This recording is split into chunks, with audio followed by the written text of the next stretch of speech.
Alrighty.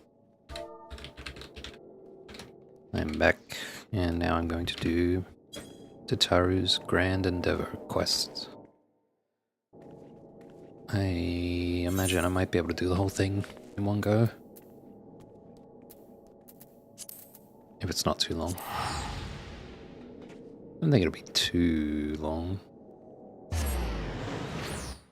But I guess I'll find out. I know it did come out over multiple patches, so maybe.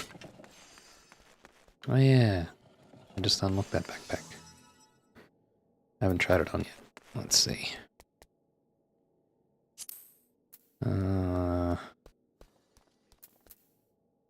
Where's fashion?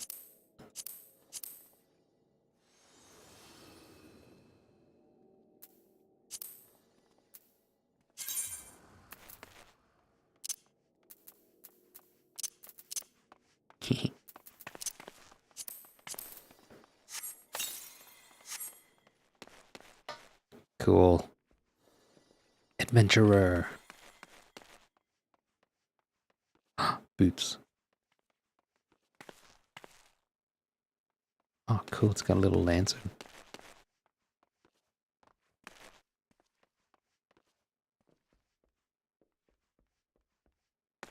I like it, but I don't think it goes with this current outfit very well.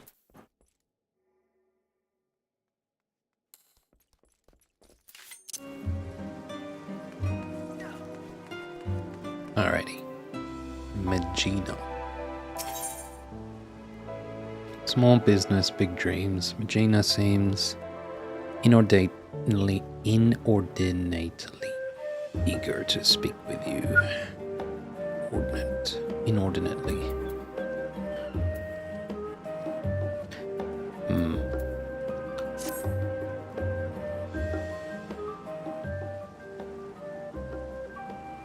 Hey, Ray Valkyrie, welcome, welcome. I am Magina, assistant shopkeep and apprentice seamstress here at Taru's boutique. I doubt you remember my face, as I am merely one of many who owe you our lives. But you will always have my gratitude for saving me that day on Iblan Rhyme. I don't even remember where that is. I'm gonna Google it. Iblan Rhyme.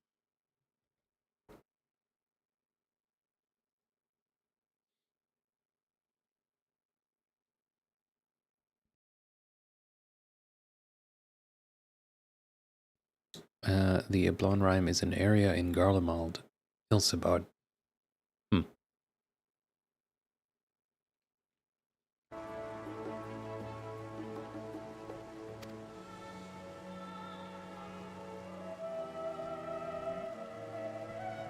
You are too kind, and while I hate to ask aught more of you, please say that you're here to assist in Mistress Tataru's new endeavor. Not yet, but she soon shall be. Little shit. Shit-eating grin. Whatever would we do without your penchant, your penchant, for turning up precisely when you're needed, eh? Yeah, let's snap that. Sure, why not? Little shit eater. Wait, that's better. The shadow.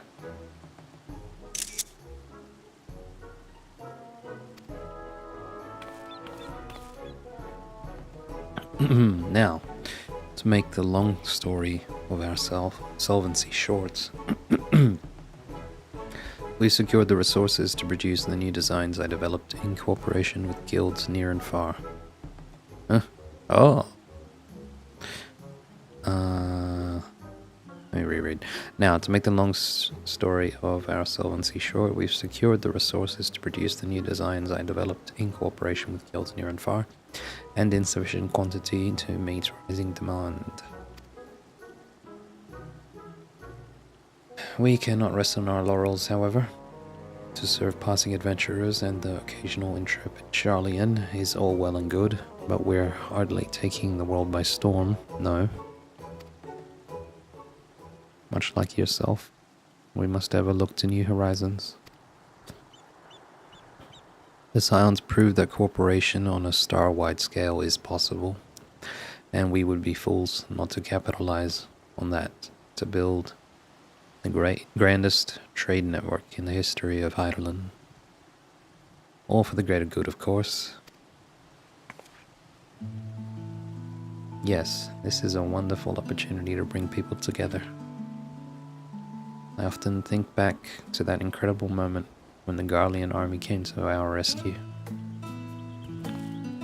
Perhaps our efforts too will one day lead to a miracle like that which took place on the Iblan Rim. Oh, maybe that's that. It was like I don't know what you call it, one of those instance duty thingies. We had to fight a whole bunch of enemies in Garlean ice.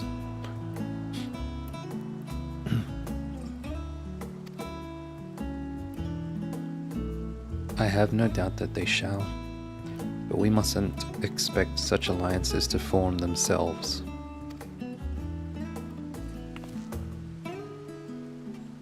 We must be proactive, and who better to woo our future partners in commerce than our current #1 customer, you. Our erstwhile comrades in arms know that when it comes to good equipment and better ideas, few have such keen eyes as our adventurer extraordinaire. Even should they hesitate at first, I'm certain you can convince them using the samples I've prepared. Well, I see that my mind is made up. If you'll cover my aetherite expenses.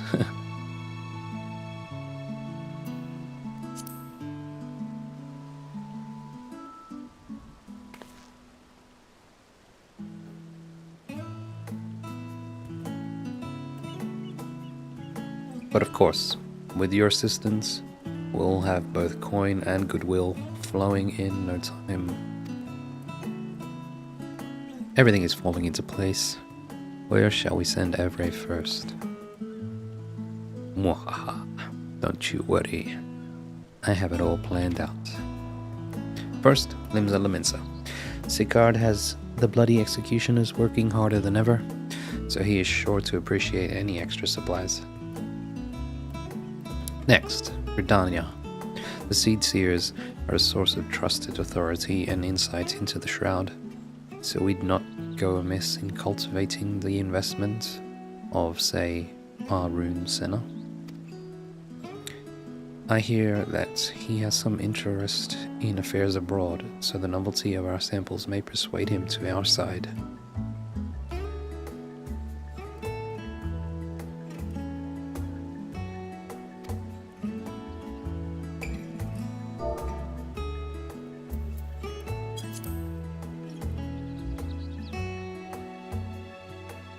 As for Uldar, I feel confident in pinning our hopes on Pippin. He's always been a stalwart ally, and it goes without saying that he has more than a little sway in the Sultan. Really? A little? A short joke? Come on, mate. He's a Lafel. Dude, this guy's still over here. I swear we helped this guy out. Guy or gal.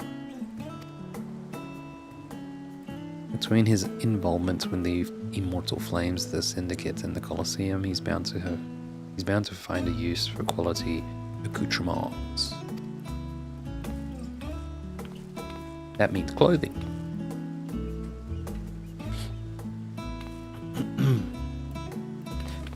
With that out of the way, Regina, would you do the honors? Asking cold.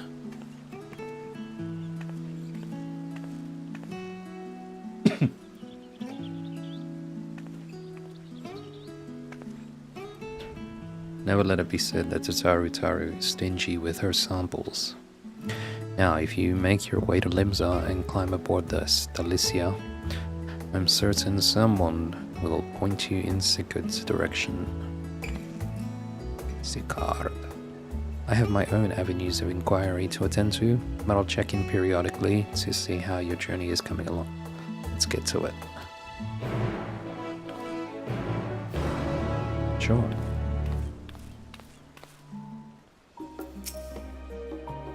As Mistress Tataru says, trust is the foundation of a stable business, and we trust in you.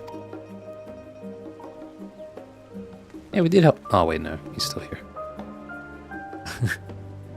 He's been here the whole expansion. I feel that, man.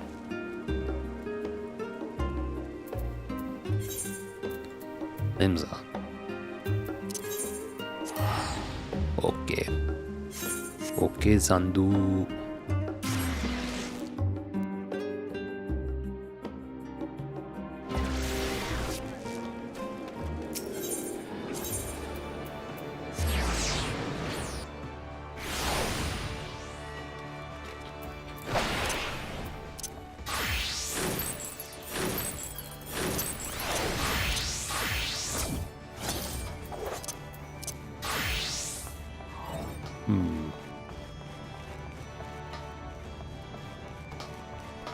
It's always up here, usually. Yeah, there it is. Hasthwab. What a name. Hasthwab. I recognize you. What do you want? Yar. Let me on ye ship. In ye crew. Long as it's not about another bloody apocalypse, I don't see why not. Wait here.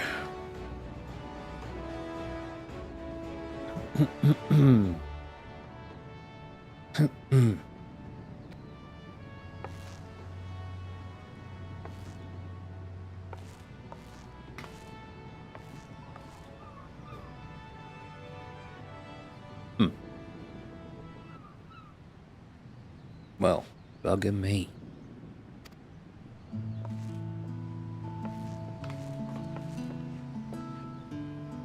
Thought we'd seen the last of you for a while. What brings you aboard? The crew seems busy. Can I interest you in some fine garb today? Yeah, let's make some small talk.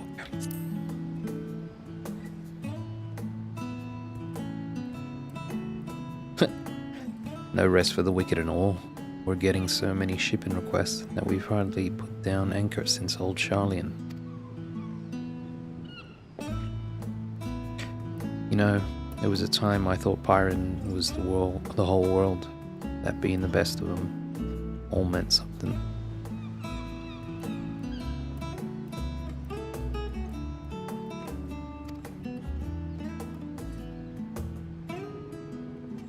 Being the best of them all meant something. Going to Ilsabard made me see how small my world was compared to the real one. Standing next to the stars' finest, I started to wonder what I had to brag about. Then the bloody executioners went and did me proud by bringing in a bigger goddamn hole of adamantite than anyone else in the realm. Between that and the new metal works we've got going on with the Kobolds and the Sahagin looking to export their own wares, it seemed like the right time for the executioners to change our sails, so to speak. Which is all to say that if you've got wares for promoting, I'd be happy to show them off across the realm and beyond. Why, yes, I do. Masterworks from Taru's boutique, guaranteed by the Warrior of Light herself. Almost seems a waste to wear them. Folks be lining up at the docks for these. Literally. Seeing as old Charlian's only accessible by sea. Now, if we got ourselves an exclusive shipping contract.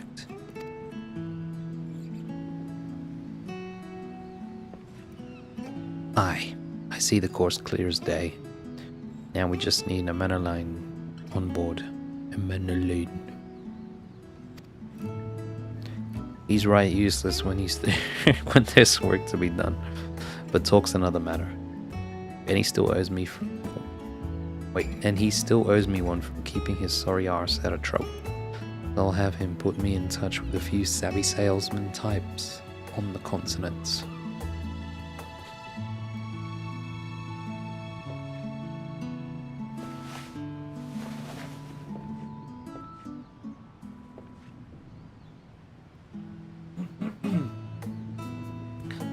Tell Tataru I look forward to setting sail on this new tide of hers. May the winds of change guide us aright. Have a wonderful time.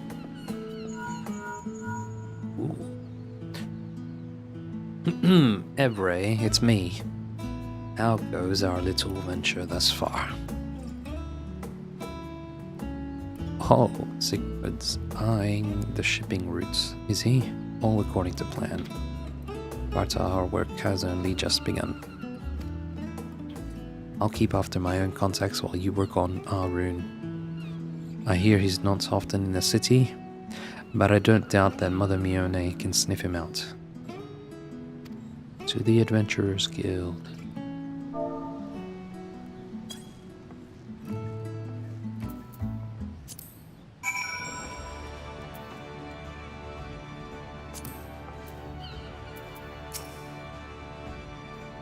Also, Sigurd's been odd of late, almost pleasant-like. Oh. Gridania. Alright, I gotta put a second jumper on, it's too cold.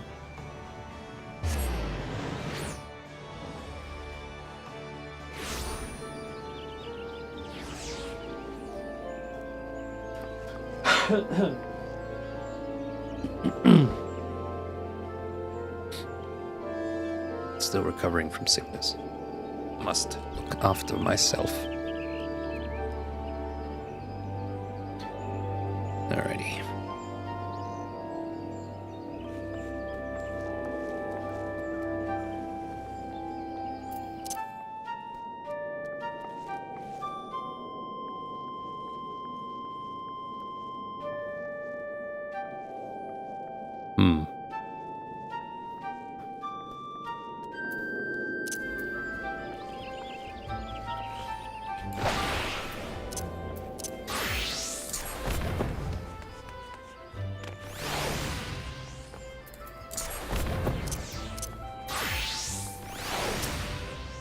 Why, if it isn't Evray?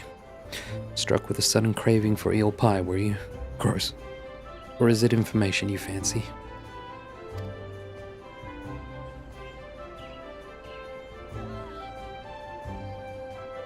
Oh yes, word of our seed seers' comings and goings never fails to reach my ears. I'm told that ever since he returned from his foray into Ilsabard, he's been roaming back and forth between our neighboring tribes' settlements and the Lotus Stand. This guy's staring at me. No.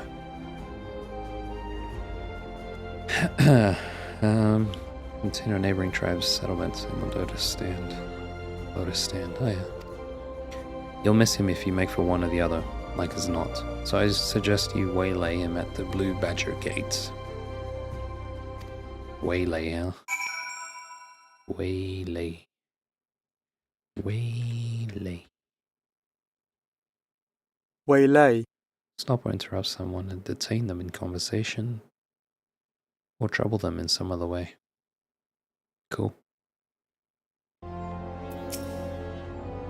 Arun is never in one place for long, so you need only be patient a little while. Cup of tea while you wait.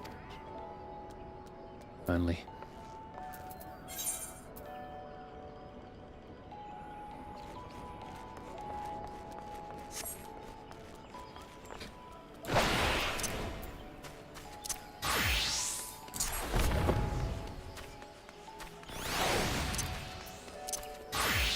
Oh yeah, right.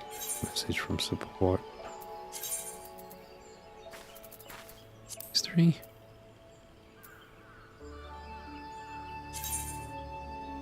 Blah, blah, blah.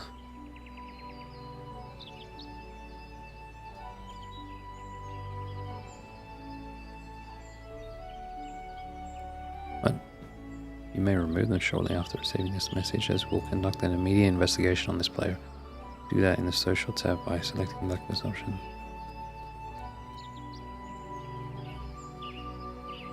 Cool, cool.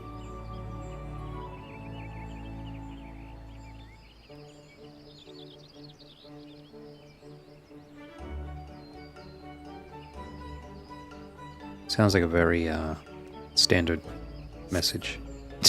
A bot in the background just now. Yeah, I'm sure they're used to getting a lot of these. So, but first time I had one of those phishing links sent to me via tel.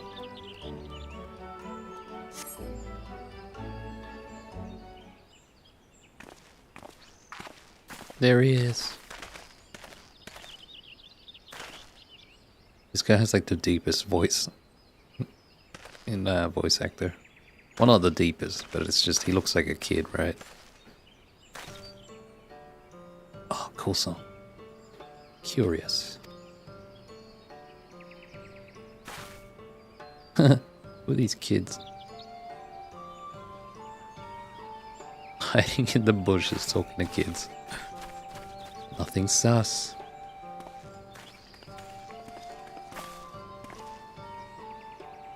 Might I ask why you're loitering at the gates, Ray?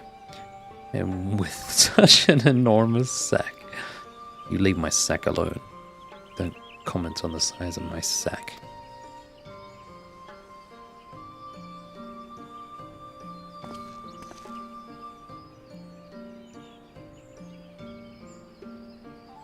I admit you've piqued my interest. To integrate the tradition and ingenuity of guilds throughout Eorzea in such a fashion is no small feat.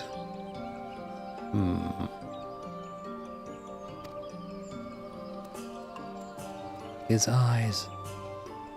As it happens, I'm of the mind to do something similar myself, assuming I secure the other Seed Seer's approval. You are doubtless aware that historically, Redania has placed the peace of the Twelves Wood and our covenant with the elementals above all else, often to the detriment of our relationship with other peoples. Yet, much as we are one with the Shroud, are we not also part of the Star Entire? Our ventures in Garlemald may plain the strength of a world united. This attire you carry demonstrates much the same truth.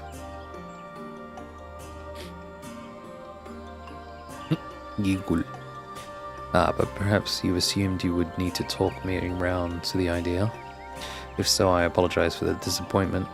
If 'tis any comfort, I'm nearly as surprised myself. No longer am I content to hear the words of the elementals alone. I wish to know the voices of men. Though our time in Garlemald has shown me that my ability to listen is average at best. These horns may mark me as gifted in the Twelves Wood, but beyond, they inspire neither fear nor awe. I have been mistaken several times for a Zayla. And may as well be one, for all the difference my status as Seed Seer makes to those who want for succor. Ooh. Yet, 'twas this self-same insignificance that allowed me, for the first time in my life, to truly feel part of a greater whole. I am but one life among myriads upon this star. I dare say I should behave accordingly.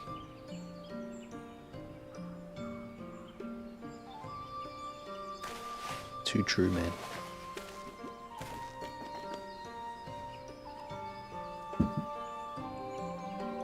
With luck, my eldest sister shall agree. Tell Mistress Tataru that her gift is accepted with gratitude, and she ought to hear from us soon.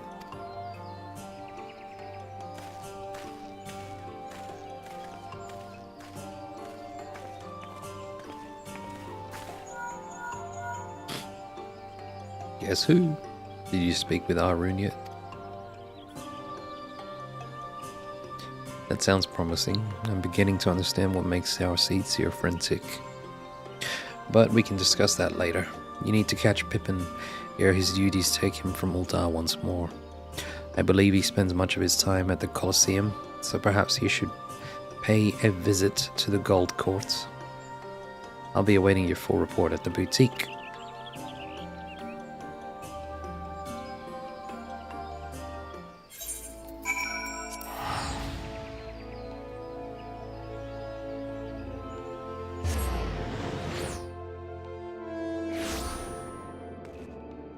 This little guy's always here.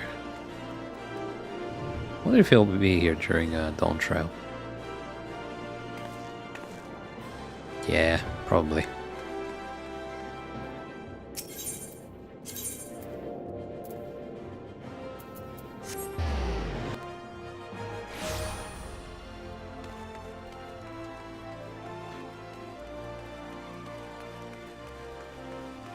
Colosseum Usher. Usher, babe. I see. Marshal Tarupin is currently engaged in another meeting. Might I shall tell him that Captain Valkyrie awaits his convenience? Yes, please do.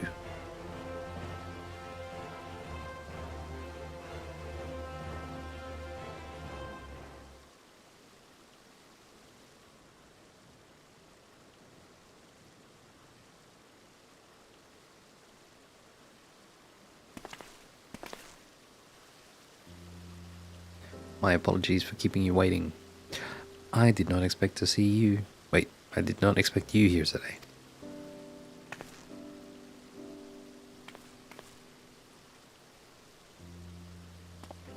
I've got a sack full of goods. Tataru is offering quality material, is she? I can hardly say no to that. It fits almost too perfectly with my plans for the flames. I have long striven for mastery of the blade. I required the trials of Ilsebard. However, to truly see Tizona for what it is. I think that's his blade's name. Forget. Yeah. The fire that warms the coldest night. The spark that ignites a blaze of hope. And, most of all, an unbreakable testament to Father's faith in me. More ally than tool, it is a treasure beyond price. Does every soldier of the Immortal Flames not deserve allies such as this? Arms and armor to remind them of what they fight to protect, to help them stand when they might otherwise fall. Indeed, works made possible only through the ingenuity and dedication of allies across the star may be just the sort of inspiring armaments we need.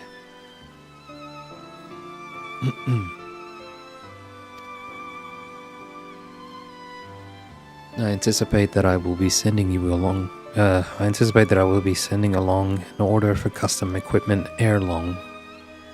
In the meantime, would you mind if I use these samples for a few trials here at the Colosseum? By all means. My thanks. We shall put them to use immediately.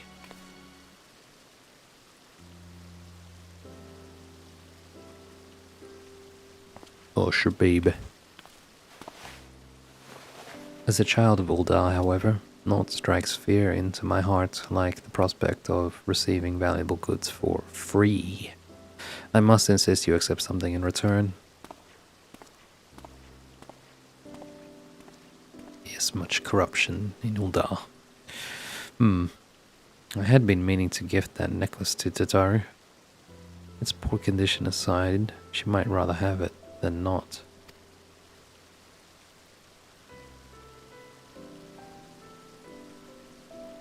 I have spoken with Tataru at some length about our pasts, you understand. In many ways, we are quite similar. As you may recall, her family was bankrupted when she was very young, a consequence of her father's business failing. They were forced to put all their wealth toward paying off his debts, and then some. One asset they reluctantly parted with was a necklace treasured by her mother. for which Tataru has long searched to no avail.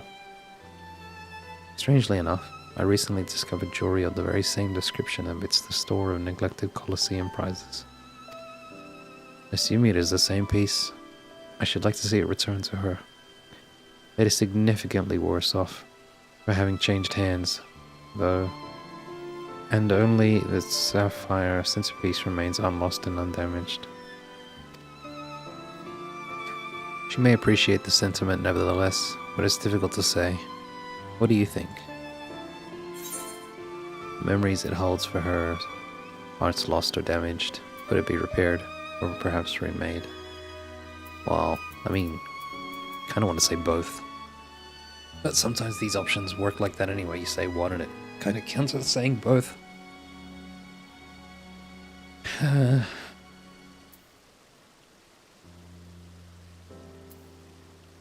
Let's go pragmatic.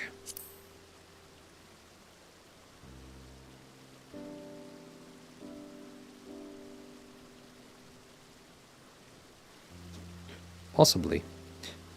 Either would be a sight better than leaving it in its current state, at least. In that case, I had considered asking the Goldsmiths Guild, but you ought to be able to turn the necklace into a piece that Tataru would wear, if not precisely what she remembers.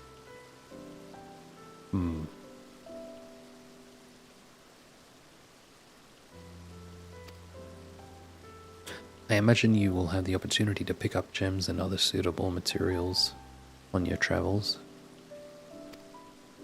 From there, it is merely a matter of unifying the pieces. Are you willing? Sure. Then I will have the sapphire removed from its setting and sent to the boutique with all haste. I doubt even Tataru would dare open a private package addressed to you. Best of luck finding matching materials. And in your mercantile endeavors, of course. May the traders guide you to fortune fair. What a nice young lad.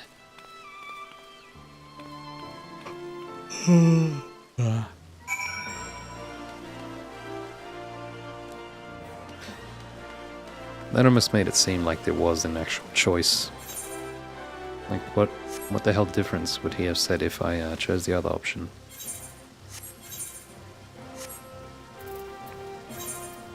Old Charlian.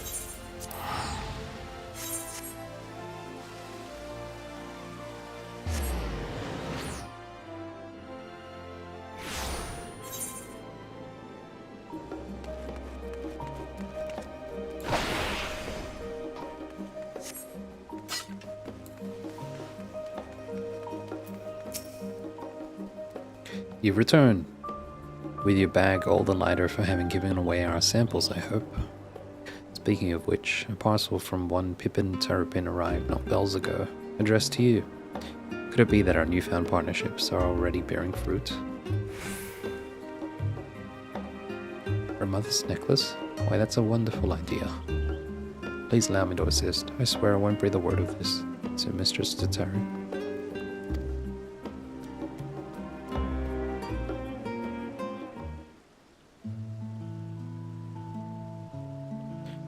I do wonder what parts you will need. Do you know what style Mistress Tataru prefers? If this necklace is to be a keepsake, why not focus on that?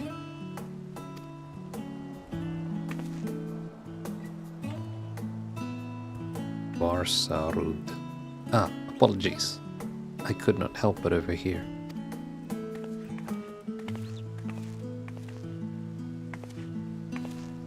That's quite alright, but do please keep your voice down. What was it you were saying? It simply occurred to me that since you were gifted the sapphire so readily, our other partners in this endeavor may wish to offer up something for Mistress Tataru as well.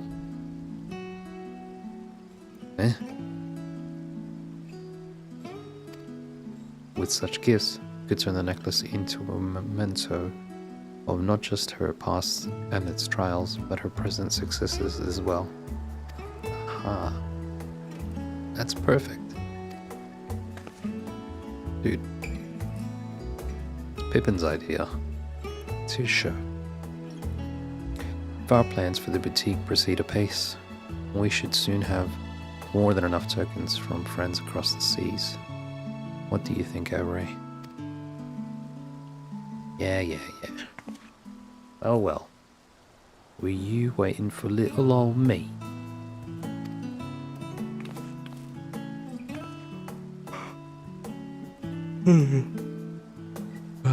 My mistress Tataru. We were just discussing the successful delivery of the samples, yes. No, we weren't. Good to hear. How fares dear Pippin? He good. Trying to get in them pains. I knew it would come through. Though I admit that I wasn't expecting to outfit a whole host of immortal flames quite so soon. I suppose it goes to show that even the most hardened warriors can always learn a thing or two. Green.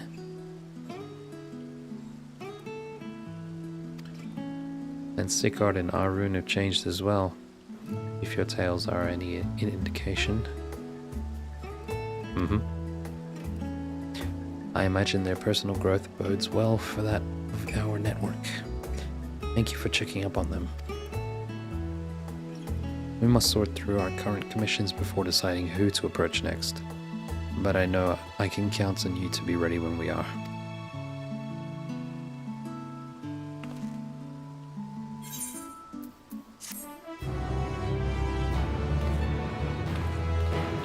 Easy peasy.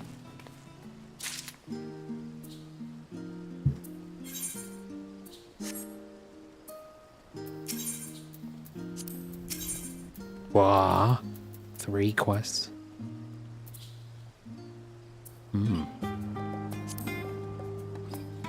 The Scions had the help of many souls in gathering refined adamantite, did you not? Even those who were not part of the Elsebard contingent. Perhaps there's an opportunity here. I shall speak to Mistress Tataru post-haste. Alright, soaring profits. Magina has samples that need delivering, and the anticipation of adventure strikes you like a bracing wind. Hang on a sec.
Alright.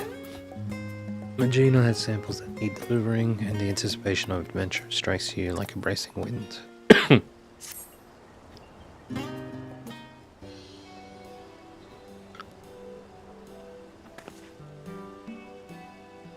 Why, hello there.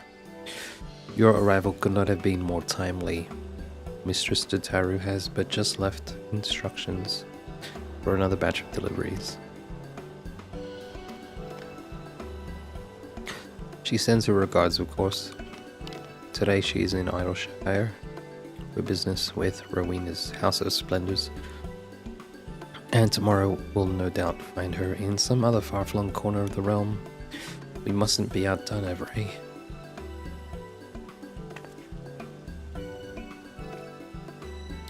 This time, our samples are destined for 2 organizations in Kurthus, and an arrangement made possible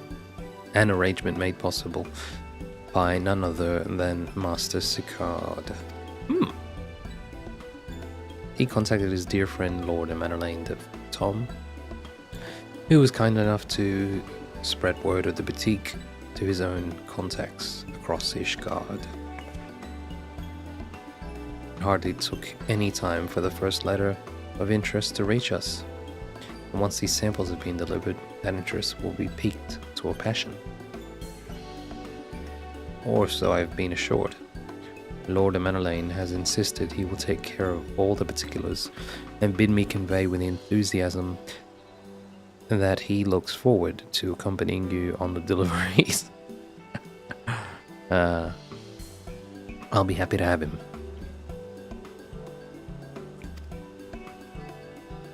I love that guy.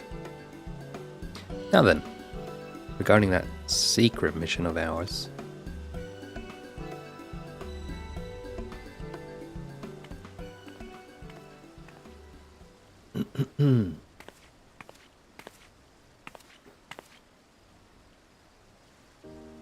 Ooh. Gorgeous sapphire, is it not?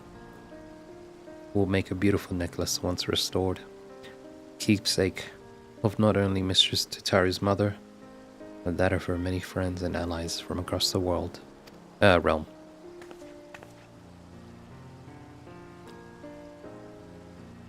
I am confident that someone of your experience has a more discerning eye for mementos. Bring back anything you think will make a worthy addition. It's a most discerning eye for mementos. Sure. And with that, I will leave these samples in your capable hands and eagerly await your safe return. I got this.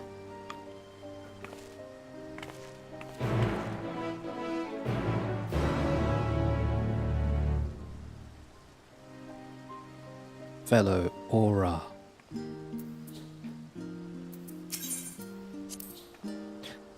Oh, same as before. Ishgard. What the? Nah, that's not right. Just go to it manually.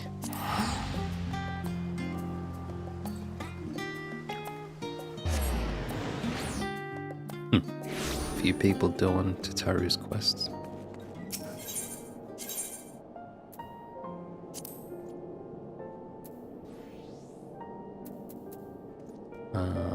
This one's probably faster.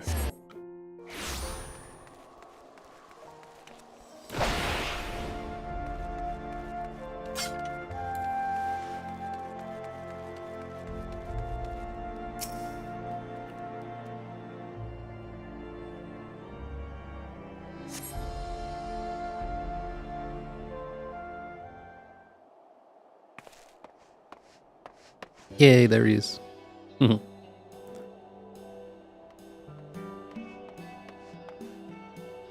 Every old girl. Bro, he always calls me that. 'Tis good to see a rosy glow in your cheeks, considering that dreadful business with the imminent destruction of mankind and the end of times and whatnot. Look at the butt jiggle. Yes, indeed. Who better to distribute exquisite arms and accoutrements than a bona fide hero such as yourself? Well, I have two parties with simply ravenous interest in your products, dear lady. The first of whom so happens to be rather exquisite herself. My dearest Lady Laniite. Is she the lady at the Sea of Clouds? I like her. Be so good as to precede me to the Rose House. I shall be along promptly, of course, just as soon as I'm coiffed and powdered. Coiffed? Coiffed.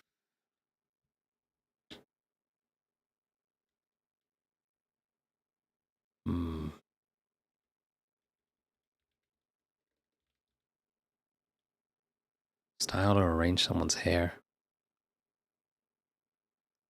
Coif. Ah, quaff. Quaff. Quaffed and powdered. Okay. Weird word. Quaffed and powdered. Alright. Maybe it's that house that's in front of the Forton Manor. Maybe it is the Sea of Clouds lady. Yeah, it is the Sea of Clouds lady. Yeah, I thought so. She's great.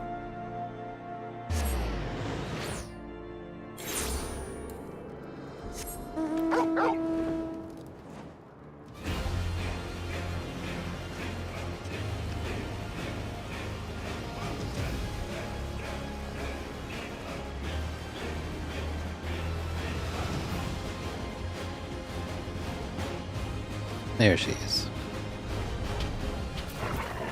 Laniat.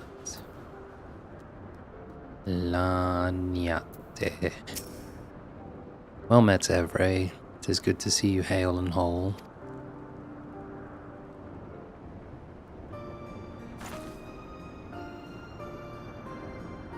Thank you for personally making the trip. I know your obligations are many. Truth be told, your arrival could scarce have had better timing. While our erstwhile troubled relations with the Vanu improve by the day, we have been forced to reconsider our current munitions due to recent incidents of... I have come, my darling Blossom. Behold, Emmanuel the Executioner, here to smite your foes with ruthless ardor.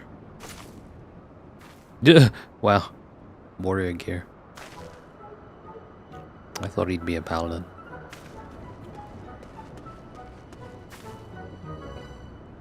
Well, I strike a rather smashing silhouette, do I not?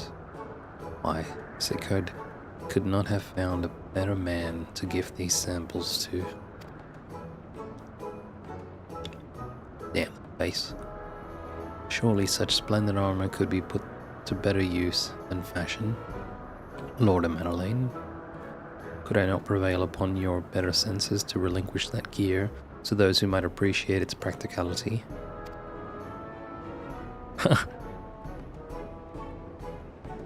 Far be it from me to deny any request of yours, Lady Laniat. Only, I must confess that I may have slightly exaggerated Sickard's generosity in the matter of gifting these. Ah, you mean to say you borrowed them? No doubt without his knowledge or consent.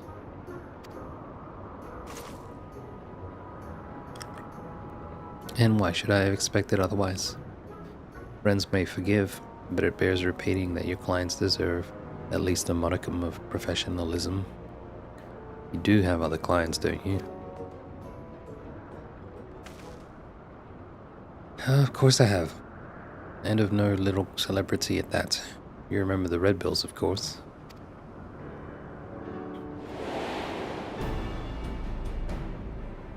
Those the captain dudes? Yeah, the pirate guys, yeah. I do remember. The Sky Pirates? That an experienced adventurer should know them hardly surprises me. But how does a privileged son of House Forton come to make their direct acquaintance? It was a happy coincidence of ale and circumstance, I assure you. As Evray here can attest, an unbiased range of social contacts is the essential arsenal of not just adventurers, but any gentleman of consequence. Or lady of consequence, as it were.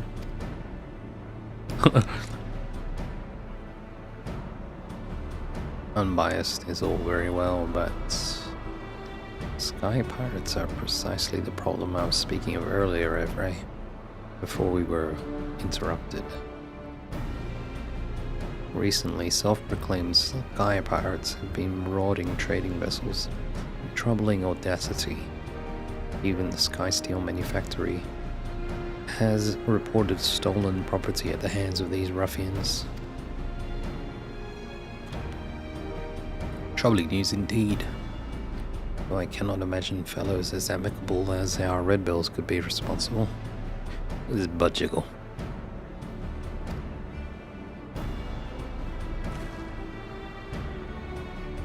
Still, if we should hear aught of it, I shall send word directly. Now then, Evray, off we trot to the infamous Parrock. I have been told to seek out a certain red standard upon cold wind. Now the pulse quickens.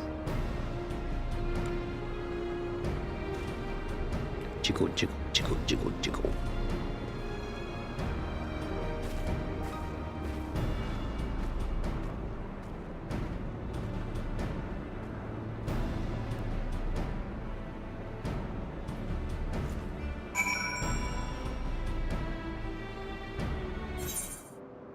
Ooh, actually teleported me there, nice.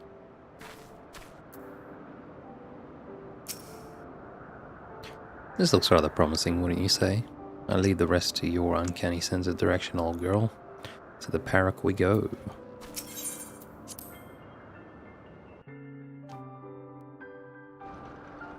Haven't been here in a really long time.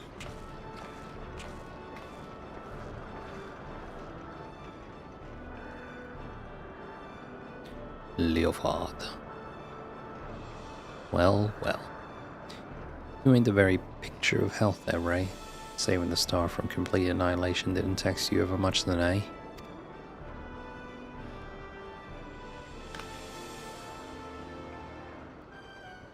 Kate Sith. Let me guess. It was not compared to all the bowing and scraping required of the mercantile genteel. Genteel? Genteel. Genteel. Characterized by exaggerated or affected politeness, refinement, or respectability. It's not compared to all the bowing and scraping required of the mercantile genteel. Don't tell me this dandy is what wooed you from the life with nothings of financial comfort. Nothing's of financial comfort. Leopard, my good man, you know as well as I that the only one wooing Evray into anything is yourself. Don't think your interest in our mutual friend here escaped my notice. Your aim all along was less about armaments than it was an audience with Evray, was it not? Heh, not bad for a dandy. I might have had me sights on a touching reunion between Evray and myself. That's not to say I won't be needing those samples. See, I've got a job that could right benefit from both your keen sense and those pieces you brought me. So long as they're half the quality of what Madeline was showing off in the ale houses anyway.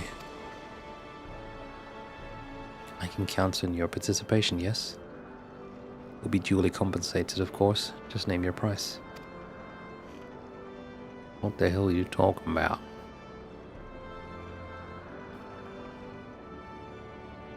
Parts of a necklace. The Tataru herself, eh? I'd have preferred something you might make use of. Smile. But far be it from me to dictate what a woman does with her booty. That's your recompense. I'll see what I can do. Damn.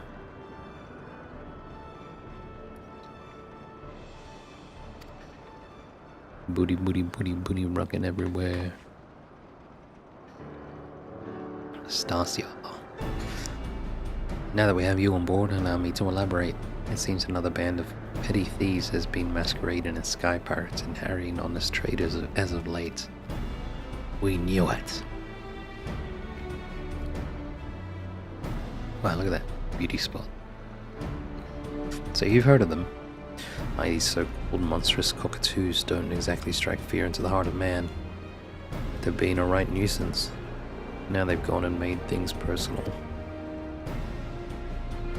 Da-da. You remember the Rymile, don't you? The captain's old airship. Certainly don't. Well, after what happened in Dunscape, we've been commissioning the finest airship parts from across the realm for the construction of our successor. Only to have those cockapert nincompoops pillage the very Skysteel manufactory vessel that was carrying our precious cargo.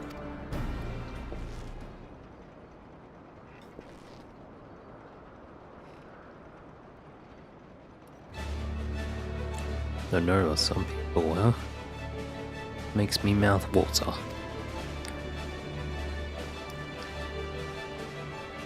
Of course, once the cockatoos realized whose property they pilfered, they flew into a panic and holed up in a shire after stashing the goods somewhere. This is where you and your samples come in. We want you to take Leofard and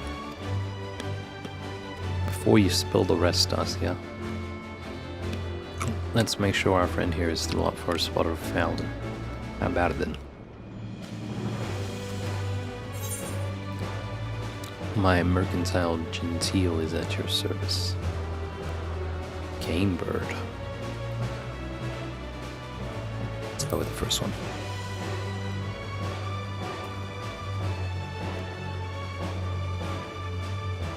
Heh, I was right to call you. Those downy ducklings won't know what plucked them. Kate saith. Quite so. With Evray returned and our crew complete, victory over these ne'er-do-wells is most certainly assured. Ah. By the by, would you have any terrible objections if I informed the Rose Knights of your designs upon these charlatans? The Knights are affiliated with House Hylanot, you see, and thus have particular interest in recovering the contents of the Skysteel vessel. I know my the most capable Lady Lanyard simply will not rest until she has brought these scoundrels to justice. Can't say it's an alliance I've ever considered. As long as I get all the cockatoo I'm due, our knights most thorny are welcome to catch and cage as they see fit. Splendid! Lady Lanyard shall be very glad to hear of it. Overjoyed even. Yes, she may simply be unable to contain her unbounded delight. I must away. Naught's awaiting us in Idleshire but danger and subterfuge. But such is more tempting to our ilk than lovely knights, eh? Let's be off. I'll explain the rest of our gambit once we get there.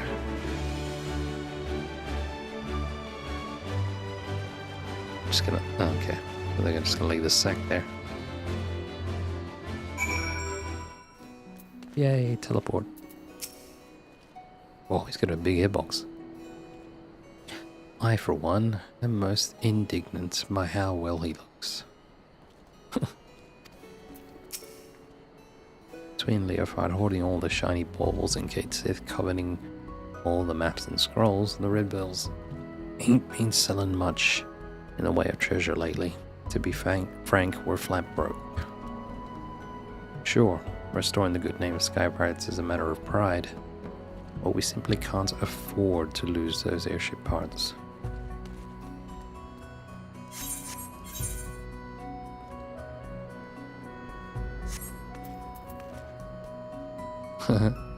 Nice. Cool outfit.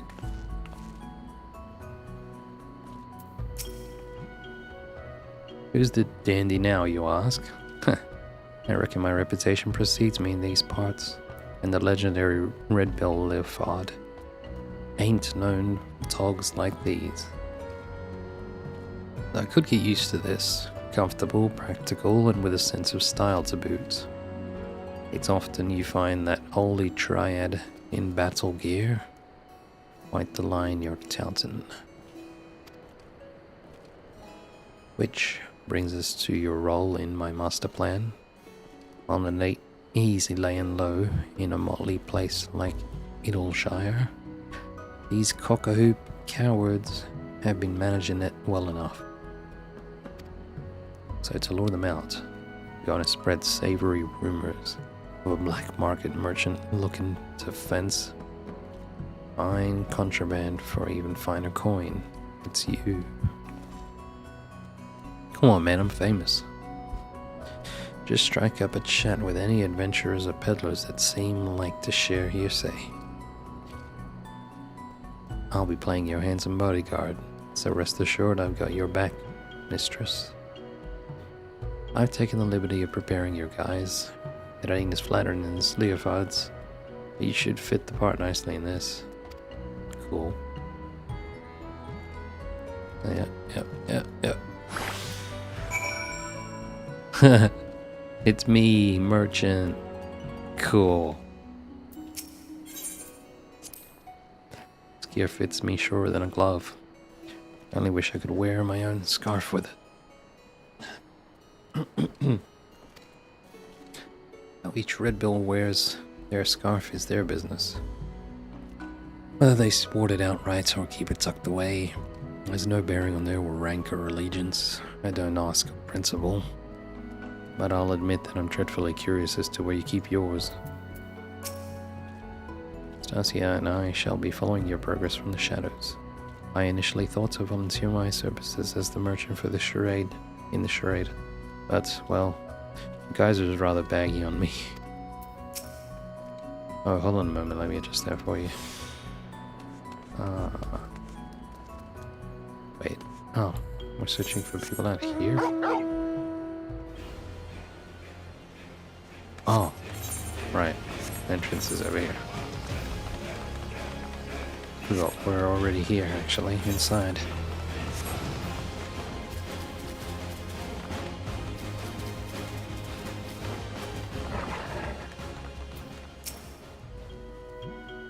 Approachable adventurer.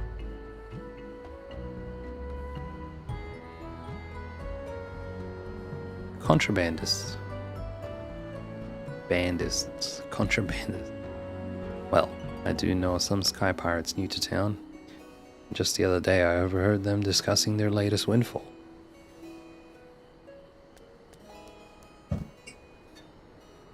Windfall? That's like, their haul?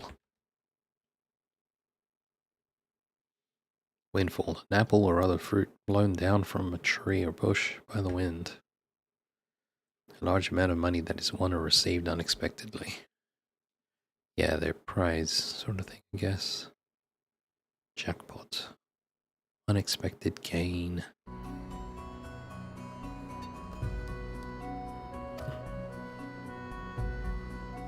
Ah yes, just the sort of enterprise and folk we're looking for.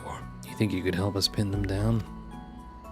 I'll do what I can. I'm no stranger to sky pirates, so I'll ask around.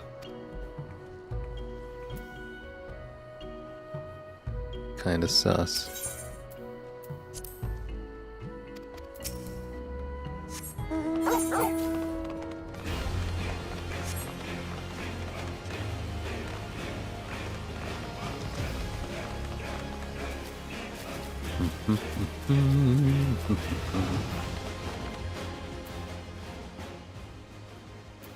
Good doggy.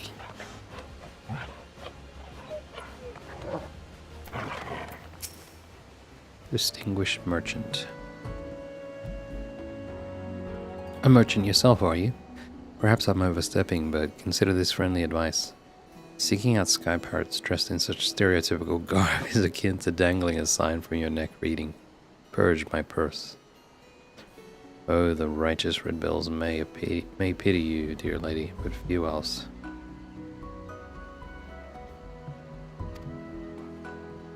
Righteous. Righteous ain't never been to me liking mate. I just can't abide them reprobates. What don't honor the creed of sky pirating? Or so you can imagine Red Bill Leofard might say, eh? Not that it's any matter of ours. Anyhow, should you find someone looking to offload or dubiously obtained merchandise, send them our way, will you? If you insist. But don't say I didn't warn you.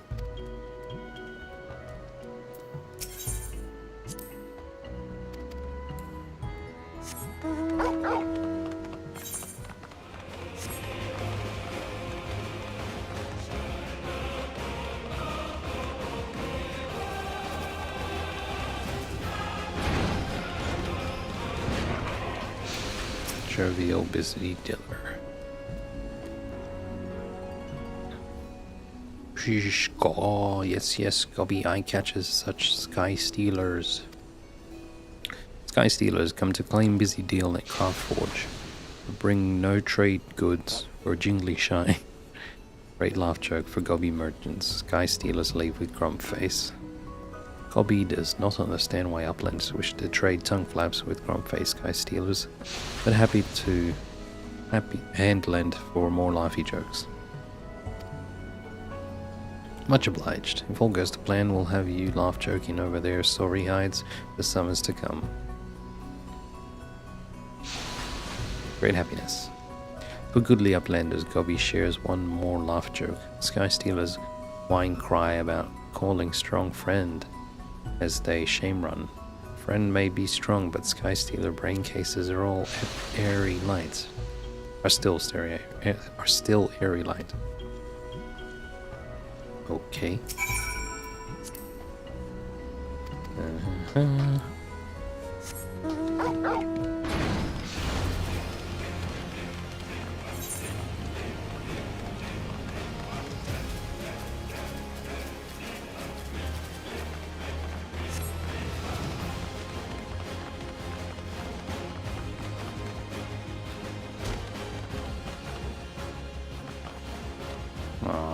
Is it up there?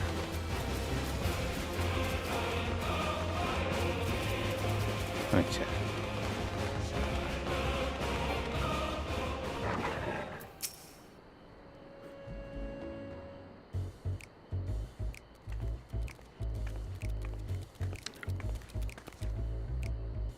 So, are we to talk of the town yet? As far as I can tell, you're strong contenders. Perhaps second only to rumors about a mysterious intimidator who's cast their lot in with the cockatoos. Only natural that those Nivelin whelps hired a browbeater, but what thicket willingly courts the rancor of Red Bill Livhard.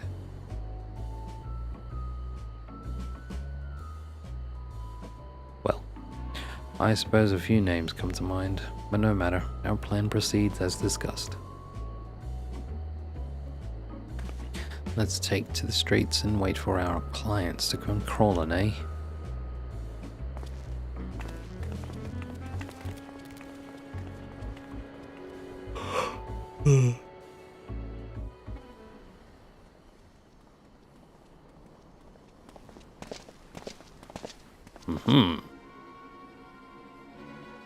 Whoa there. Are you the trader looking at Schaffer with the monstrous cockatoo?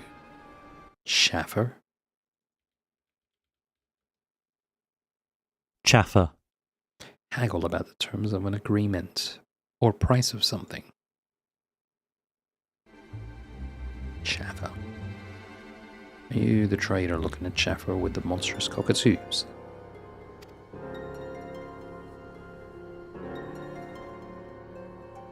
Schaffer, with scrags like you. Fury and me. I don't know whether to laugh or cry. That voice. Red Bill Leofard. Lefford? Leofard? As you live and breathe. Not for long, though, if you don't hand over what you and your dicky bird stole. Heh. Bluster all you'd like, Red Bill, but you ain't getting the better of us this time. We've treated with a sky pirate that'll crush you to pumice. And there you were thinking this would be ever so simple, were you not, my dear Leoford? Uh-oh. Damn.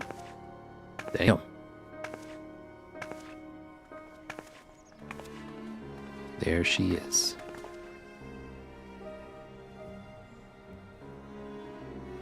Not in the slightest. I was thinking surely a Radlier and her talons would never sink so low as to become lackeys to a lackey. But here you are. I might even start to pity you. And that is where you consistently underestimate me, Red Bill. I would stop at nothing to realize my desires. Or were the sweet memories we made together and unscathed enough to convince you of that?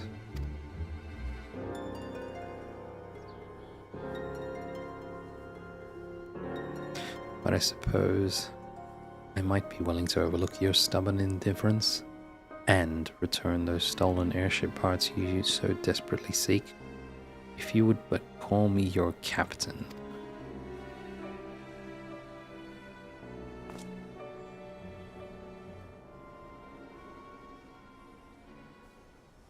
Completing that airship means more to me than you'll ever understand. I ain't leaving here without me stolen goods.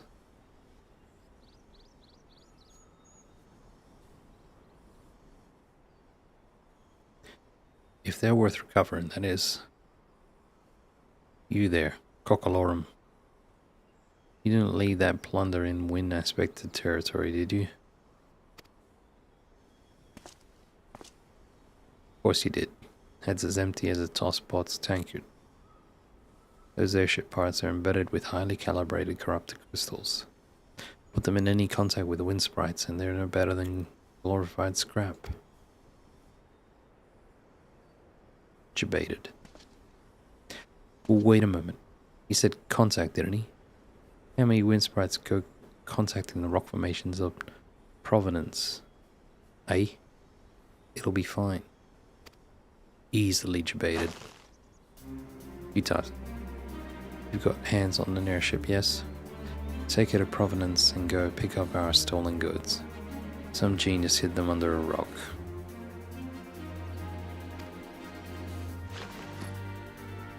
You were bluffing. Come on, so obvious, man. Obviously. To make me doubt your intelligence, Radley. What airship needs parts that can't handle a little wind? Doubt what you'd like to live for. I hardly need bloody airship bits to beat you into submission. Ooh. Sexy.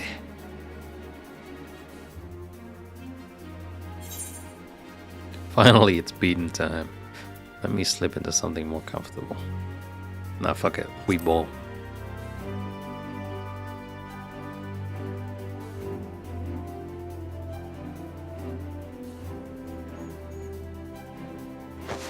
This is the part where they're gonna recognize me and then get scared and we don't have to fight anymore. Evray. Yeah, here it comes. Did you say Evray, as in the Evray Valkyrie? Since when was she a friend of the Red Bills? Seems I'm not the only one whose name is worth something in these parts. I'm still prettier though. Doubt. You don't have a cat on your head. Well then, sweet cockatoos. Let's get about cutting you up into cockatrees and fours, shall we? Lame. Red Bill by himself is one thing, but Every's something else. Ain't nothing for it, lads. Wee! Play for your lives. Yeah, too easy. So much for monstrous. Let's leave 'em to the garrison. Ain't enough meat on their shivering bones to warrant the chase. Radley. I reckon this was little more than a diversion to you, but surely you didn't think I'd fall to such a weak hand. All the more pity that you assumed those airship parts were the only pieces of value taken from me and mine. But no matter. Time to make your allegiances clear. If you and your talons intend to continue this farce, then we'll have it out here and now. Well, seems I misjudged my prospects. I had thought those simpletons might amount to more than snivelling turntails. But I have neither loyalty nor affection for a useless cockatoo. I suppose I shall have to content myself with this reunion in itself. But you will need more than clever bluffs to evade me next time. Of that you may be certain. Bam.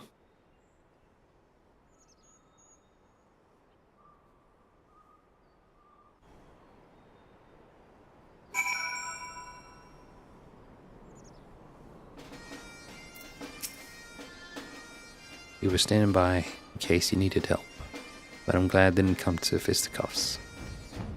Sounds like it's only a matter of time before Radia tries her luck again, and gods only know what she has in mind. Sky pirating may prove profitable, villainy shall not. May the cockatoos ne'er forget the lessons learned this day. Those were some fine samples, without question, but nothing beats wearing me own rags again. Go ahead to the Parrot and wait for us in my chambers. We'll be along once I've spoken with our knights most only. I just want to make certain those sniveling cockatoos have all had their wings clipped. We'll meet you back at the park.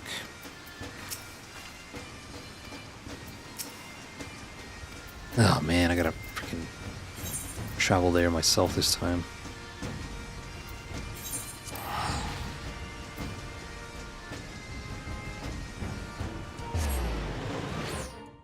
It's not that far actually. I forgot this Aetherite exists. Okay, Zandu.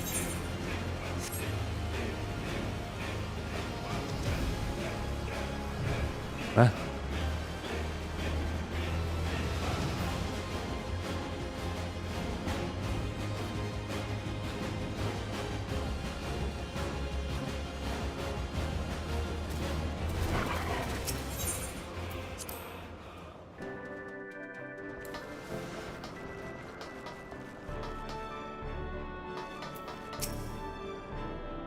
I ain't never seen anyone able to rile up the captain quite so much as that little Kate Sith. It's a bloody talent, I tell you. Oh yeah.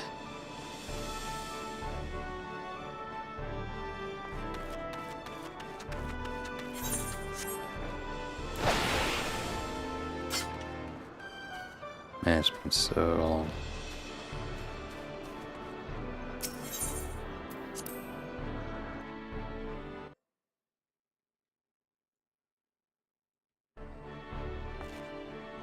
Alrighty.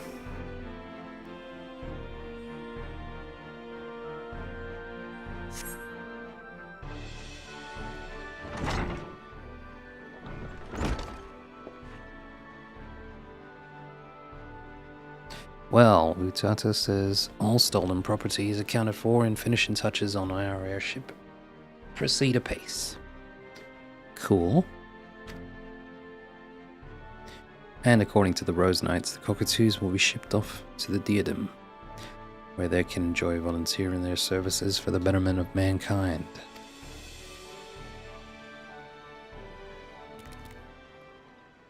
Speaking of which, Captain, what is to become of the miscellanea recovered from the cockatoos' hoard? I am sure House Halenite will lay claim to their possessions, but as for the appurtenances of origins unknown, what is this word? Pertinences. Appurtenance. An accessory or other item associated with a particular activity or style of living. Accessories, trappings, appendages, accoutrements, extras. Okay.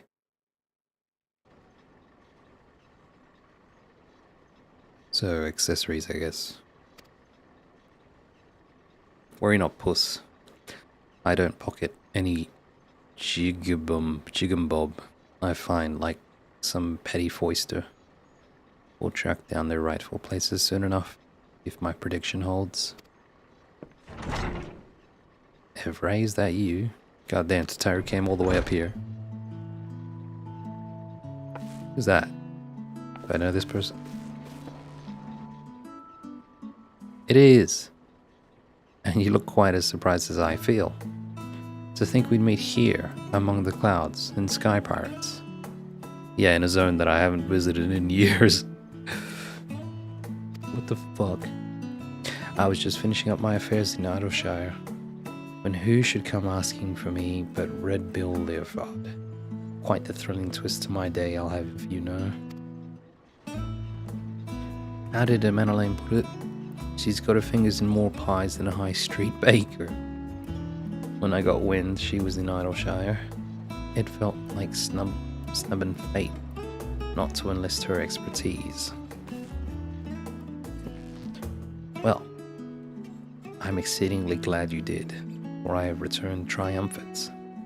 Allow me to present the famous traveling portraitist, Duremert.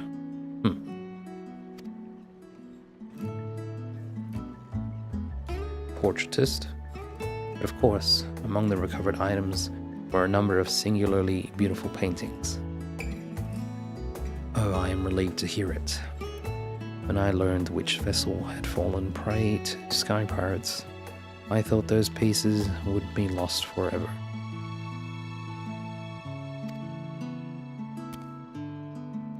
So you are yet another victim of the monstrous cockatoos?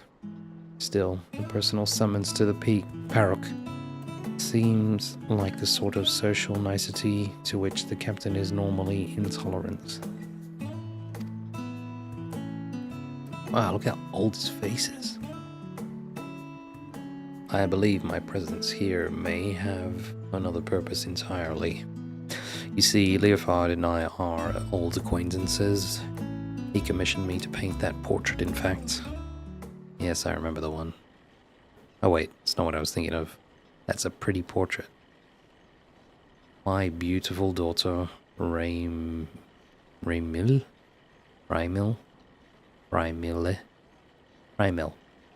She looks perfectly at home here. Wow. She looks like something out of Lord of the Rings. Beautiful daughter. I, the remoteness father to Lady Raimil, the gentlewoman who cared for Leofard as a lad. He abdicated all family affairs to his son when he became a practicing artist, but he's still a lord in lineage. You mean to say that the renowned portraitist Duremert is not only your grandfather, but a former lord as well?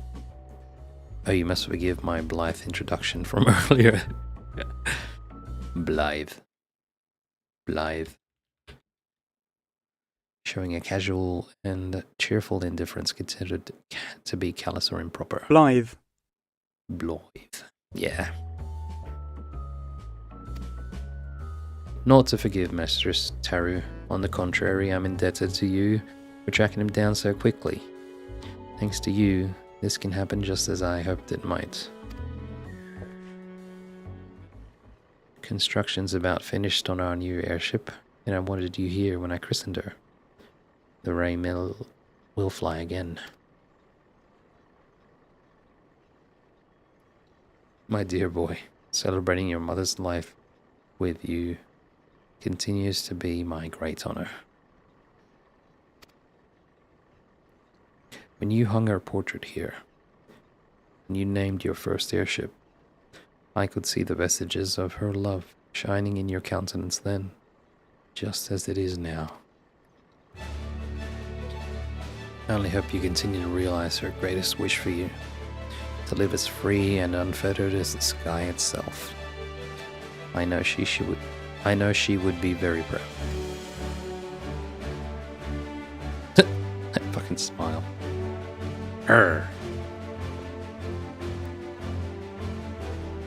Bit like herding corals, ain't it? Getting us adventuring types all in one room, but well worth the effort, I'd say. Moments like these are meant to be shared. Right. I believe we've got a new airship to fly, and the open sky awaits. Yay.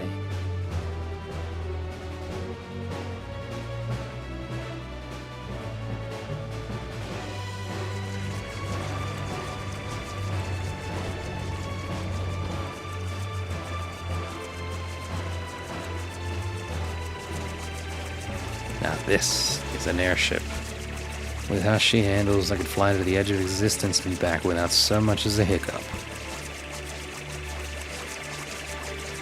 Which I hear on good authority, or whatever authority a Manolane is, when he's in his cups, you have literally done.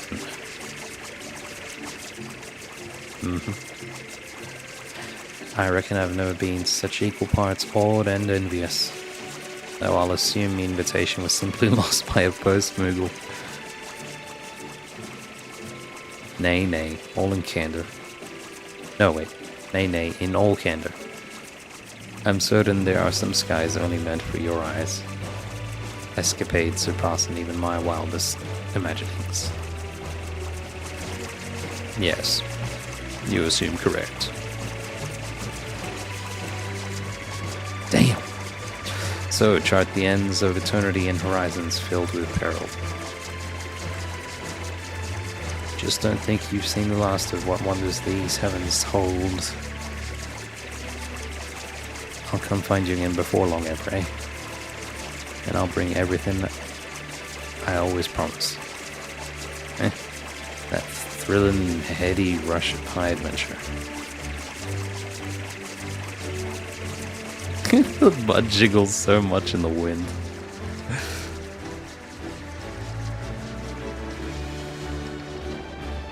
This feels like such a random quest line.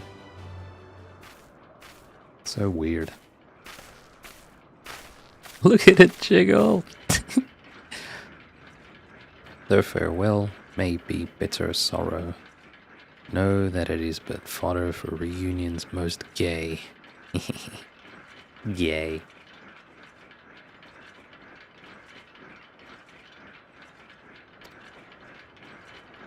No need to get mawkish, furball.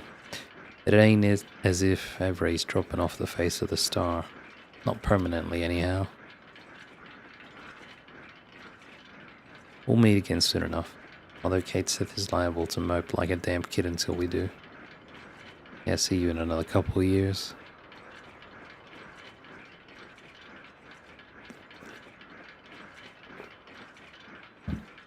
I expect these parts will be free of half-baked brigands for a time yet. But should you ever find yourself in need of a red bell, don't hesitate to call. Thank you. It is no small comfort knowing our ships may distribute their wares in safety.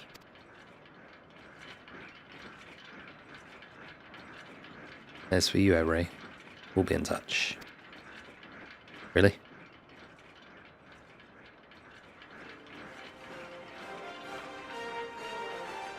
Wink.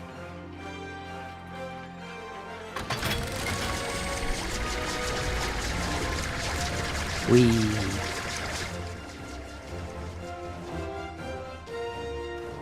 Well, that was invigorating. While I'd love nothing more than to catch our collective breath over a cup of tea, business calls me to Ishgard. No rest for the enterprising and talented, as they say. Shall we do remote? Duremur. Might I persuade you to accompany us? I should very much like to hear of your adventures. Come on, man, I'm busy. Painting subjects I find personally inspiring is a particular credo of mine. Credo? Credo. Credo. Credo. Alright. A statement of the beliefs or aims which guide someone's action. I like creed, I guess. Yeah. Painting subjects I find personally inspiring is a particular credo of mine, and I dare say you have brushed shoulders with more than a few individuals of note. Thank you for indulging an old man's eccentricities. Now then, perhaps you could begin with the adventures you shared with Leofard and his crewmates. The fuck? What did he drop? What is it?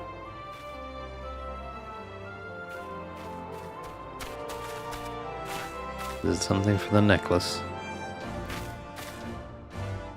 Leofard intentionally offloaded this in our direction, yes? Whatever could it be? A show of goodwill from the Red Bills. Whatever it is, Leofard's a man of his word.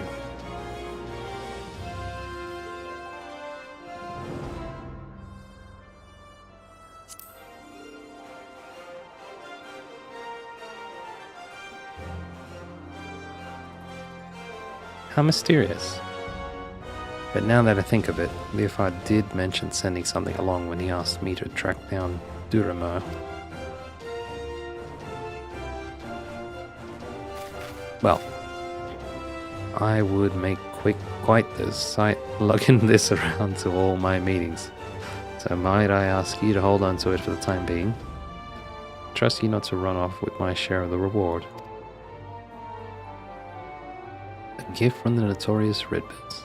You know, they're rather a nice sort of sky pirate, don't you think? Yes. Booty, booty, booty, booty, rocking everywhere.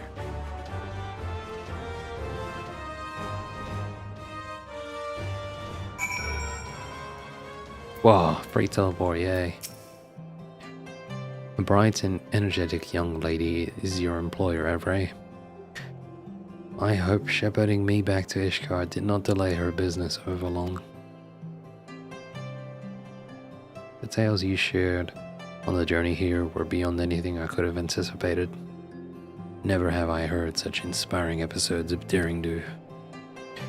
Though I may not know them personally, I find myself fascinated by the individuals you described, the comrades and acquaintances of your journeys. Yes, I believe I shall remain in the capital of paint for a time. Should you desire a portrait, I would happily part with it for the cost of its supplies. Find me here and we can make the arrangements. Oh! I look forward to taking out my brush. Let us speak again once you have fulfilled your current obligations. Bruh. Portrait man's. That'd be interesting if it's real. Maybe he sells like housing items. Old Charlian. Alrighty.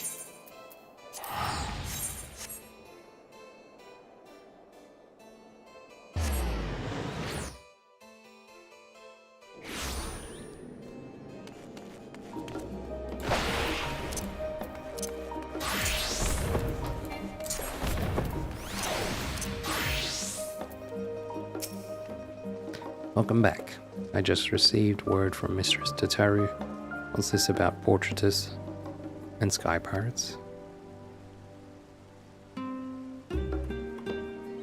Red Bill Leofard gave you this. For the necklace, it seems to be a leather strap of sorts. And an antiquated one of that. Wait a moment, I recognize this design from my studies. This is a relic of the ancient city of Mark. It is said that Marquis sorcerers would weave these cords with magics to make them unbreakable.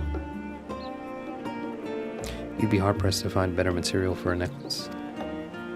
Oh, Mistress Tataru will be so delighted. She chatted endlessly about how pleased she was to know the Red Bills and what sort of products might prove useful to our daring new friends. And the Rose Knights have already placed an order for the garrison. So all in all, I believe our latest endeavor was a brilliant success. As always, we shall be on the lookout for new areas of opportunity, so I hope we can count on you to serve as our charming emissary again. In fact, I believe Mistress Tataru will insist upon it. Till next time.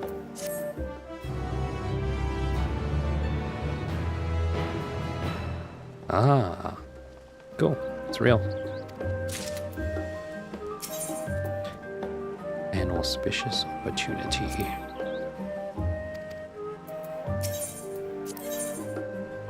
Medina has an urgent request to make of you.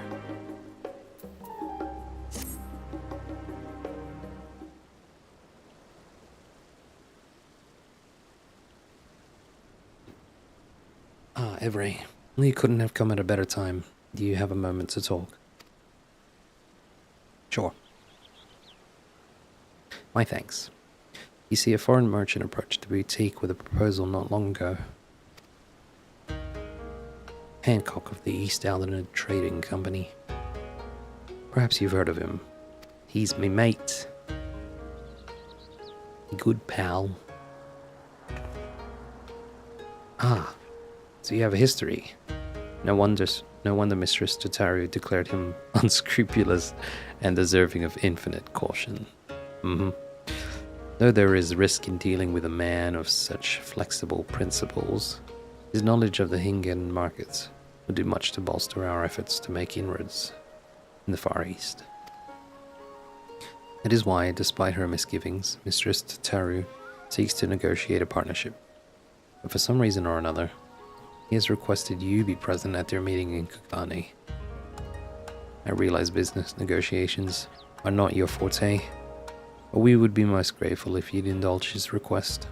Of course, there is also the matter of our sacred mission. Yes, very secretive.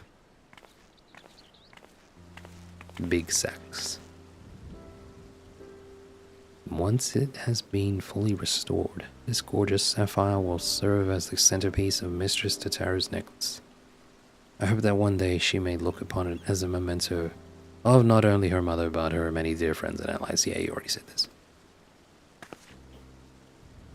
Perhaps during your visit to Kugane, fortune shall favor us with the discovery of an additional treasure to grace her keepsake. In any case, I believe that covers everything. Mistress Tataru shall meet you at the Ruby Bazaar in Kugane. I wish you a safe journey.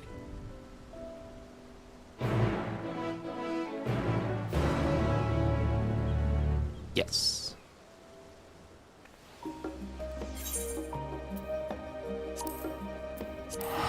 Kugane. Kugane.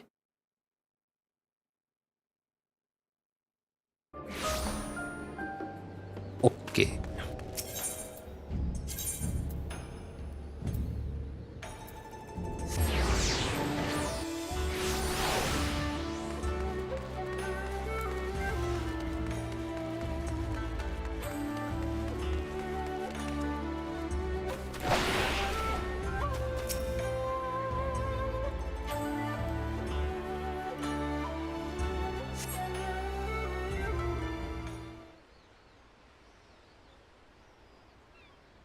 Kind of nice to revisit all these old areas before the new expansion drops.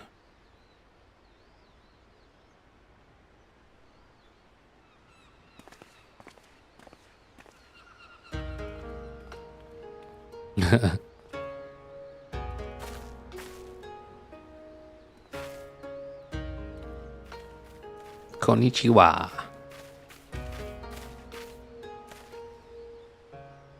Evray, I'm so glad you could make it. I am equally thrilled by your arrival, though I expect I must apologize for the sudden invitation. That's okay, I love Japan.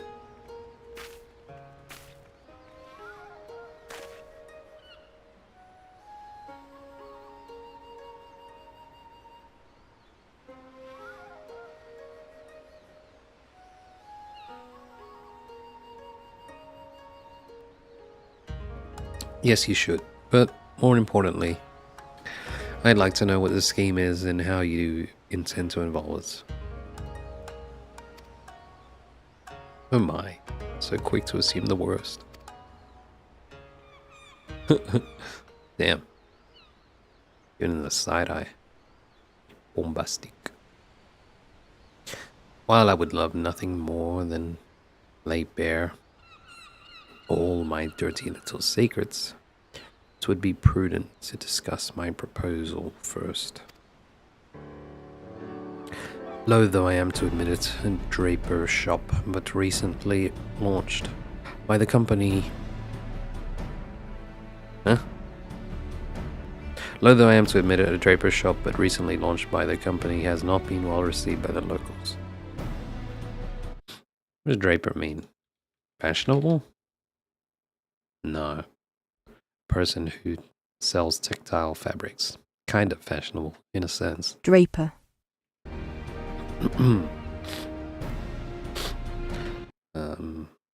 Textile fabrics, okay. Launched by the company is not being well received by the locals. Our intention was to promote the sale of imported apparel woven by the Uldan Weavers Guild. Alas, it seems Western fashion holds little appeal for the citizens of Kugane. So we rethought our strategy. We would produce Hingen couture, but with world-renowned Uldan silks, kimono, as they are the favored choice of wear in the Far East. Or rather, that was our plan, until our seamster fell ill.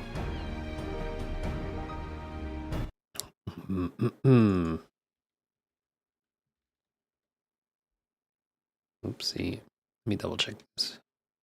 Couture. Couture, yeah. Rather, that was our plan until our seamster fell ill. It was as I faced the unpleasant decision of abandoning this venture entirely that I chanced to hear of Tataru's boutique and the assorted Far Eastern styled equipment they had on offer. You are referring to our samurai and ninja inspired sets of armor, yes?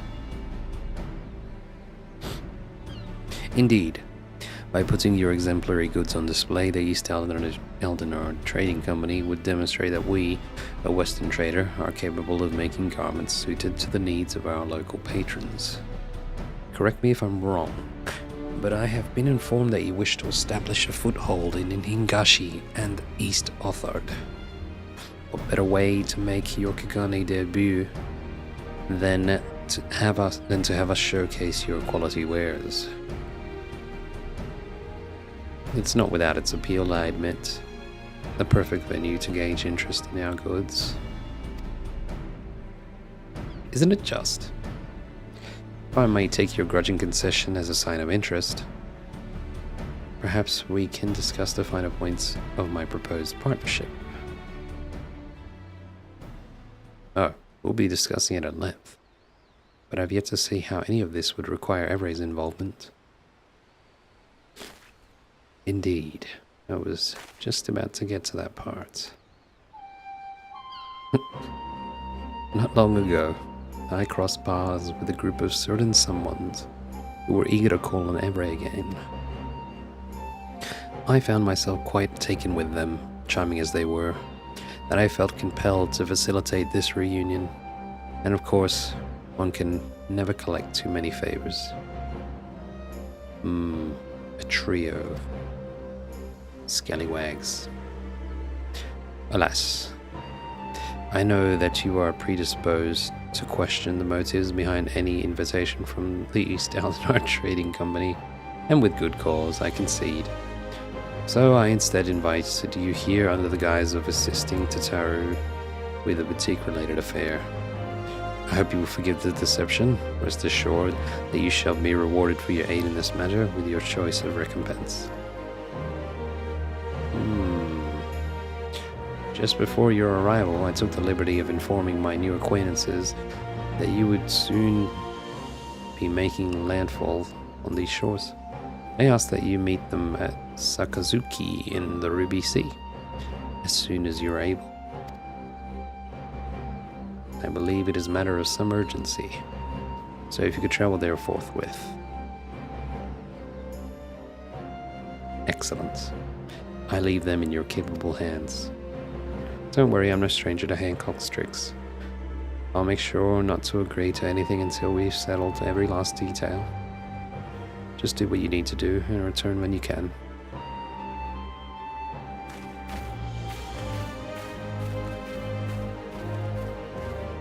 Is it the pirate guys? Sakazuki.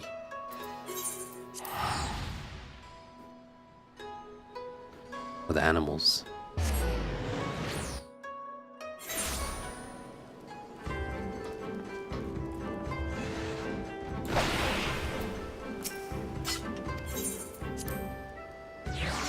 Sakazuki.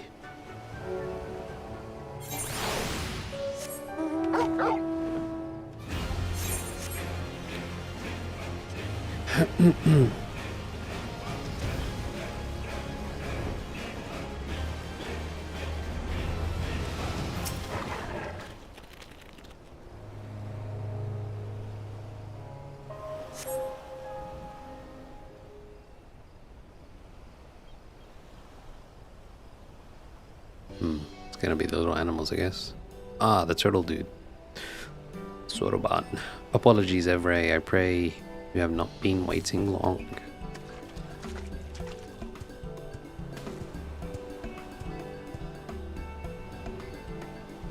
You look surprised. Did Hancock not tell you who requested your aid? Ah, but never mind that. I am simply glad that you are here. Thanks, man. How have I been? Well, my training as the next Genbu continues apace. I must tell you, my friend, each day has been more trying than the last. Why, just the other day, the auspices, that's what they're called, the auspices placed 99 wasabi-filled takoyaki on a platter before me, and instructed me to divine which single bowl out of the entire batch was not filled with that dreadful spice. Training to sharpen my foresight, they claimed, but it felt more akin to torture. By the end, I was reduced to a dithering sea turtle, swimming in a puddle of my own tears. That is all to say, I am only marginally closer to assuming my place as one of the four lords.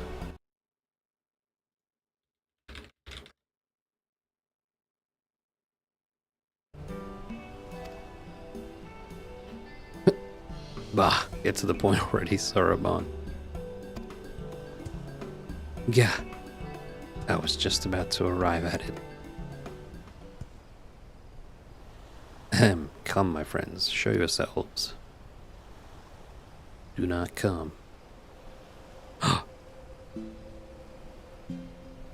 They're in big form.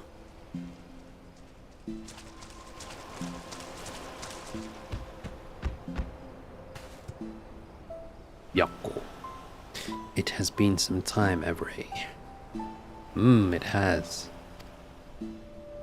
Maybe we'll spend a lot of time together in Unreal soon. I am Suzaku. I am relieved to see you in good health. I understand you have been through a great deal. Oh yeah, man. Been sick all week. Say, Ryu, your concern is unwarranted. This is the woman who quelled our Arimatama and inherited Tenzin's legacy. There is no trial she cannot overcome. Tenzin, 'tis I. Sheathe your sword, I beg you. You misunderstand me, my brother. Brother? I thought the bird was a girl. Wait, which one's a witch? Is this Suzuki the snake? I think so. What's the other ones? Seiryu. I forget. Let me Google. Seiryu.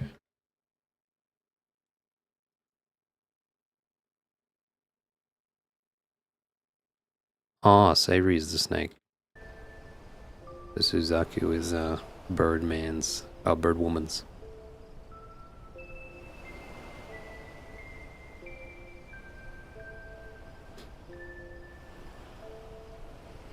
Okay, so she was worried about my health.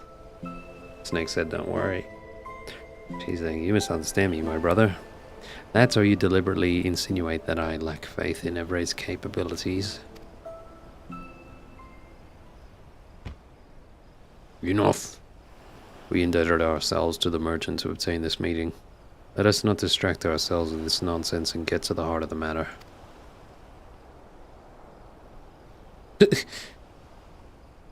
Yeah. Very well. You may not know this, but Senri's cravings for dango often brings her to Kugane. It was during such a visit that she spied a suspicious individual on Kugane Dori. Senri. Is that the cat? Fat cat? Final Fantasy 14 Senri. Yeah, it's a fat cat. Cool. Suspicious individual on Kogani Dori. Kogani Dori. A man who not only wore raiments identical to Tenzin's, but who also claimed to be his long-lost descendant. This descendant was selling good luck charms utterly devoid of benediction. His ploy is plain. He uses Tenzin's name to trick fools into buying his rubbish. Any who would dare sully Tenzin's name shall face my wrath. My flames will cleanse him of his sin and burn his soul to ash. Too merciful a punishment, I say. I shall personally render unto him every pain imaginable. Damn, man. By the Kami. Is it possible they have both succumbed to the Ari Matama once more? Nah. They're alright. The charlatan boasts of more than an esteemed heritage. He also claims to have the four lords at his beck and call. Insulting, yes, but I would still rather resolve this without flames and torture. But having lived apart from men for so long, I fear we may be ill-equipped to do so on our own. Hence why we have turned to you for assistance. You needn't agree to anything just yet, but why don't we all at least seek out this descendant and take his measure ourselves? Oh, right. I forgot Genbu is inside of him now, basically. I was wondering where the hell he was.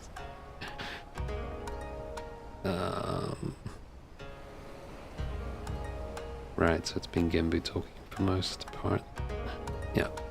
I beg your pardon. Putting myself aside, the three of you approaching any settlement, let alone one as large as Kugane, would surely cause an uproar.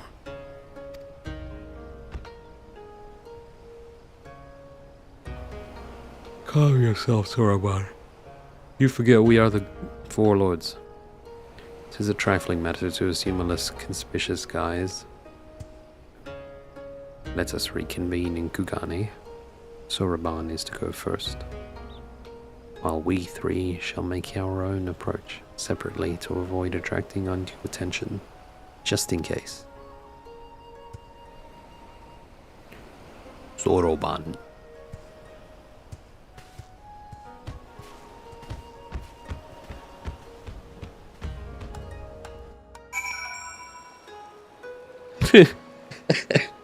Oh god, these outfits.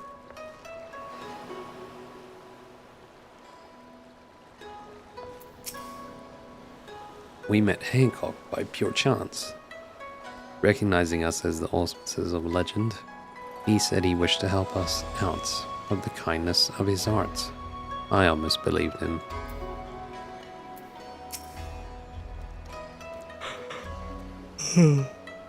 How long has it been since I walked the streets of a city of this size? I did so once, to visit a tea house with Tenzin. I accompanied him in this guise. How my heart raced at the thrill and joy of it, until a priest saw through my glamour. Oh, the commotion that followed. Do not think I haven't noticed you eyeing my costume. If you must know, I acquired it during my travels in the West. I am rather fond of its soft and fluffy texture. Yes. It would seem we have managed to arrive with little fuss. But only the Kami know how long our presence will remain secret. Again with the needless worrying. Our disguises are perfect. None may suspect that you are the four lords at first glance, but you are suspicious in the extreme. We could have used our power to assume the form of men, but those of keen sight would still be able to discern our true nature. The costumes were an innocuous alternative. There's nothing innocuous about them. Senri said she found the swindler on Kogane Dori, yes? Let us head there at once. Yay, teleport. Ooh, cutscene. Here he is.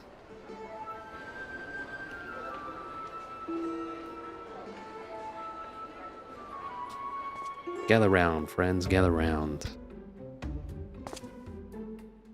Tenzin's descendant, question mark. As you have no doubt surmised from my crimson armor, I am the proud descendant of Tenzin, the famous hero of Eld who once slew an entire host of fearsome Oni demons.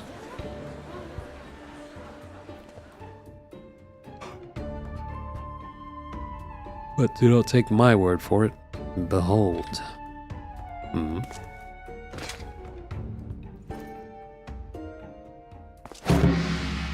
In this hand I hold Tenzin's beloved katana, the Phoenix Blade.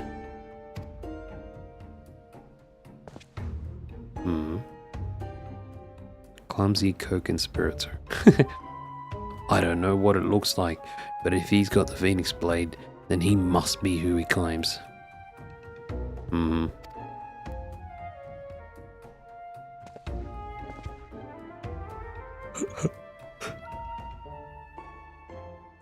Idiots.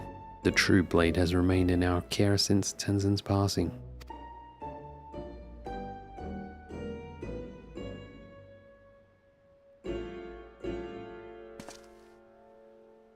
Something seems off.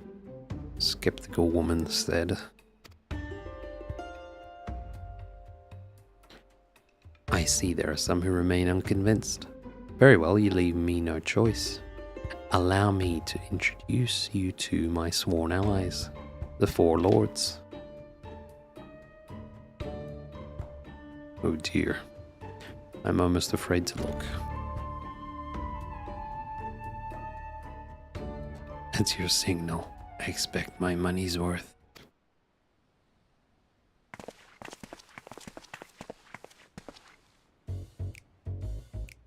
Introducing Genbu, the turtle auspice and foreseer of calamity. Suzaku, the avian auspice and master of the flames of resurrection. Seiryu, the dragon auspice and devourer of young maidens. Last but not least, adorable, we have Yakko, the small and fluffy feline auspice. Why am I alone? Why am I alone, a cuddly creature? Surely you could have hired a Rothgar Mikode to betray me. At least it did not slander your character. Devourer of young maidens. Pah!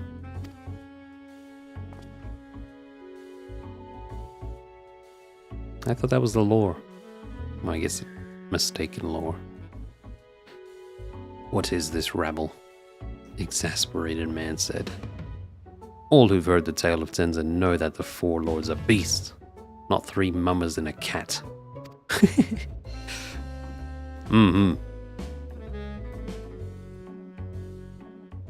These are the glamoured forms they assume, so they may roam the realms of man undiscovered. Surely you can imagine the chaos that would ensue if they went about undisguised.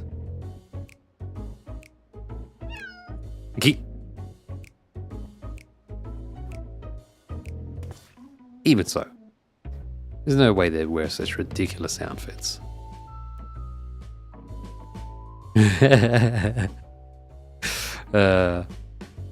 And yet here they are, dressed in far worse.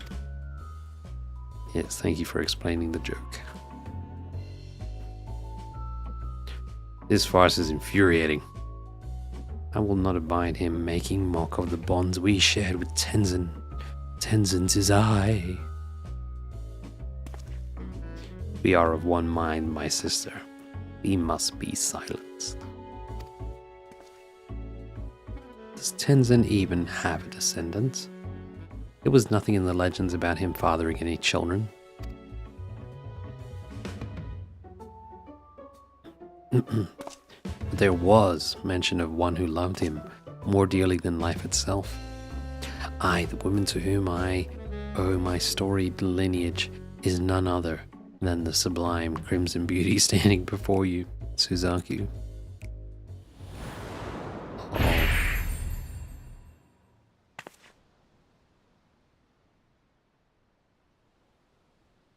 Let him speak. Perhaps he is not wholly deserving of immolation. Bruh, so thirsty for Tenzin. Bah, how easily your rage is quelled.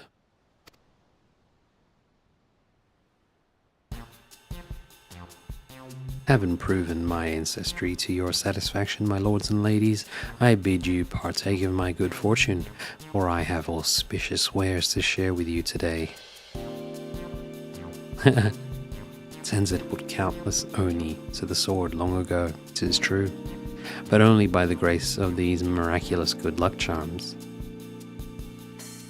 Just one will confer unto you all manner of fortune, good health, a happy family, scholarly achievement, financial success, romantic fulfillment, and much, much more. But that's not all. Purchase a charm now, and I'll even throw in a stylish strap featuring a forelord's design of your choosing. My stock is limited, so be sure to buy while supplies last. Shut up and take my money. I'll take 2. No, 10. 10. There's barely 10 there, man. My blood boils to see Tenzin's good name used in this manner. As does mine. We cannot sit idly by and allow this to continue.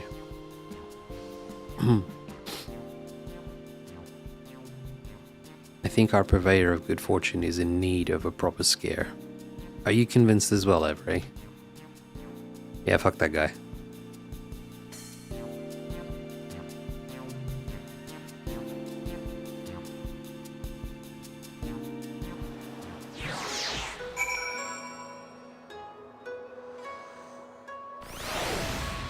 Oh. Lest you worry, despite his preposterous depiction of me, I have no intention of harming this swindler.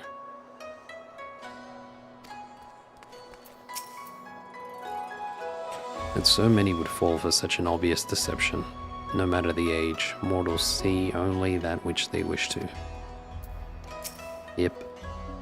He is a most persuasive and cunning adversary. I was very nearly convinced I had given birth to Tenzin's child. Uh-huh. Sure that didn't take much convincing. He seemed quite pleased with himself as he packed up his stall. Business was good, no doubt. How shall we proceed? With care and preparation. We all saw how deftly he countered accusations of fraud. A more clever approach is needed. He must limit his ability to spin more lies. Have you any ideas, Ebre? I could present myself as Tenzin's true descendant. The presence of the Four Lords should be more than enough to convince him.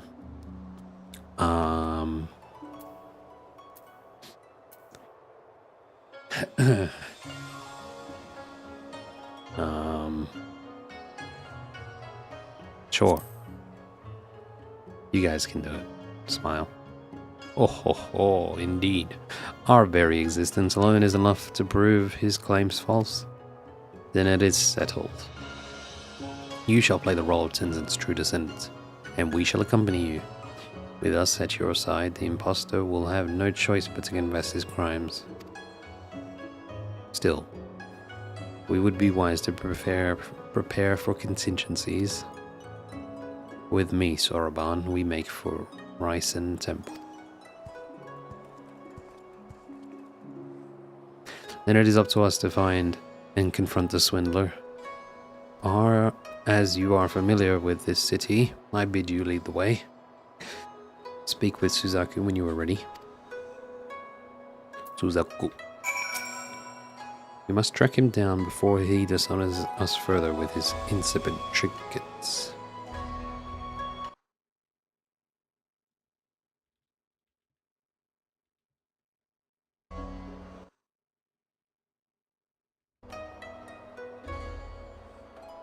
Insipid.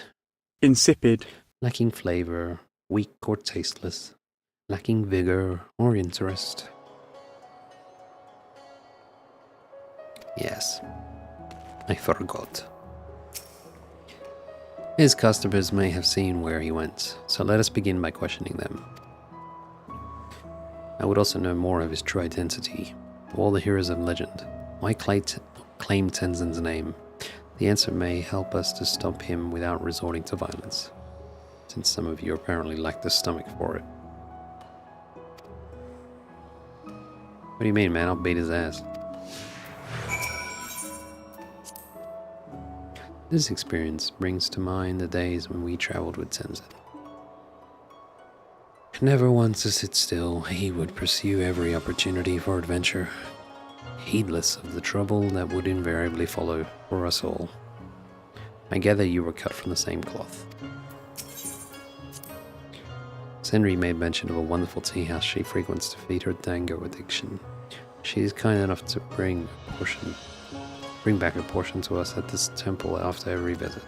I know, my stumblings have naught to do with our purpose.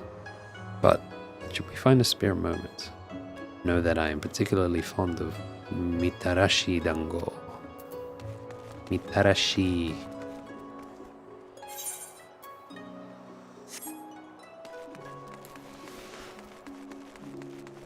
Who's this superstitious woman?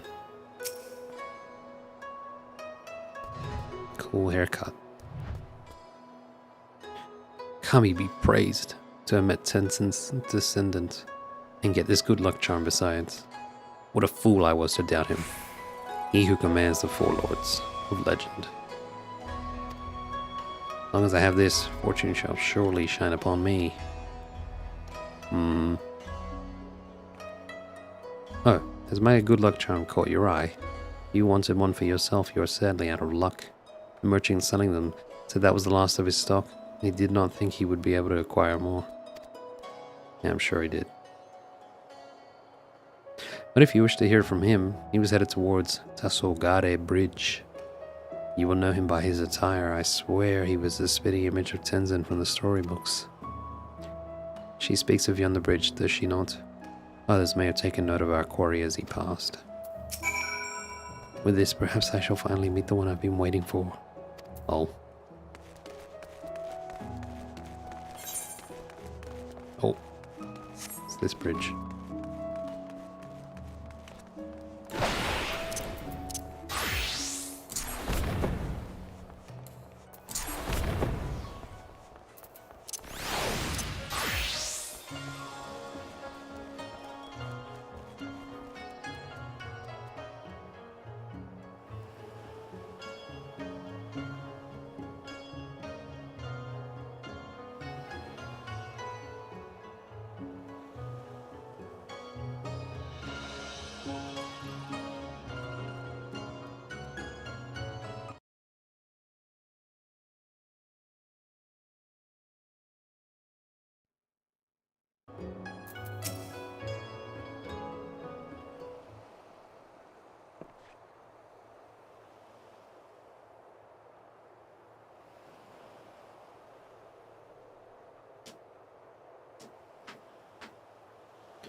Have I seen a man claiming to be Tenzin's descendant?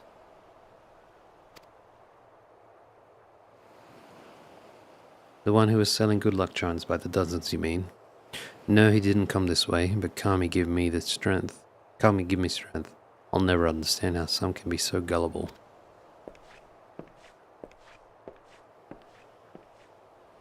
Let us continue our search elsewhere. Well, well, well, look who it is. Goddamn catfish. Namazu. It has been quite some time. What brings you to Kagane this eve? Speak of a fucking scandalous trickster.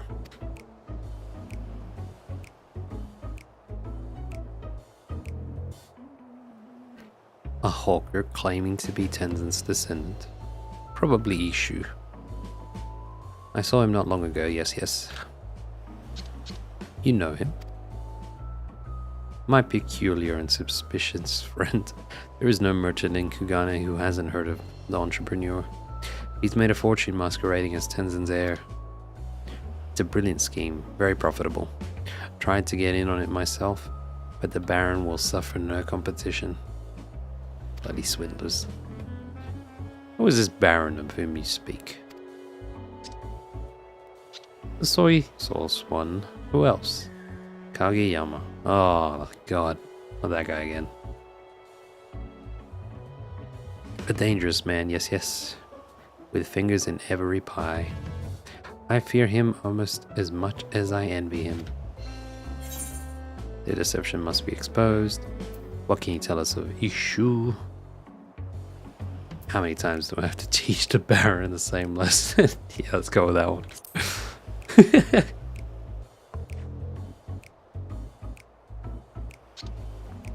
No, you've had dealings with him, have you?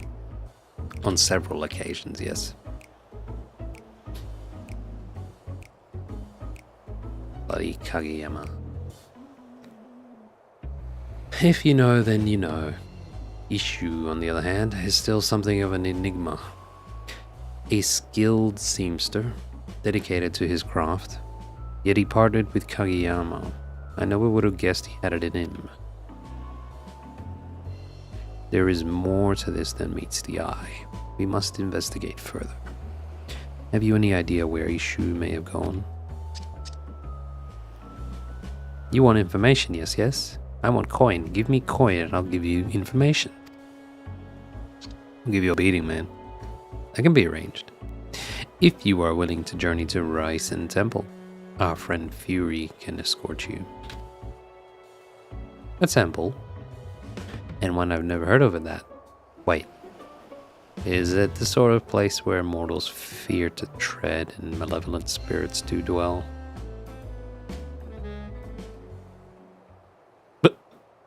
Malevolent spirits? No. Just a somewhat ominous crystal. I'll take your word for it.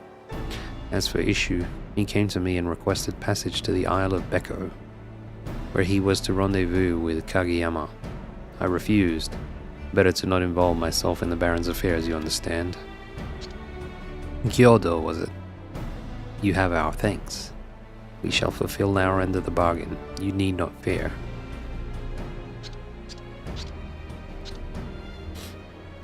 You little shit, I hate your guts. Get out of here. There is no time to waste. I shall have a messenger instruct Byakko and Soroban to meet us at the Isle. Right.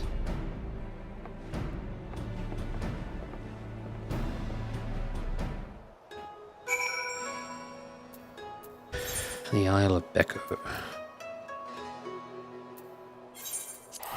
Amamizu.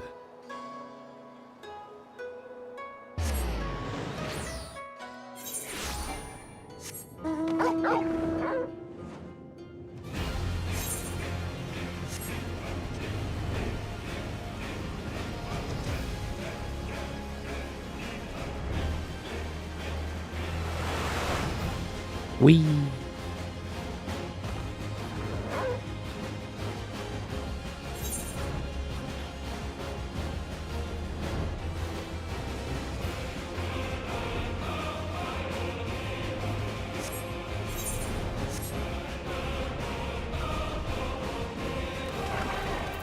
No, wrong person.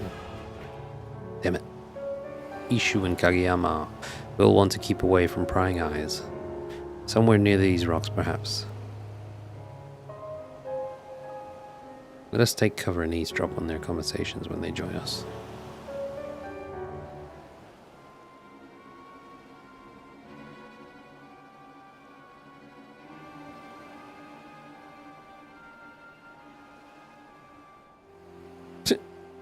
Same old mustache.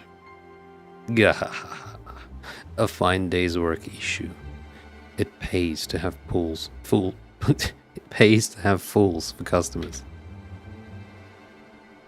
Master Kageyama, please, this cannot continue. I shudder to think how the four lords would react if they learned of our crimes. Sigh. Remind me, who was it who delivered you from a life of destitution after you lost your job as a seamster? Pray tell who? You, Master Kageyama. And I am forever grateful for your help, without which my family would be without house and home. But even so, what we are doing is wrong. Want to wash your hands of this dirty, dirty business and be a seamster again? Is that it? But once the truth comes out, and I would see that it does, who would dare trust you? No, Ishu. You're going to continue the act, or you and your kin will starve in the streets. Oh no. Bro.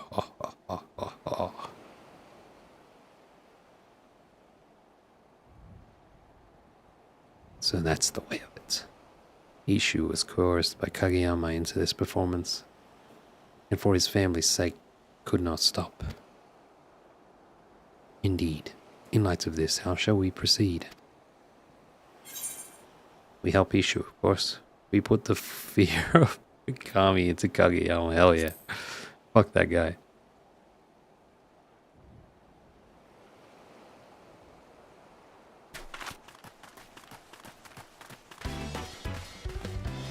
Aw, yeah. Who are you? Why are you wearing such ridiculous outfits? Man, this song's so good.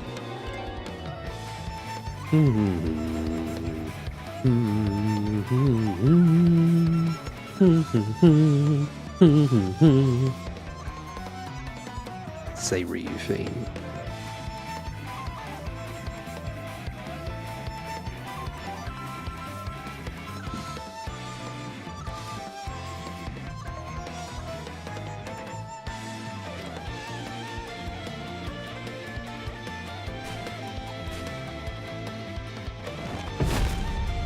Hearken to me, mortal. I will suffer you to sully Tenzin's name no longer. Defy me and you shall not like the consequences. Sully Tenzin's name, you say? His flesh and blood are free to do with it as they please. Unless you can prove that Ishu is not in fact his descendant, I suggest you get out of my sight.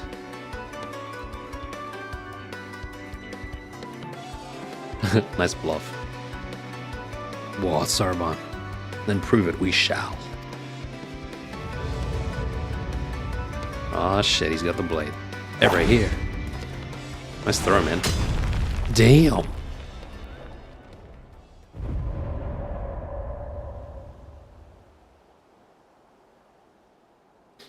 It is time we revealed our true selves to these mortals.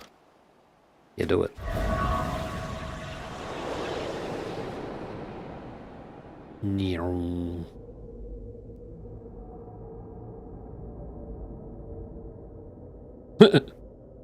Kami forfend. It cannot be. Damn. Now they're in big money. Damn, they look good. Oh shit, the blade. Damn, that's Pog. Wait, screenshot. No, I missed it. That flame-kissed katana you hold in your hand. Is that the Phoenix blade? Hey, let me open up my screenshots page for later. Before I forget. There we go. Phoenix blade? Whoa, again we look so old. Or the crimes you have wrought in Tenzin's name. Your punishment will be severe indeed. Beg not for mercy. Damn, Sarah, you badass. Take heart, my dears, I shall make your deaths painless. Hearken to my melody. There is no turning back. Steel yourselves. Yeah, somebody help, anybody help me.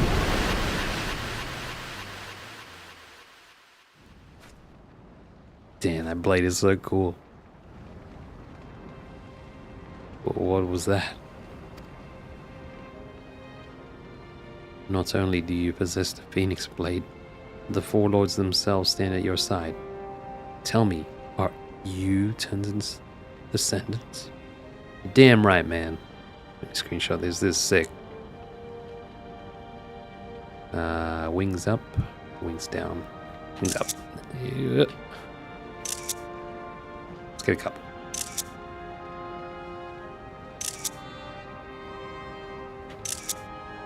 God damn it. There.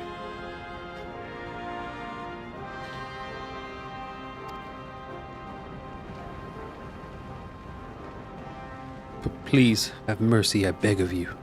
I vow to never again use the name of your ancestor. You have my word. Yeah, see you next time, man.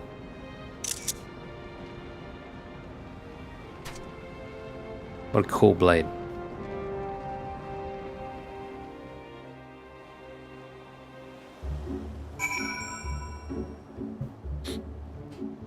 Phoenix Blade OP. Issue. I do not blame Master Kageyama for fleeing in terror. Yet, as odd as it sounds, I did not feel as though you meant me harm. Yeah, we didn't. Uroban. It is thanks to Fury that we made it here in time. And now we can rest easy in the knowledge that Kageyama's scheme has been ended. It's Fury.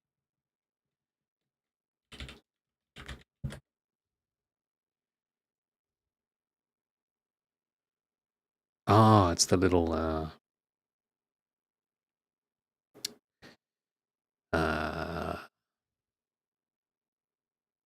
panda, little Japanese raccoon dog, Tanuki. One of the auspices. It's thanks to Fury that we made it here in time, and now we can rest easy in the knowledge that Kageyama's scheme has been ended. Yeah. A mere illusion, and the man loses his head. Some baron he is. He looked every bit as dignified as Tenzin did in his day. The Phoenix Blade suits you. Damn right, that was cool. At Tenzin's behest, I once played the role of a ferocious tiger to frighten the people of a village and drive them to flee before they were buried in a landslide. He took part in the deception as well, but to be honest, your acting put his to shame. Have you considered auditioning at the Mujikosa Theater? Honored lords and lady, and descendant of Tenzin, I know not how to make amends for my sins. Though actions speak louder than words, I wish to say that I am truly sorry. Man or beast, we all make mistakes. I am told you are a master seamster. I might not go so far as to say master, but with my skill I managed to put food on the table. Then perhaps I shall have a word with an old friend. I can wait, Soroban. We must escort this young man to a safer location. Soroban. Saruman.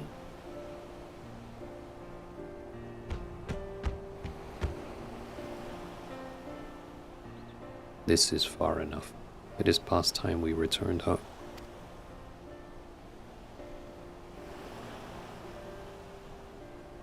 We are once more in your debt. It is because of you that this affair could be concluded before Tenzin's reputation suffered irreparable harm.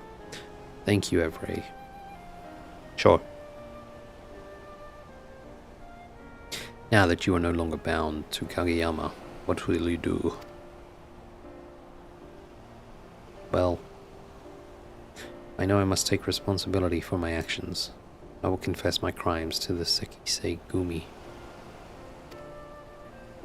Oh no. After I am released from my imprisonment, I shall take up an honest trade once more, and not rest until I have repaid each and every victim of my deception. Ah yes, I had been meaning to tell you, but I will let Hancock explain when he arrives shortly. Dreadfully sorry to have kept you all waiting.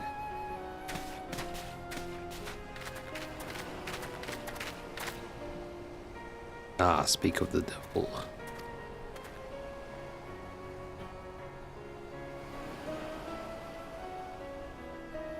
And the urchin girl came as well. It has been far too long. You're looking green as ever, Soroban of the Blue. And once again, Genbu, that's Tataru.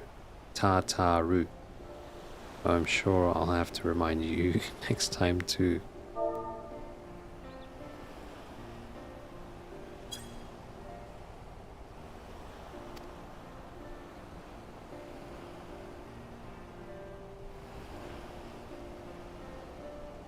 You are Ishu, the seamster Soroban spoke of, yes? If it is gainful employment you seek, the East Aldenard Trading Company would be thrilled to hire one of your expertise to work at our draper shop. Seamster in our service fell ill, and we've been looking for a replacement. I have no words. I am grateful, truly. But I cannot accept, for once I confess my crimes to the Sekisei Gumi, they will surely imprison me for a time. Ah yes, the Sekisei Gumi. I had a chat with them not long ago. They are aware that the scheme was contrived by Kageyama, and that you too are one of his victims. You will be required to assist them in their investigation, of course, but you needn't steel yourself for even a brief incarceration. Wow.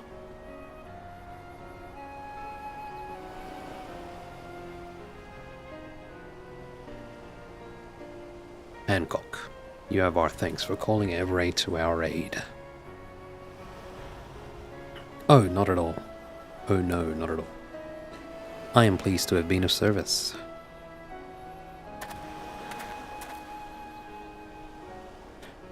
I have not forgotten our arrangement, Everett. Have you decided upon a reward?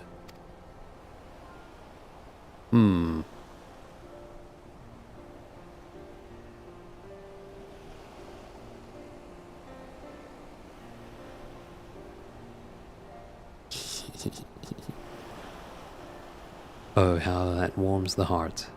A material to help restore the keepsake of a dear friend. I have just the thing.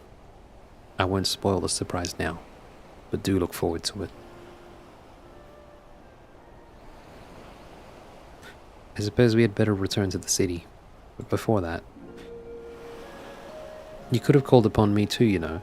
It's not like I wasn't part of the whole saving the Ruby Sea from becoming consumed by roaring flames endeavor or anything.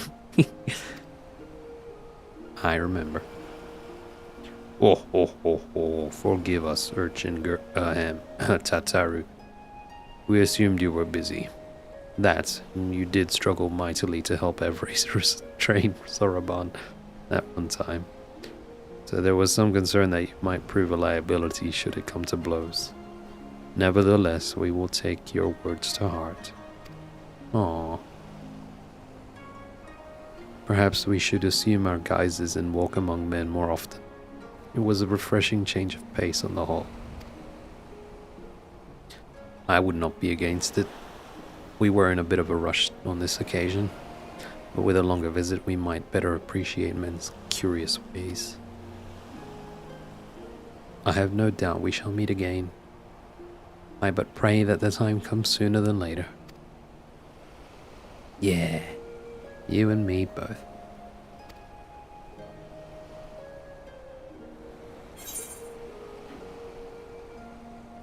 I'll be sure to stop by the temple later. Bruh. Yeah, alright. Yeah, alright. See what they say.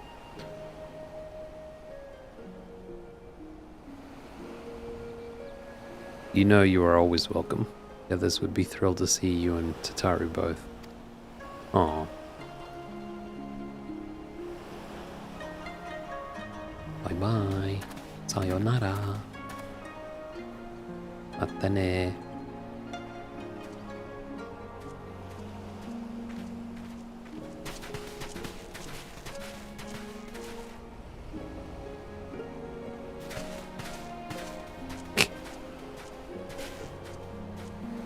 Bye, guys. Aw. It was cool. Now then, I say we resume Soroban's training upon our return to the temple. Must we so soon?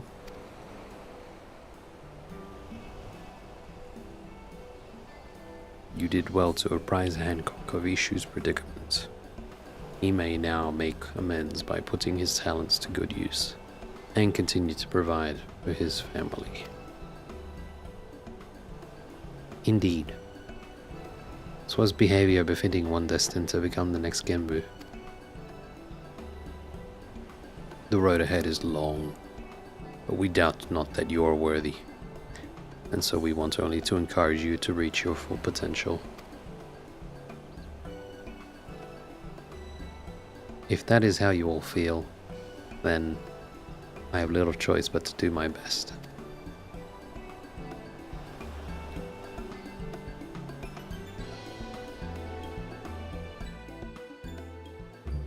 Well, that was better. Much better than the Heavensward one. Sky Pirates. Sleeping Face.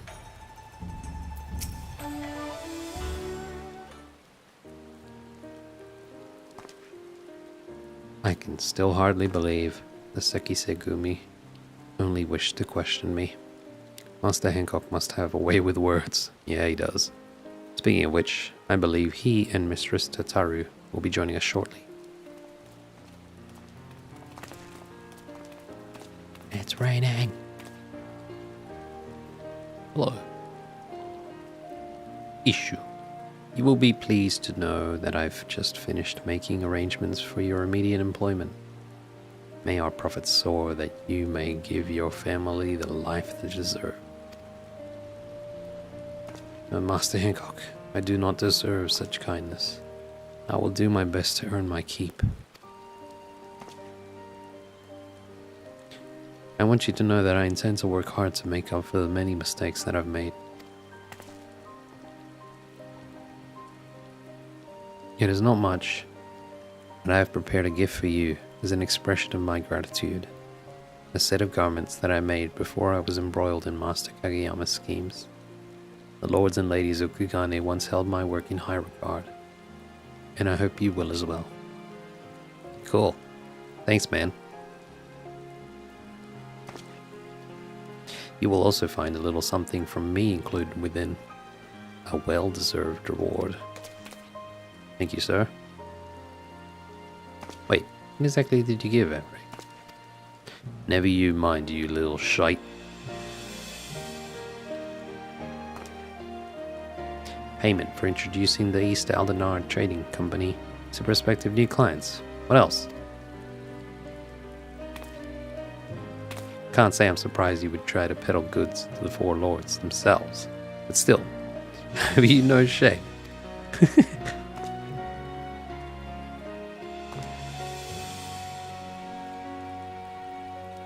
Regardless, now's as good a time as any to inform Evray of the results of our deliberations. Said result being, we have agreed to an official partnership with the East Aldenard Trading Company, one which I will exploit for all it's worth, to make Taru's boutique a household name in Kugane. For my part, I pray this is the start of a mutually beneficial partnership. To business. I would have a tour of this draper shop of yours immediately, if you don't mind.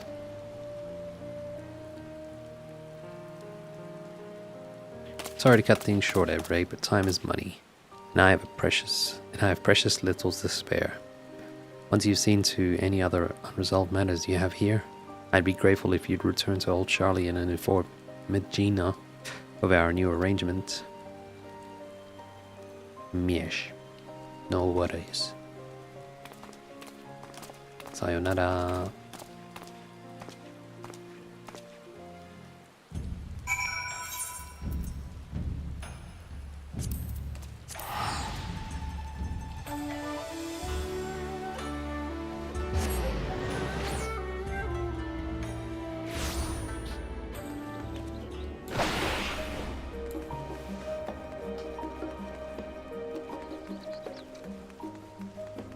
Two down, one to go.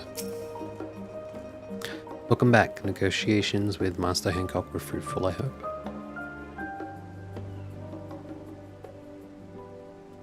Well, I expected nothing less from you and Mistress Tataru.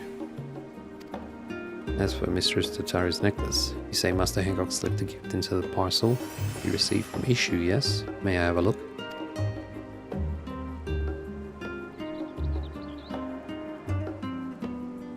My goodness, what a stunning set of garments. They certainly offer a taste of the Far East. As for the item Master Hancock set aside for Mistress Tataru's necklace, by the sisters' black pearls, you have any idea how rare these are? They can only be harvested from black-lipped oysters in the Ruby Sea. I cannot be certain until they have been incorporated into the necklace, but I believe the darker shade will serve as a contrast to the brilliant sapphire centerpiece and make it stand out even more. To part with such precious treasures, Master Hancock is either very wealthy or very well connected, or both. We would do well to maintain a good relationship with the East Aldenard Trading Company. Yeah, you would. But that is the boutique's concern. After all you have done for us, I am sure you want nothing more than a good rest. Thank you again for your continued assistance. When next we discover a client we'd like to add to our ever-growing list, I hope we can count on your assistance once more. Oh. Hey, is this the closed pen I always wears? Ah. Cool. Who knew?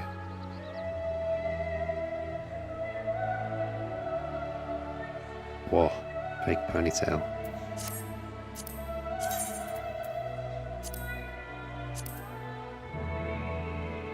Pretty cool.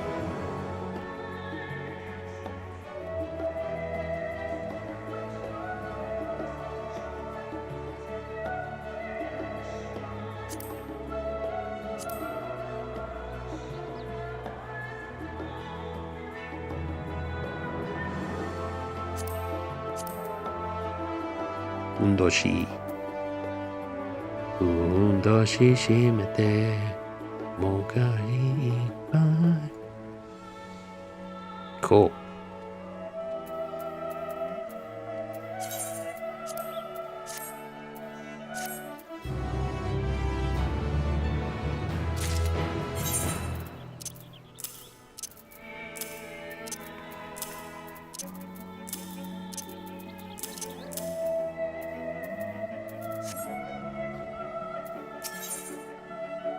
Aggressive expansion. Ugh.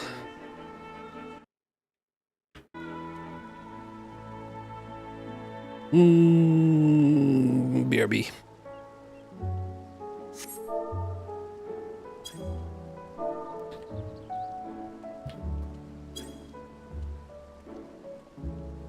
Wait a minute.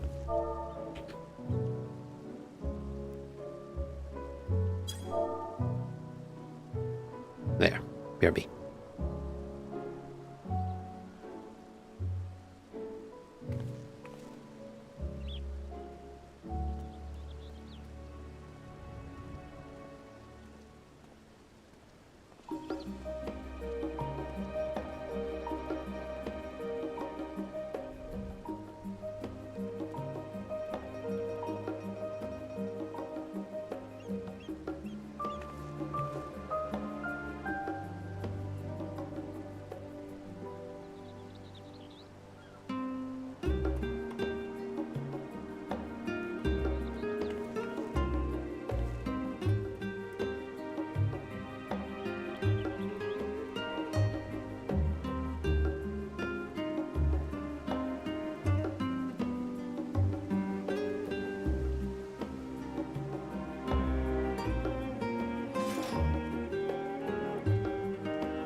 Okay.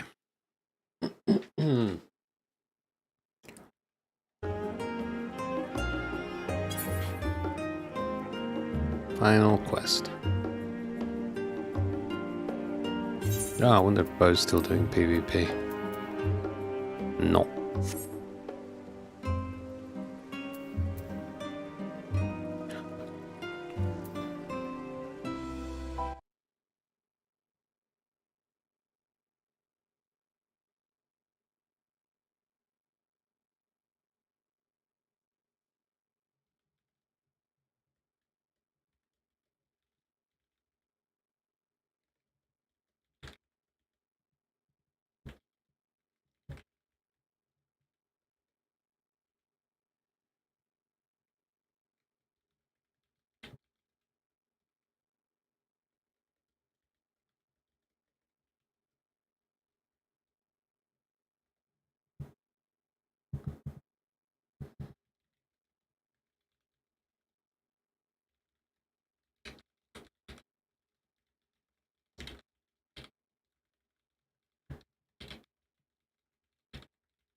Alright, let's get this show on the road.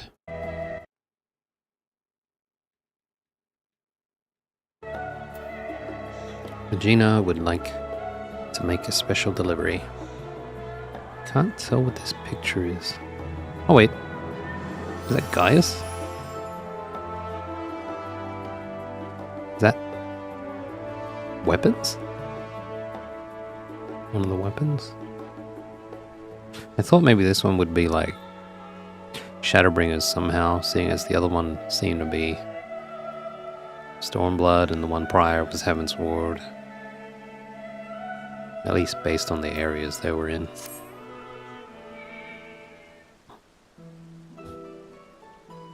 Evray, I've been meaning to speak with you. Mistress Tataru mentioned the most astonishing thing to me earlier. Is it true that you aided in the liberation of Wurlit?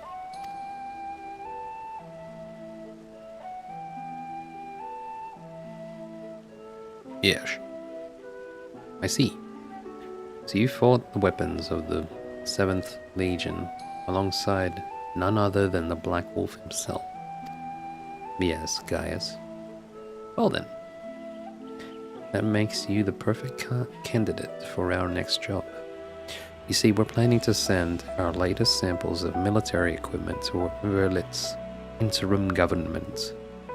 Since Gaius Balsar oversees such matters, who better than his sister-in-arms to pitch our wares?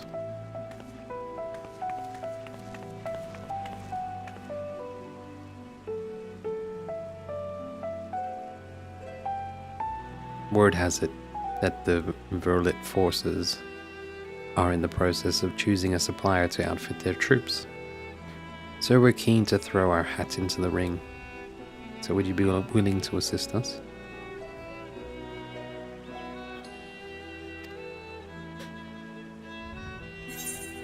I'd be happy to. It would be a good opportunity to speak with Gaius. Sure. I don't mind speaking with Gaius. He's alright. Wonderful. I can't thank you enough. If my sources are correct, you should be able to find Gaius in Turncliffe. Wow. Another area I haven't visited in a long time. Should you chance upon any potential adornments for Mistress Tataru's necklace, please do bring them back with you. This necklace better look damn good by the end of it.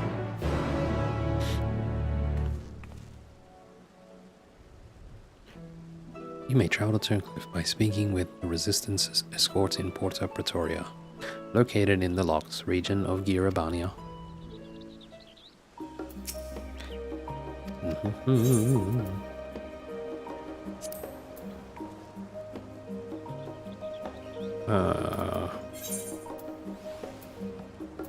Yeah, Porta Pretoria is correct.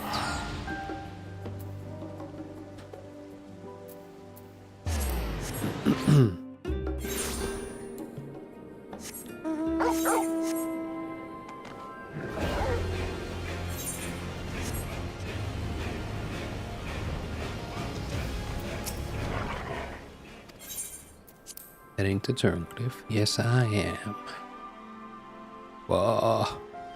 It's been a while.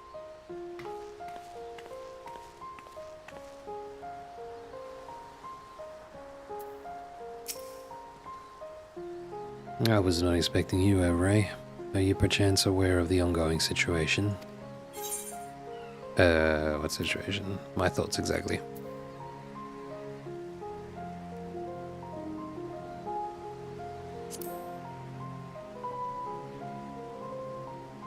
I see. And you are here on some other business, yes? Mm-hmm. Samples of military equipment. You have my thanks. But there is a more urgent matter that requires my attention. I have received a report that a G Savior Mark II has been stolen from the hangar here in Turncliffe. Hangar? In fact, I am here to speak with an eyewitness. If you are willing, I would like you to join me. Your insight may prove useful. You mean my echo? Take us there.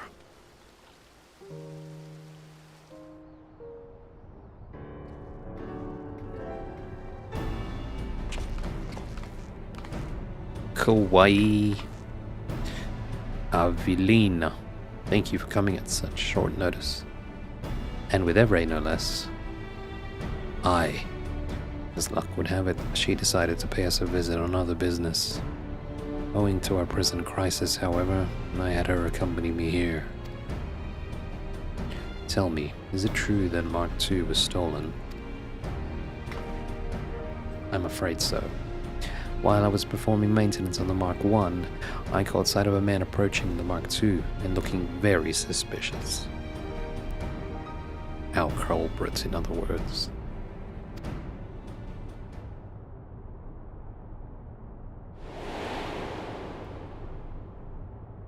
Uh-oh. You gotta be kidding. There's no way. Is he dead? I don't even remember. I called out to him, demanding he state his business here. But when he turned around, my heart nearly jumped out of my chest. The man who stared back at me was Valens Van Vara. VVV. I am sure of it. Valens. Impossible. He breathed his last breath before my very eyes. Unless the dead walk among us, it simply cannot be. I only know what I saw. Though he wore a visor, the likeness was unmistakable. Even his magenta armor was identical. Revolutionary Commander, pray forgive the interruption. I bring urgent news. Hey kids. Want some drugs? These former captives of the 7th Legion insisted they speak with you. But please, forgive us. Father, our father, he...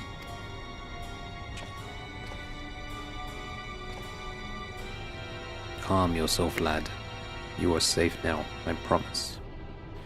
Now tell us what happened. Smile. Father, Valens came back and told us to show him where the war machina are.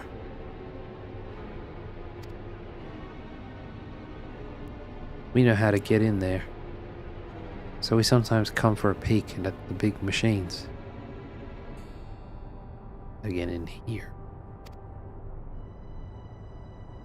And after telling Valens how to sneak inside, he made off with a G Savior Mark II.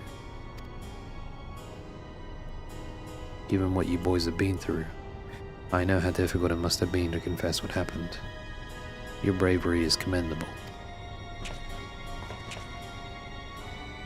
Now, you'd best return to the orphanage. Fear not, we will deal with this so-called Valens.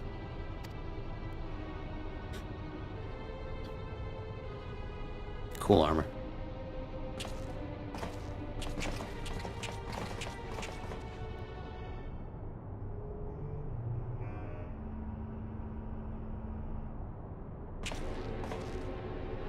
though I highly doubt he has returned from the dead. That war machina has fallen into the wrong hands. The consequences could be catastrophic. We must give chase and swiftly. Will you lend us your aid? You have my gratitude. We will set out to reclaim the G-Savior Mark II as soon as you are ready. Pray inform the Ironworks staff when you have seen to your preparations. Yes, quite.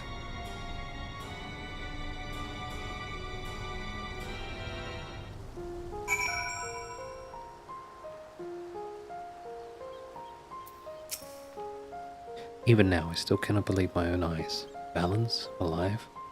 The very thought of it makes my blood run cold. That the Mark II was seized so easily bespeaks a need to tighten our security. For now, however, we must focus on the task at hand.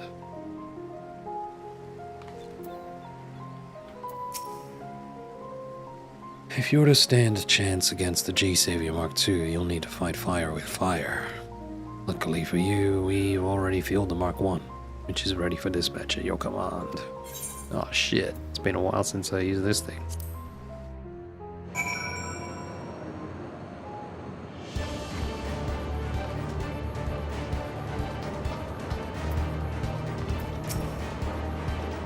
G-Savior Mark I's automated piloting systems currently have us cruising towards Garlemald. Oh, I thought it was one of those robot things. I thought I was going to fly the Gundam. Maybe not. Cruising towards Garlemald. Okay. If the perpetrator truly is Valens, I am all but certain he is making another attempt to seize the Imperial throne.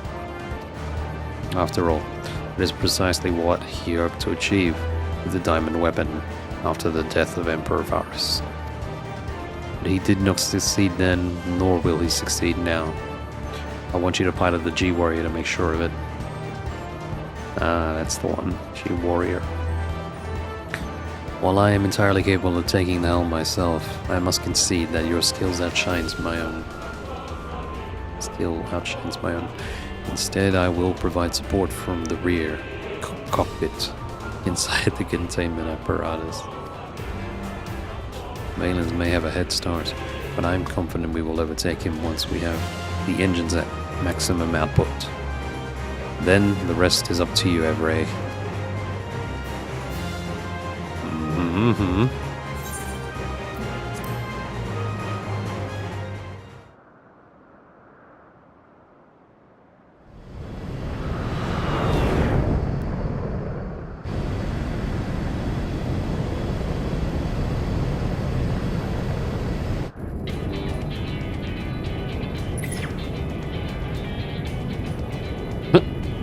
The lips moving. 720p. Heat signature detected 3,000 yalms to the full. The readings are unmistakable. It can only be the Mark II. Damn. Our she blows. Ideally, we would shoot him down before he can detect us. But doing so would destroy the vessel and him with it, making it impossible to identify the culprit. Our only choice is to draw near and neutralize the vessel's propulsion systems, even if it means alerting him to our presence. I beg to differ. Oh no!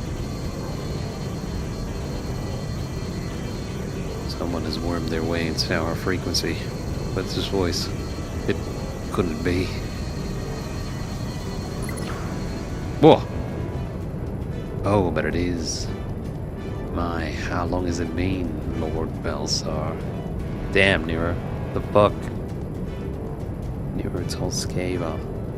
Up to his schemes again, huh? As I suspected, Nero Tolskava. So the rumors were true. He survived the battle at Castra Meridianum, and now work as an engineer under Sid. Work under him? Work under him? Clearly you are misinformed. I am merely using my unequaled talents to save the poor fool from his own ineptitude. And now I'm here to do the same for you.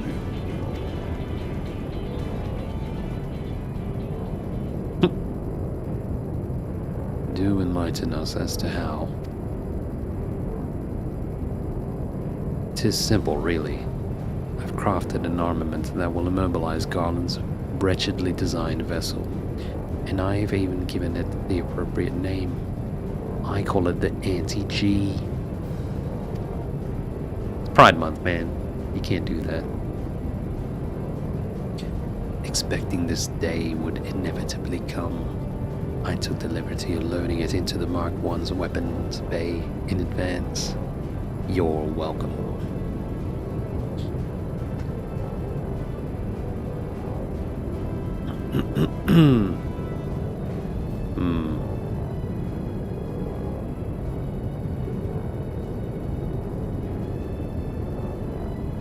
Wait a minute, Mark I's weapon bay?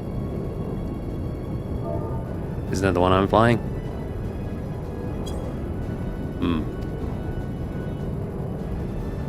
Now, adventurer, listen, and listen well. What I'm about to tell you will be the key to sinking that scarlet vessel. Oh, okay, it is in this one. Right, alright. Yeah, I was thinking for a second maybe he put on Bagland's armor or some shit and was hijacking the thing, but I guess not. What I'm about to tell you will be the key to sinking that scarlet vessel. And while I find the idea of its destruction unbearable, 'tis nevertheless the perfect opportunity to prove who is the superior engineer, Garland or myself. Do put on a good show. Tee-hee lol. Gotta lock in.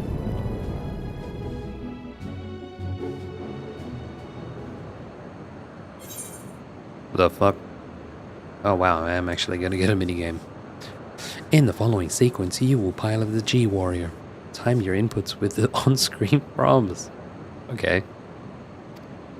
When a blue prompt appears, left, time your input as the diamonds overlap.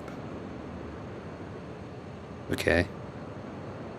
When a yellow prompt appears, right, make several rapid inputs until the prompt disappears. Wait, so... just press the blue when it matches up with left, and right is several rapid. Okay. Oh, wait. Any standard unmodified key. Oh, so it's just one button for both? I don't actually have to press left and right, I guess.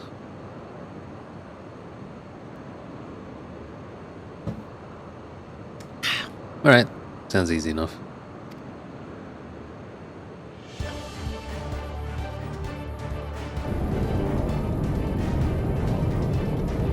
When I activate the homing interface, you are to lock onto the vessel immediately and fire a barrage of anti-G missiles. The moment our quarry is aware of our presence, he will undoubtedly take evasive maneuvers. The Anti-G is a flawless achievement, born of scientific genius. But that is of no matter if it misses its target. Understood?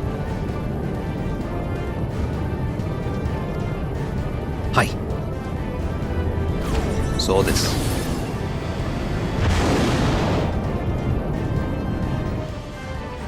Homing interface activated. Commence bombardment. That's pretty cool. Look at all these clouds.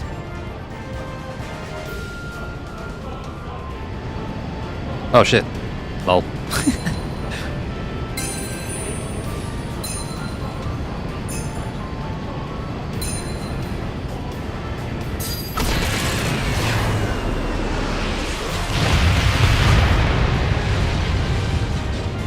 Hell yeah. Why? I dare say you're a natural.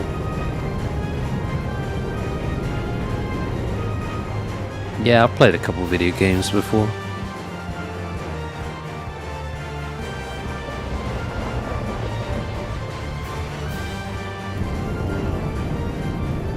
With the apparatus's propulsion engines neutralized, our quarry is defenseless. What are you waiting for? Capture him.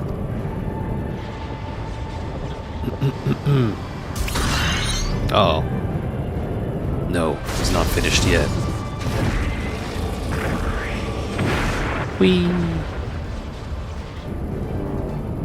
So the cornered brute still has some fight left in him. I trust you can show him the folly of his perseverance. He's not going anywhere. I can stop him. It'll all work out somehow. Lol. He's not going anywhere. I'm locking in.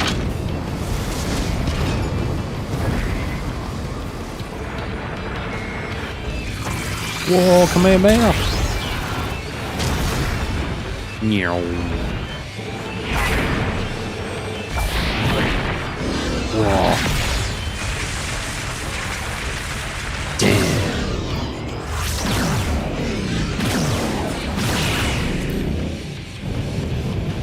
Hog. Gundam fight.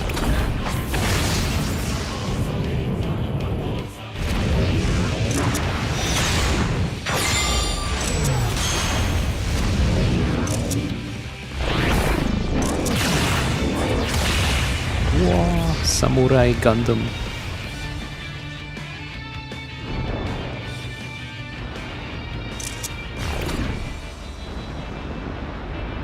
Excellent work. Quickly, we must go after him.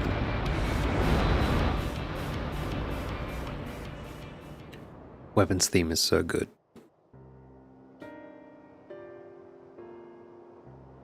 Isn't this the place we... Yeah, this is the freaking place we killed him the first time. Brother, that's literally him, what the fuck? That's pretty lazy, man. They reused the same area.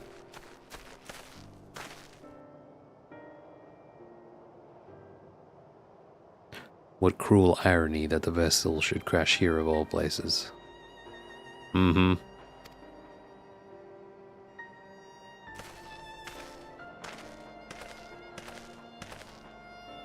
Surrender. There is no escape. Are you alive? Valence, question mark? It's you, Gaius. And who are you? What do you mean? I'm Valence, the man destined to inherit the Imperial throne. Very well. We will do this the hard way. Yeah, pull out that gunblade.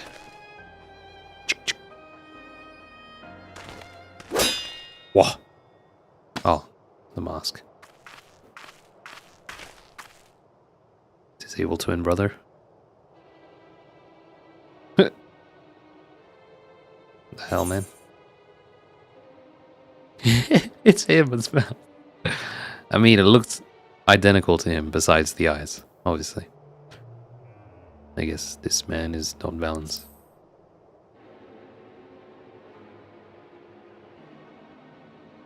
I will not soon forget how Valence's face froze with fear in his final moments. How the light in his green eyes extinguished alongside the flame of his life. Yet the resemblance is uncanny all the same.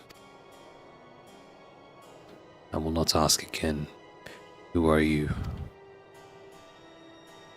Answer sincerely, or atone for your sins with your life.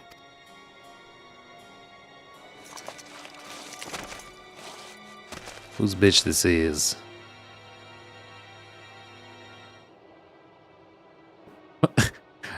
My name is Procopius. Procopius? Procopia. Procopium. I served as a pilot of the 7th Legion under Lord Valence. This is his command. Why do you look like him? When I reviewed the 7th Legion's record, I saw no mention of there being another of his kin within its ranks. Your face. Surely not. That's right. And I would gladly do it again. Were Lord Valens to become Emperor, his life would be under constant threat. This is my expression of devotion, my willingness to sacrifice myself in his name. What? What, did you have surgery or something to look like him? I don't get it. Are you an Assi and you take over his body? To go so far as to change your own face. Come on, man, you're right. But why steal the Mark II? Like your master, I presume you'll wish to use it to ascend the throne.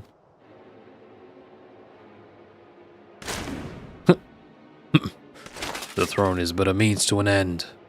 My true aspiration is to embolden the people of the shattered remains of Garlemald to rise up once more and take what is theirs by birthright. Only we Garleans are fit to inherit this star, herding the cattle masses as we milk them for all they're worth. This is the way it should be, just as Lord Valens envisioned. Yeah. In the words of Emperor Solus, no lands must remain beyond our grasp. Go forth, conquer, rule.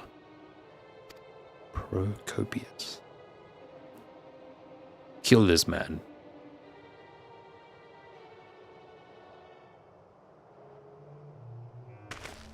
Slice his neck. Damn, knocked him out.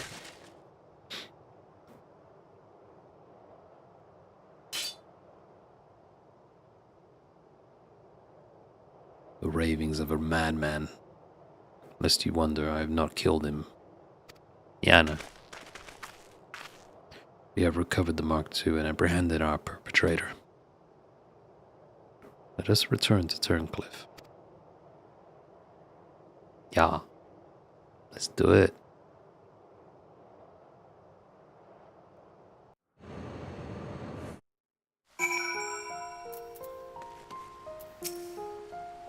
My thanks for lending your aid, despite the suddenness of my request.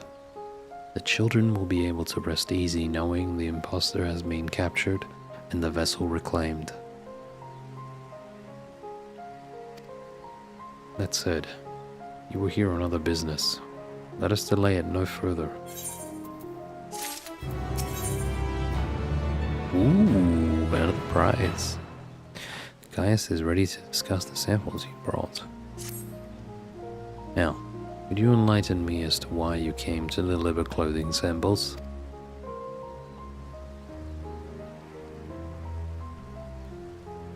An enterprise founded by a former scion, with you acting on their behalf. Clearly the equipment is of fine make. I and my associates will give it all due consideration. Still, I confess I'm rather surprised to see the champion of Eorzea doing so mundane a task as delivery. This Tataru must command a great deal of respect. Well, an adventurer takes everything in stride. Deliveries, sky fishing, traveling to the furthest edges of the universe. 'Tis unwise to refuse the coin keeper of the scions. True.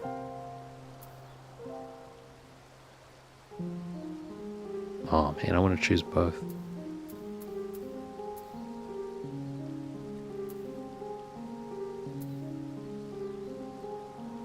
Let's go with the second one. To hear you speak so, she's clearly not one to be trifled with. I shall heed your words should I ever meet her at the negotiating table. Yeah. She'll be standing on a stool. In any case, I believe your errand here is complete. But if you are willing, there is another task I would ask of you. The boys are doubtless still unnerved by what happened earlier. I would assuage their concerns. Make it clear to them that Valens is well and truly gone, but it cannot come from a Garlean like myself. Could I prevail upon you to tell them in my stead? Thank you. I believe you will find the boys near the storage area. Pray give them the good news. Those children have no doubt come to fear Garleans. My presence at this time would likely cause them undue distress. Yes. Wait, what? Where do I go? Whoa! There's a card here? Oh. Who would have thought it? Ah, I thought I visited all the areas possible. I forgot this place existed. I guess there wasn't any in the pirate place. I didn't notice any there. Other zones? I'll look it up eventually. But for now, I want my card. Furtive, former Imperial. Furtive. What's that mean again? Furtive. Furtive. Attempting to avoid notice or attention, typically because of guilt or a belief that discovery would lead to trouble. Secretive. Yes. It's always one of you Imperials.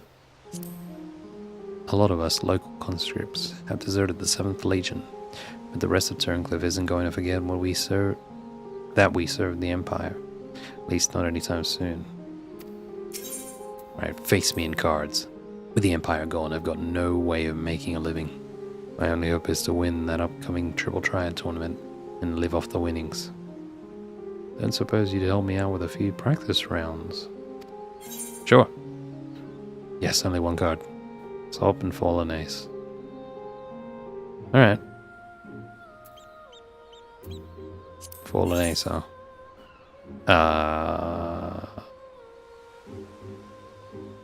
Shit.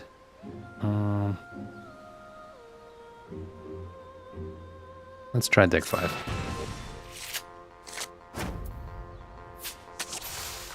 Ooh, I'll take that.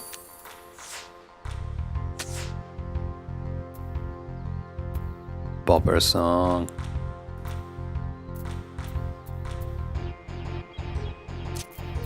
Wait, that's not good.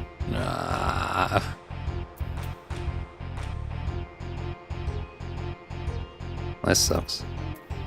Just go like this. Alright, I can play with that. I'll pray wrong.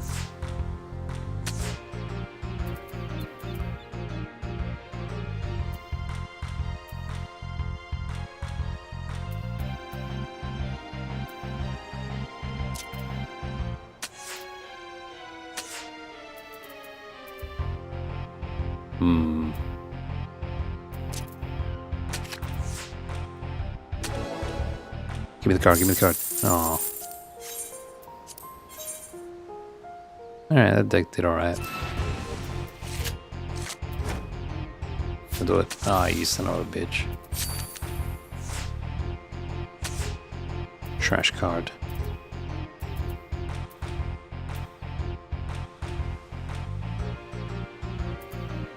I'm not sure on this deck actually. I feel like all their power ranges are on the wrong spots. Yeah, screw it. Let's just go.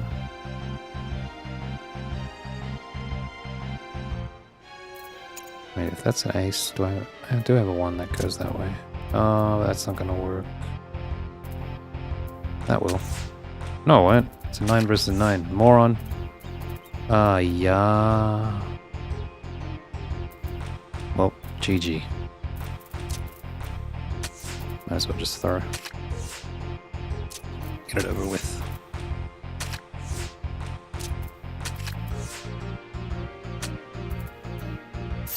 Let's try this deck.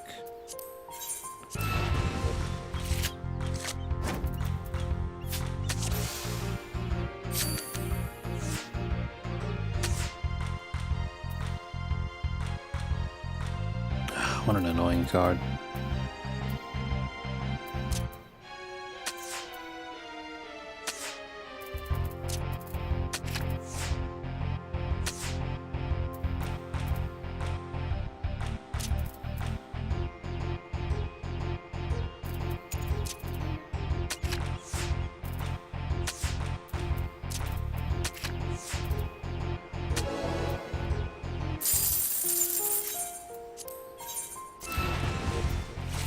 Man, I wonder how long this is gonna take. Ooh, Asahi.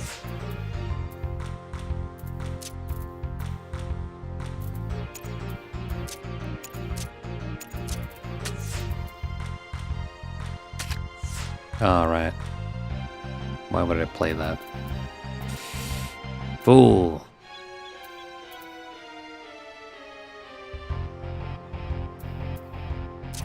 Might as well just do this. Fuck it.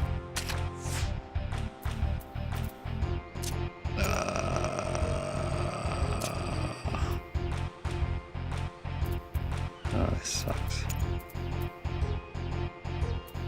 Screw it. Never punished. What a moron. Oh, yo. Could take it, but I should play defensive. I'm not winning though. Ah, screw it. Yep, he's done. Cool. Yes, thank you. No, I'll never win the tournament at this rate. Please, you've got to play me again. Feels bad, man. Thanks for the card. That was a cool card. Very pain in the butt. Alrighty.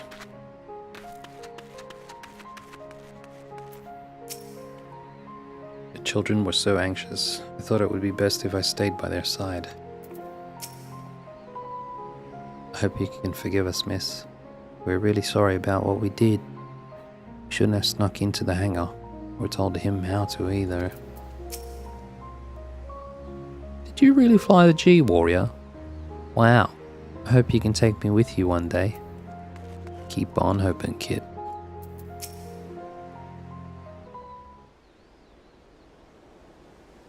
Oh, you're back. Please, miss, you have to tell us what happened. Blah, blah, blah, blah.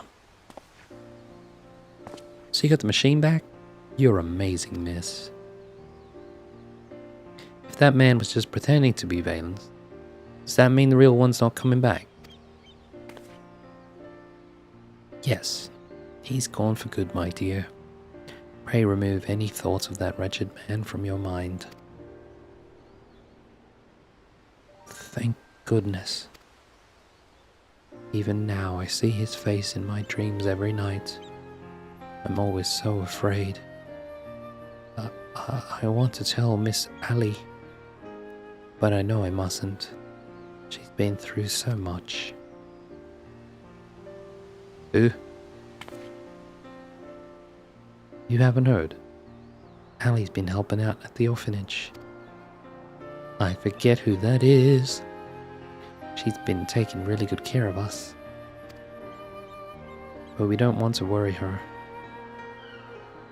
Could you keep what happened a secret?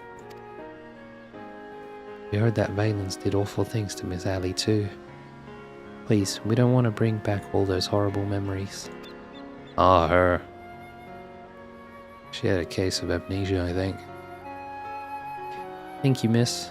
You're the best. Say, you know Miss Ali, right? Do you think you could help us? We want to make her wish come true for being so kind to us.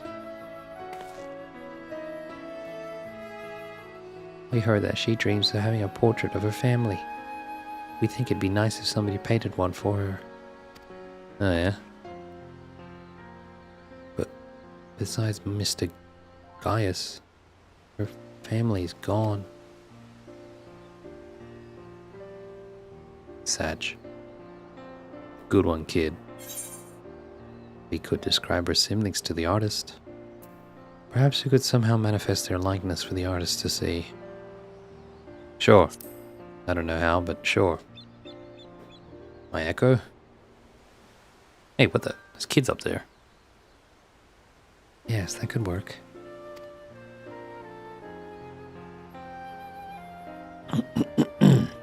Leave it to me. I may have just the thing. Really? Then we'll fetch the painter. Huzzah!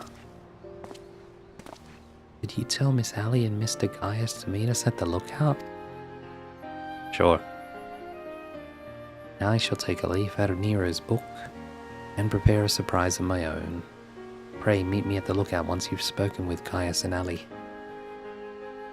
Mm-hmm.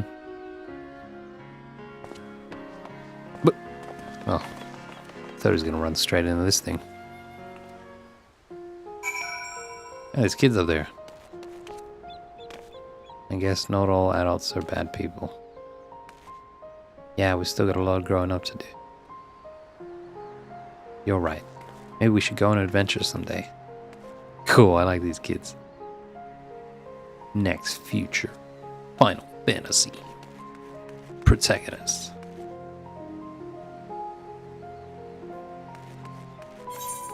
Alrighty, let's talk to these people. Gaius, have you spoken with the children? Yes, I have. They'd like you to meet them at the lookouts. Though Valen's atrocities left scars that may never heal, his victims will be relieved by the news. And it is heartening that they should wish to perform such an act of kindness for Ali. Very well. I will do as they ask. I shall meet everyone there shortly. Bye. There she is. Cute. Ah, yes, purple eyes. Ebre. Howdy. Forgive me. I didn't know you'd be visiting. What brings you here? She was like the little sister out of all of the orphans that did all the weapon stuff, if I remember correctly. Children said they wanted to do that for me. That's very kind of them. Wow, I just spoiled the surprise. While it's true I've spoken of this on occasion, family portrait just wouldn't feel right without Melisandre, Rickon, Rex, and Alphonse. Still, it wouldn't be right to refuse. They're only trying to cheer me up, after all. I'd best go and meet them at the lookout.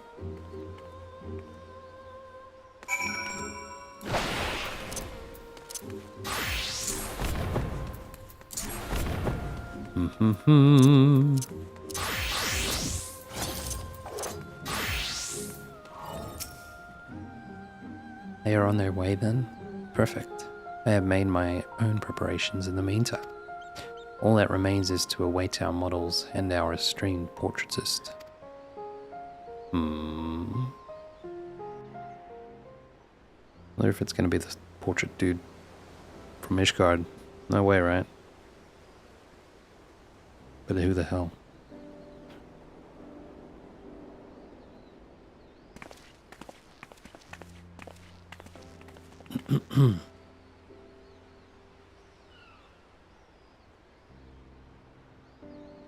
Oh, it is him. Okay.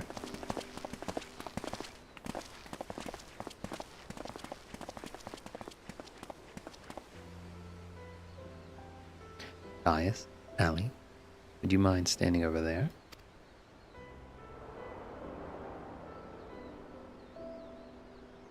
Over yonder. Make sure you draw her nice and pretty, mister. Yes. Fuck you, kid.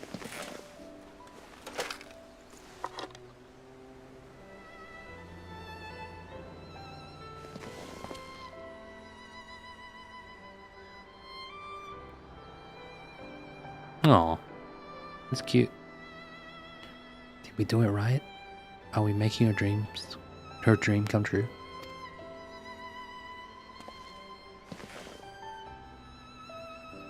Wow, a nice shot. Oh yes, I think you've made her very happy. But we cannot ignore the fact that Gaius is not her only family.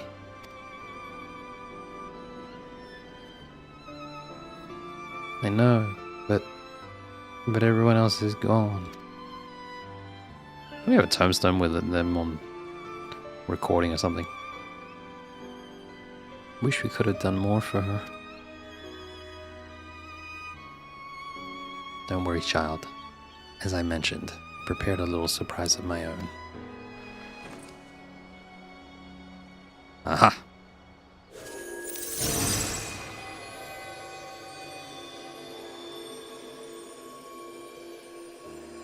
Damn. It's gonna hit everybody right in the feels. Aww. Look, Ellie. Wow.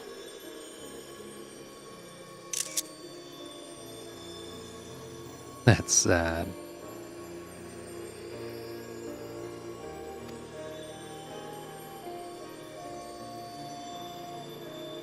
They're all here. God damn this game, man. Oh. Feels sad, man.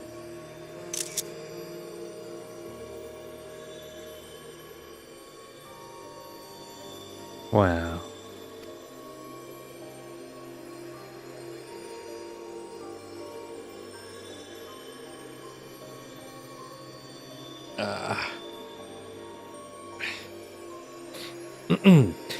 While I understand your surprise, you'll have to sit still for the portrait, I'm afraid.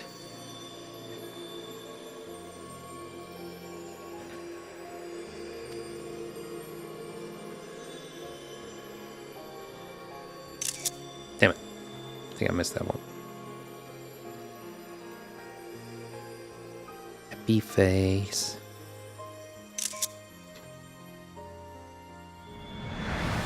Oh, Pog.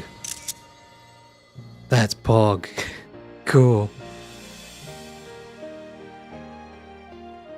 Oh, thank you.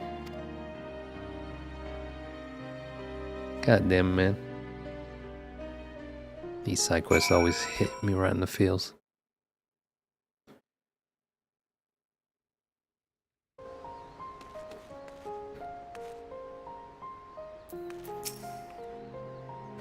This truly is a dream come true.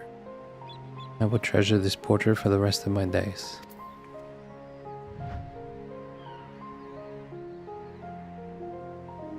Cool. Words do not come easily at times such as these, but know that you have my sincerest gratitude. Ayah. To see Melisandre again, alongside her loved ones. I can't tell you how much this means to me.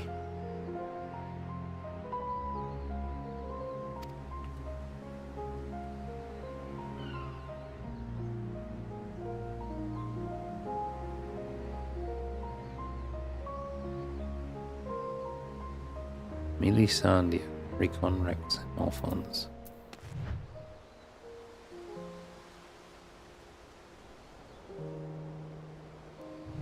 A beautiful Aura family.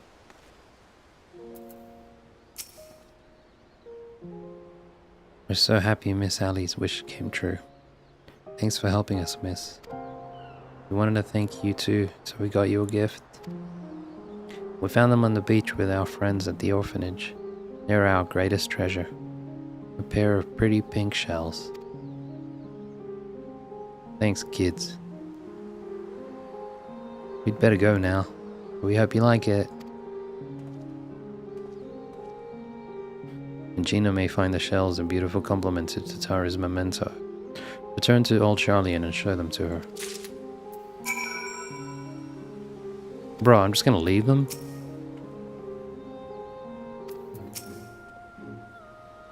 Need a little bit of closure, man.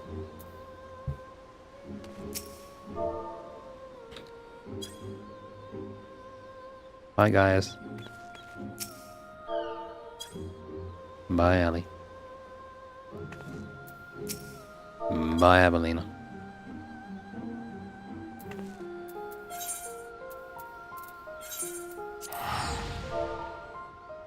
Portrait man's. I want that portrait man. Maybe I can buy it from him later. Not like I have a freaking house to put it in.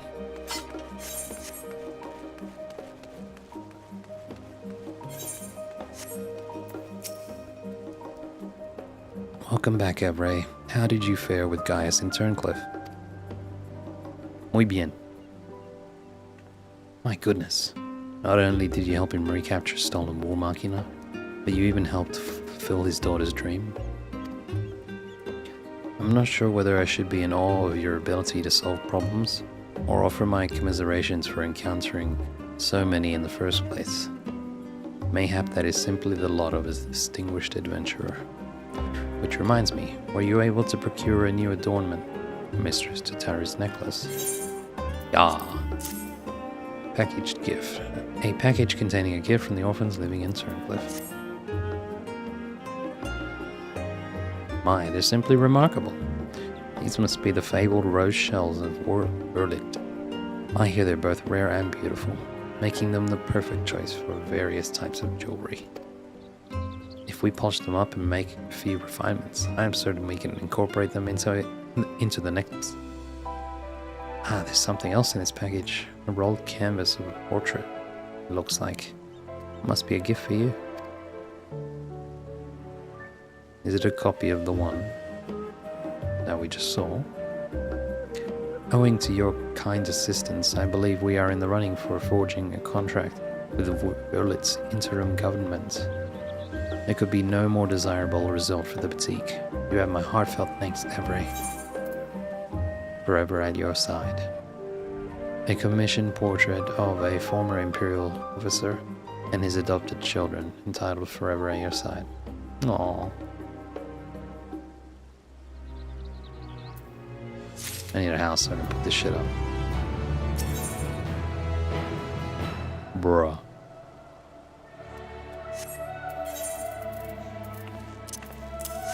Alright, what do we got? Treasured bonds. Magina seems eager to share something with you. Oh, this is the last one. Evray, I have wonderful news. Thanks to your tireless deliveries, we are now overwhelmed with orders. Mistress Tataru's plan was a success.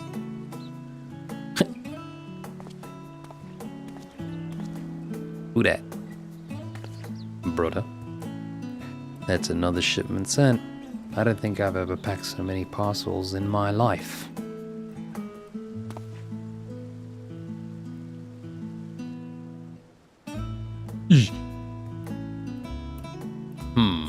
Who the fuck is this? I don't believe we met before, have we? Oh, hello there, you.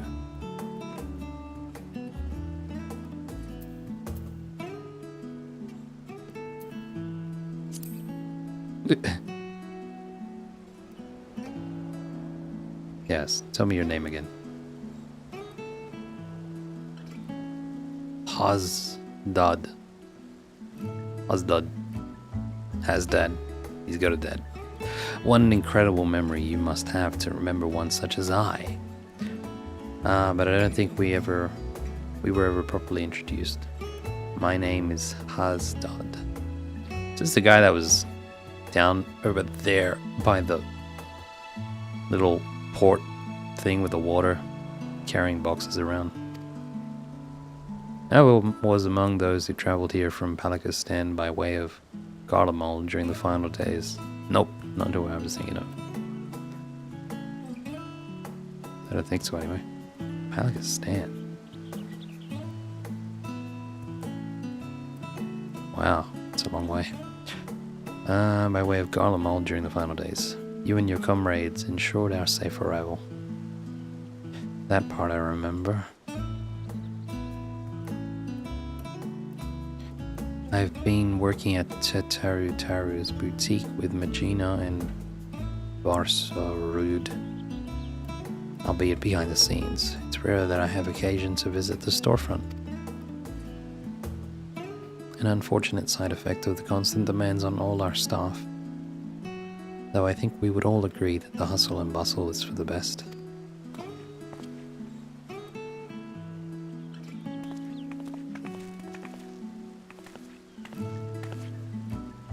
Don't you wonder what we'll do once the samples have served their purpose?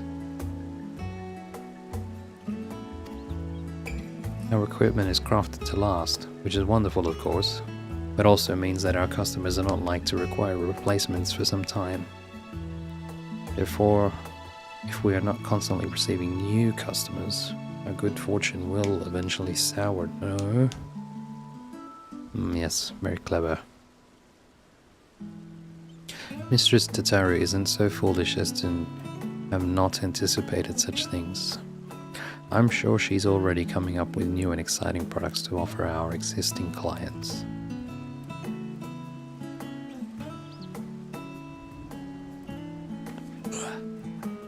Actually, I had an idea of my own. For a new product, I mean. In fact, I presented it to Mistress Tataru just the other day. A new uniform to outfit the academics and researchers of Charlian.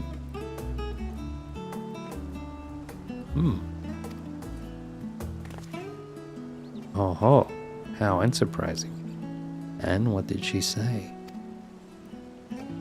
Well, she seemed hesitant, which I could only interpret as a reluctance to hurt my feelings with explicit rejection. But then she told me to look into it further and draft a formal proposal for review. That's wonderful, Magina. When she said to look into it further, did she mean for you to conduct some manner of market survey of the academics and researchers? Just so. But, well, some are involved in such sensitive work that simply approaching them is out of the question. Which is to say, my petition to enter Labyrinthos was denied. Instead, I decided to try the studium. The secretarial mammoth was only too happy to schedule a meeting with an academic representative.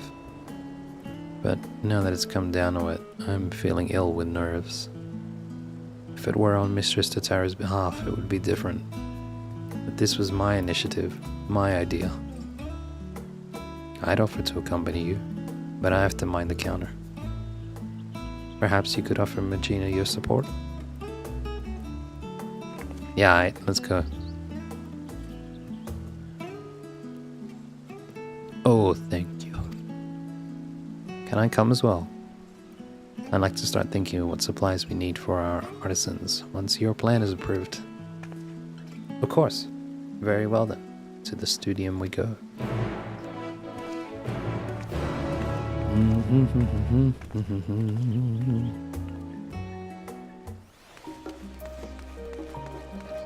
To the studium.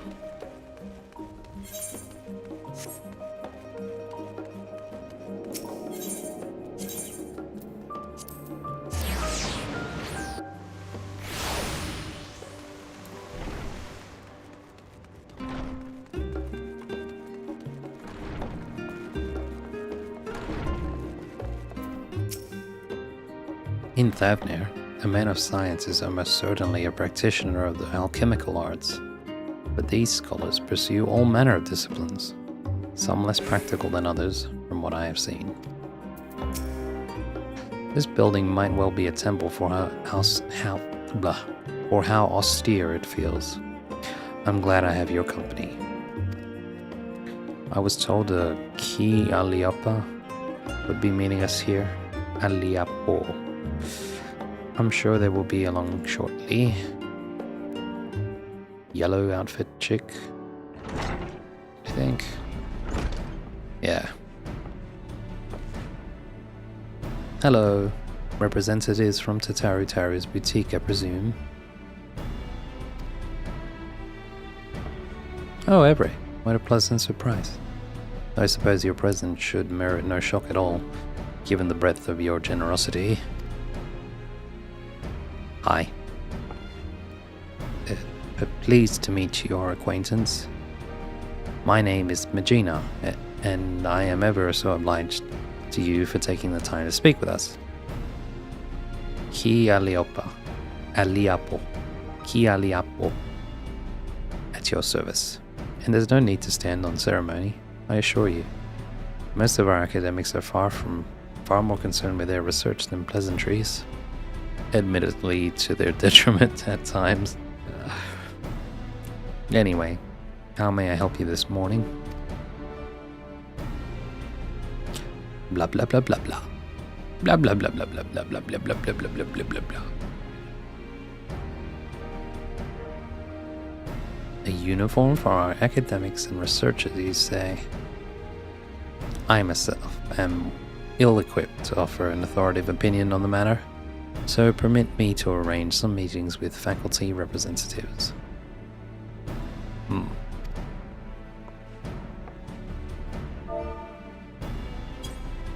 Please make yourselves comfortable in the auditorium while I go and summon a few of our more personable personnel.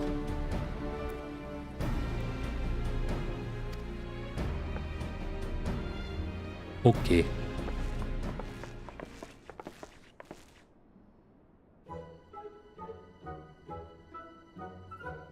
Skibbity. Oh, the old lady.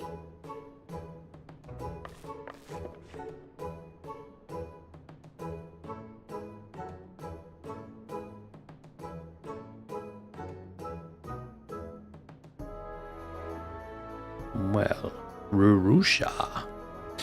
Well, in the Faculty of Archaeology, we spend much of our time traipsing about ancient ruins, which often ends up ruining our clothes, if you'll pardon the pun.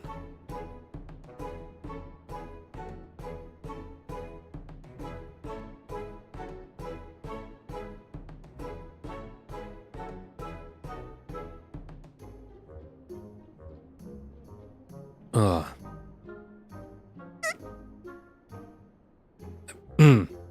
Oh god, that pun was so bad it gave me a coughing fit.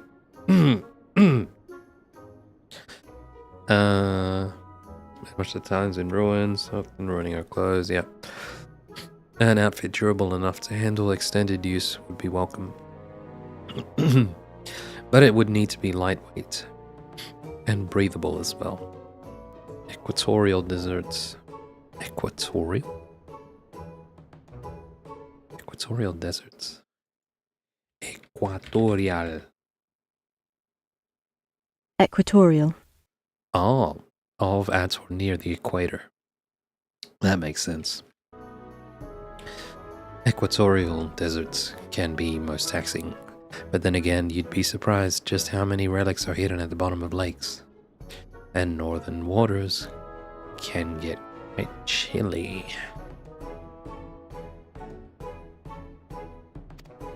As it stands, my colleagues and I throw on any old thing for our field work. Whatever we have on hand that is suitable for the conditions, with the understanding it may need to be disposed of afterwards. Poor Boric works his fingers to the bone as it is, and if Professor Namono caught me shopping for fancy clothes instead of interns, he'd be the one dressing me down. Misplaced priorities. Never mind the tight budget. None of this is what you were hoping to hear, I realize. No, thank you for your candor. It's true, new kit can be rather expensive. We must ensure our prices stay affordable.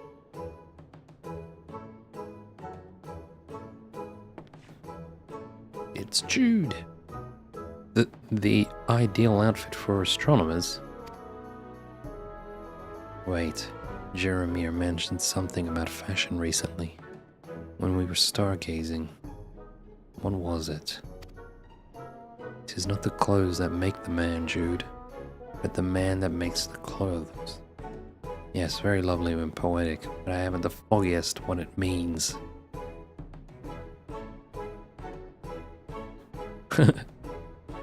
Well, I suppose we astronomers often conduct our celestial observations from locales remote and subsequently chilly. You know, mountaintops and the like. So, something warm? If warm is truly their only requirement, then I think it's safe to say this is the opposite of an untapped market niche.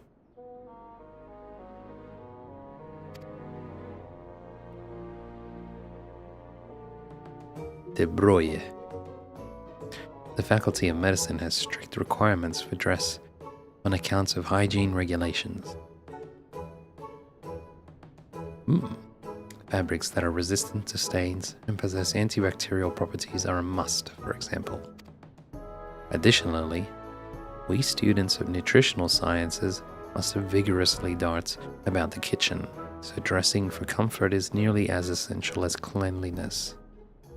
And if it were fashionable enough to perhaps inspire others to follow in our footsteps, all the better. Indeed, style is an essential ingredient, like the perfect loaf of Mervyn bread. The ideal outfit should not only embody practicality, but leave all who behold it with a feeling of aesthetic satiety. Aesthetic. Aren't you a clever one? Inagishi. We require no such clothing in the Faculty of Anthropology, but we make all that we require right here. Rather, Professor Tankin prefers to do so, that he may better understand how necessity begets innovation. Oh yeah, that guy. I can't say I completely agree with his logic, though I suppose I've grown to appreciate his sense of aesthetics now that the professor and I are married. But that has a little bearing on your project.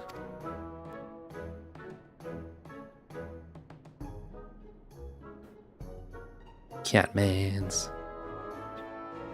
Lakatia. This is the Fisher guy, I think. Not long ago, an outfit that ameliorates ether sickness might have been my answer. However, thanks to the Faculty of Medicine's miraculous, if experimental, treatment, I no longer have such a need. What's more, I don't know if I could bear to don anything but this professional gown. At least for now. I worked so hard to earn it. Maybe it wasn't the fisherman. I don't remember. Maybe it was. It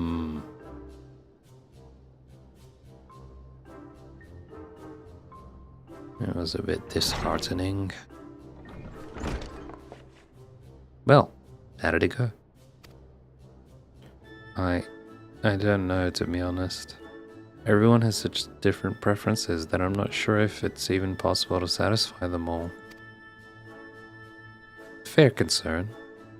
The students' faculties are filled with opinionated individuals, each with their own peculiarities.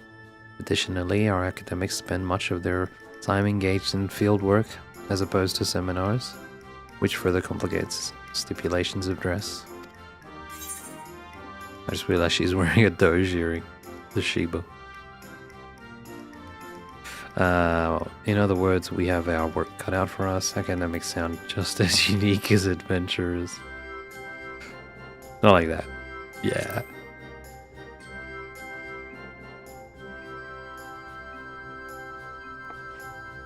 Indeed. It was naive to assume that one type of uniform could account for the needs of all academics. We had best return to the boutique. Thank you for your assistance, Mistress Aliapo. Aliapo. Relative of, Chloe.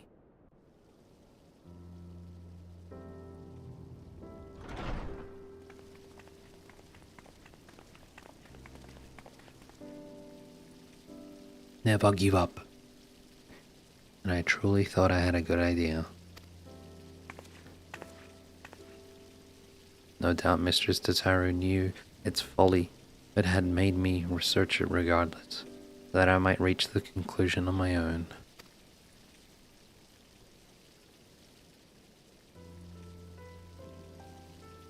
She meant well, I'm sure. See how the hardships make you strong.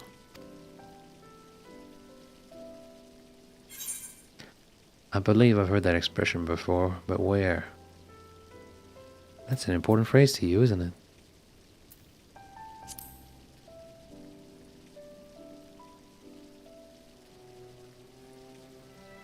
Perhaps in Thavnir? I comes from the teachings bestowed upon us by the old gods.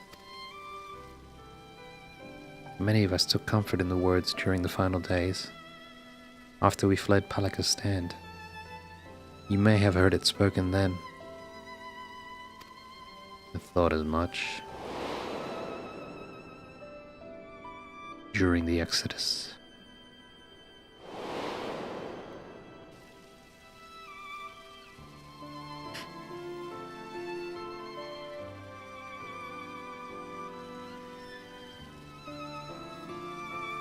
When we call upon the divinities, it is not to beg for salvation, but for guidance.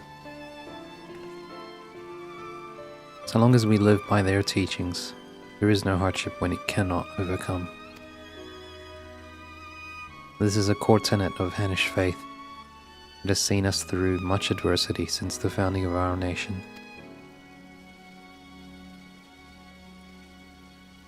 It is as you say, Hasdad. Yet, until you did, it did not occur to me to consider how they might apply to my personal struggle. Coming to Charlian and working with Mistress Tataru at the boutique, I've met so many peoples from all sorts of cultures, but in trying so hard to accommodate their wants and needs, I fear my own heritage has become an afterthought.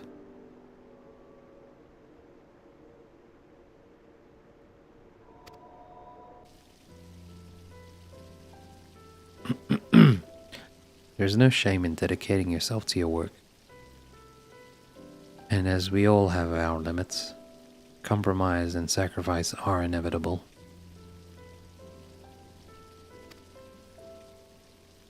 It may surprise you, but once I aspired to become a steward. It may surprise you, but once I aspired to become a steward. To look back on it now, it feels fanciful. Strange that we so easily let our dreams be cast aside by circumstance. I swore nothing would stand between me and my chosen path, and yet, here I am. I know the divinities will guide us wheresoever we go, but what if we stray too far?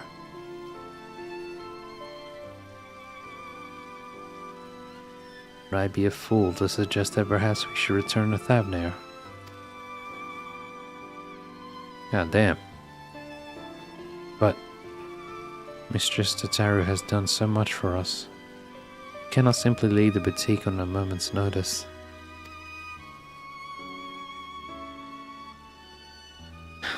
Maybe not. But what of our family and friends? It is one thing for us to send money and well wishes. But I wonder if we could not do more if we were there, helping to rebuild. We haven't been back to the village since the final days. And if we're already forgetting our old lives, I don't know. I just think Mistress Tataru should know how we feel is all. Damn, shit got heavy.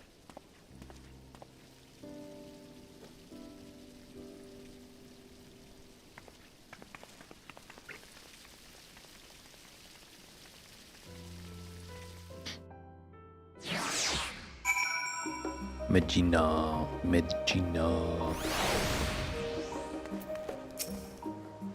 I suppose I have been dedicating myself to work. But is this who I wanted to be? But is this who I wanted to become? A Hanish who has forgotten her culture? Varsarud says that Mistress Tataru should be stopping by soon. When asked how she felt about returning to Thavnair, she said she'd need time to consider. For my part at least, I think consulting with Mistress Tataru will help put my mind at ease. Wham. I love this song. My, what a busy counter we have today.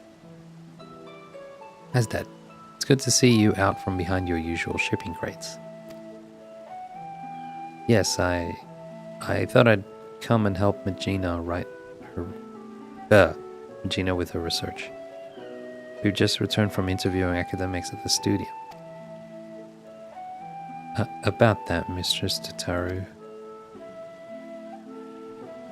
Blah, blah, blah, blah, blah, blah, blah, blah. Look at that face of concentration. Suffice it to say, their requirements were all radically different. I know I said a uniform for researchers and academics, but I'm afraid I may have deeply underestimated the feasibility of such a project.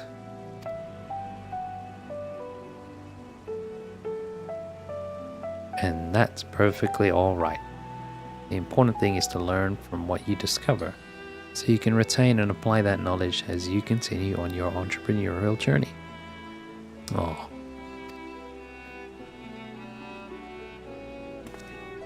The right idea for a new product will find us when it's ready. In the meantime, I have more samples in need of delivery, and seeing as Evray is very conveniently standing within my line of sight. Man. 1,000 pardons, Mistress Tataru, but before you continue, I wish to speak with you about a personal matter. You have shown us incredible charity, which makes this all the more difficult to ask. But I wonder if I should return home to Thavnir. Please do not mistake this as a dissatisfaction with our arrangement. If anything, I've grown so accustomed to life in Charlian that I fear I've begun to forget myself. My dreams, my faith, the person I used to be before I came here. Not only that, in spite of my regular remittances, I worry that our village struggles to rebuild after the final days. While I live happily removed from a burden I ought to share more. It feels disingenuous to both my home and the many kindnesses you continue to show us. I see. And do you both feel the same? I've been so devoted to my work that I hadn't given much thought to returning until Hastad mentioned it, but to claim that I am not worried about the village would be a lie. While I am of a similar mind to Magina, I must nevertheless remain here. Among other reasons, there is a project I am resolved to complete. Winky face? It's not the necklace, is it?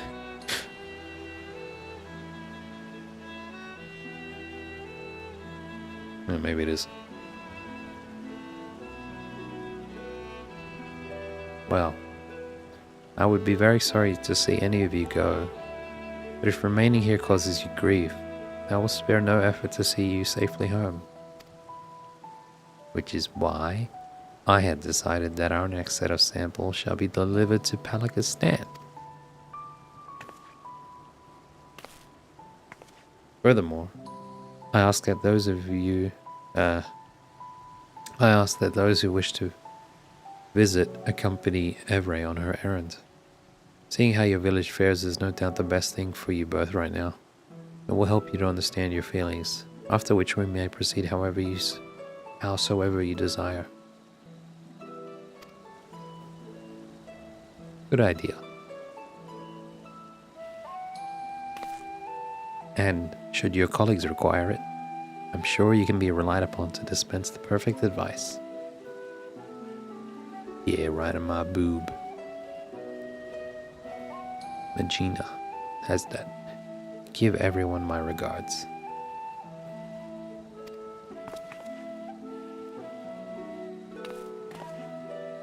And it's settled. I'll begin preparing the samples at once. Allow me to assist.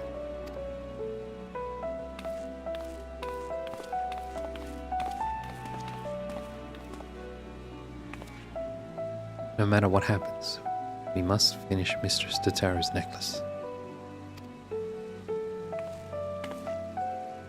Are we ready to proceed with the restoration, do you think? I dare say we have enough additional materials, thanks to Evray's dedication. As for the work itself, I thought we could entrust it to lapidary Mistress Tataru, once apprenticed to the lapidary. Mistress Tataru once apprenticed with lapidary. Lapidary.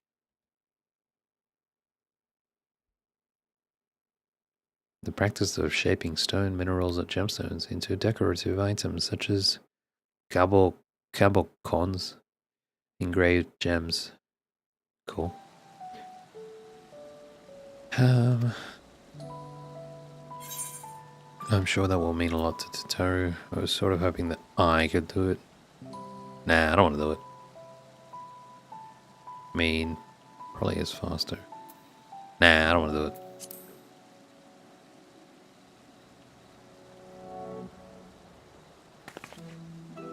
I'm glad you think so as well. Let's leave the necklace in Varsarud's capable hands and join Hastad in Scholar's Harbor. Okay. Okay, Zandu.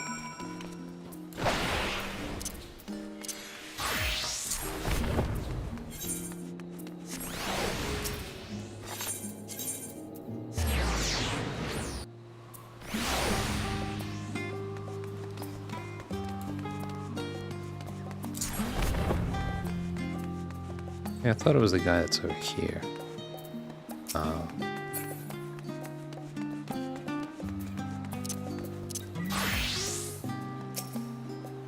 never imagined we'd get the opportunity to return so quickly. Hope everyone's doing well.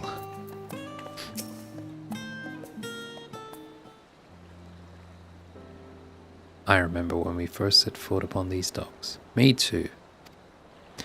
After a long, exhausting journey through frozen wastes, after surviving those horrid beasts, Mistress Tataru was a warm beacon of light. Working at the boutique has helped us to rebuild our lives, but I will never forget that feeling of powerlessness. Should I have stayed in Palaka's stand and tried to defend my people? Was I a coward to flee? Is it betrayal to my home and to myself to remain here? Can't stop thinking in circles. Anyway, I'm glad for this opportunity to better understand where my heart truly lies. All will be well, I'm sure. But we must be off, lest we miss our connecting flight.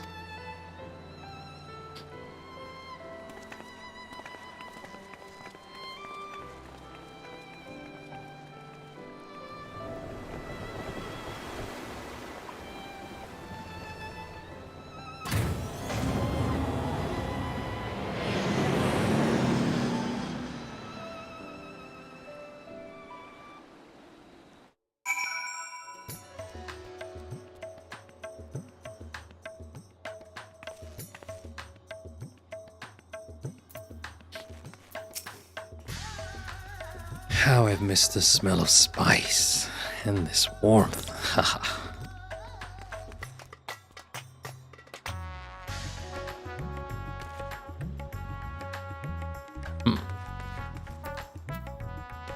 Mila Sharif.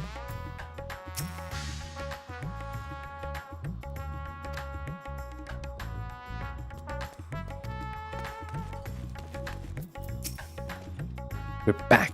We're truly back in Thavnair. Was Razid Han always this grand? I can't believe we lived so close yet so rarely made the trip. You remember how it was. Village duties always kept us all too busy to travel. War travel. Defending pilgrims was trying enough for the stewards even before the final days. I wonder how many temple roads are still traversable. Traversable? Isn't it with an I? I thought it was traversable. Oh, is it? Wait, it is with an A. Oh, okay.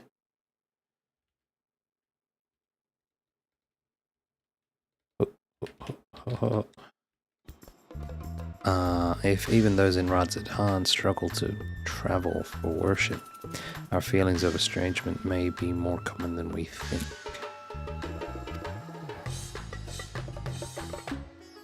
Since we've come all this way, would you mind terribly if Hastad and I toured the city on our own? Let's plan to meet in Palakistan anon. Good. I don't want to lead you around.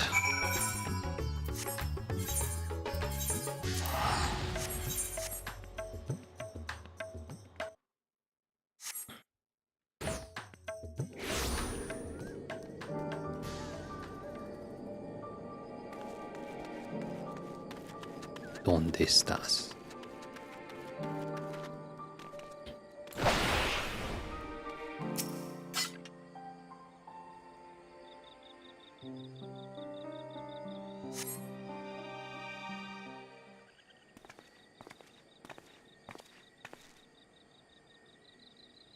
Yo.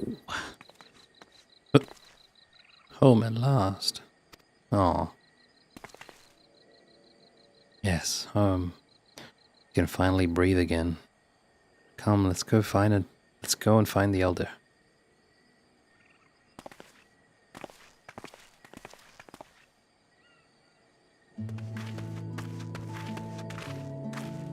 Who the hell is that? I don't remember seeing this guy like ever. Elder Yurevit. His name sounds kind of familiar, I think. Hasdad? Medina? How wonderful it is to see you. I've been so worried. Tell me, how is life in Charlian? Are you being treated well? Oh yes, Elder. Our employer, Mistress Tataru, is the kindest of businesswomen. In fact, she arranged for us to accompany Evray on her errand here, so we might enjoy some time at home. That is very good of her indeed. I am relieved to hear you are being looked after. You are ever a guardian to our people. Thank you for seeing these children safely home. Now then, what is this errand you speak of? Hey yo man, buy my clothes man, buy 'em good, they're good. How splendid. Our steward shall put these to good use, you may be assured. If only we could repay your generosity with something even half as marvelous. Alas, ours is a village of little extravagance. Everything seems as ever it was. Indeed, with the support of the Radiant Host and the funds you and others have sent, we have regained much of the peace we once knew. Thank the sister. Still, there was something I wished to speak with you about, Elder. Blah blah blah.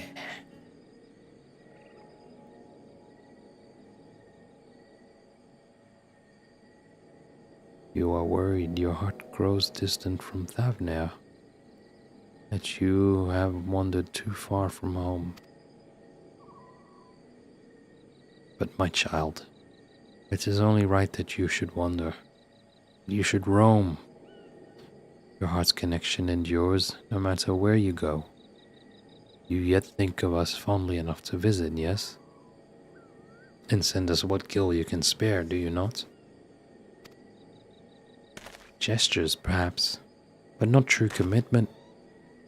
Should I not be here with all of you, working to restore our village?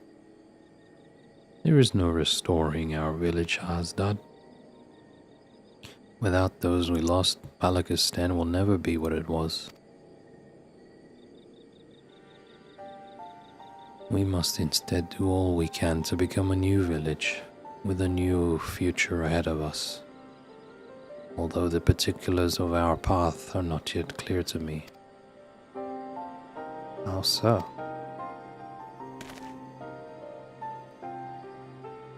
Ours has always been a settlement of stewards, as well you know, tasked with the protection and preservation of Thavnir's sacred sites.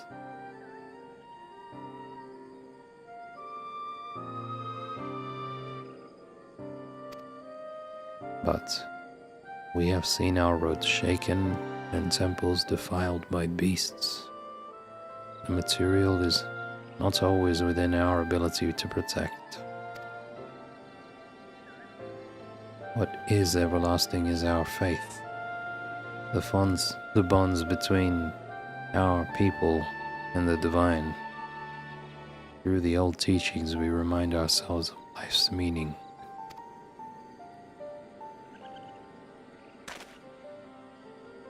Yet if we wish to ensure our traditions endure for generations to come, should we not strive to do more than maintain our temples until pilgrims deign to visit? But I do not wish to tire you with an old man's musings. Too late. Surely there are other ways of ensuring our people remain connected to their heritage and faith. All we need is the right idea, something new our village could offer. Well, my words seem to have inspired you. And with the worldly insights you have gained, I am sure any future you envision for Palakistan will be nothing short of remarkable. But there is no need to rush. Take some time to speak with the others and make yourselves at home. Oh god, this quest is gonna be long. Bruh.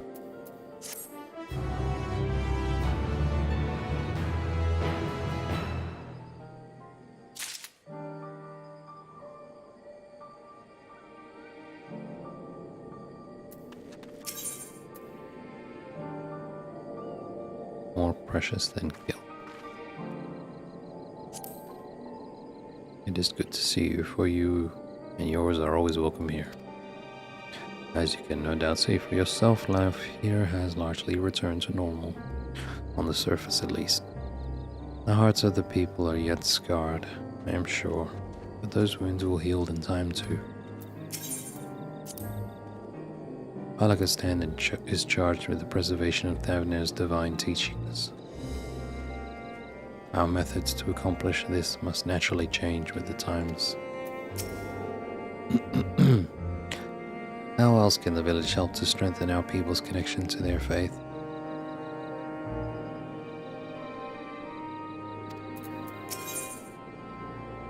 Oh, good. I think that's the last one then. I hope so. How foolish I was to think the answer would be so simple. I would come home, roll up my sleeves, and help restore our village to the way it was. I would find fulfillment. Alas, not all that was lost can be reclaimed. Our people face a new struggle. But perhaps by discovering new ways for the village to fulfill its duty, we might yet help our community. Exactly, like the elder said. Surely our experiences in Sharlayan have given us a unique perspective. Not to mention Evre's extensive knowledge of the world. I'm sure that between the three of us, we can come up with a brilliant plan to support Palakistan.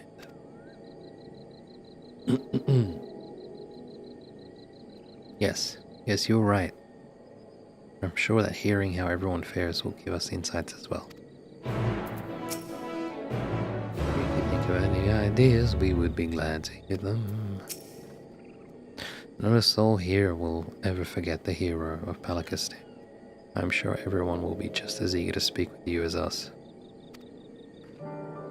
There are also others with whom I'd like to speak once we've finished here.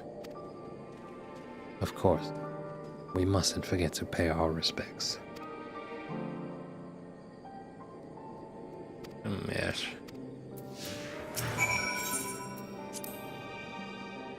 It would do little good to return home only to become a burden. That's why I'm determined to come up with an idea that will help our village.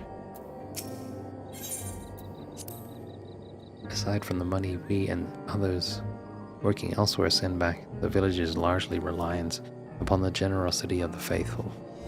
Our avenues of income are quite limited. Unthinkable in a place like Sharlayan, perhaps. But it's how we've always done things. Even so, I wonder if such an arrangement is still viable in this day and age.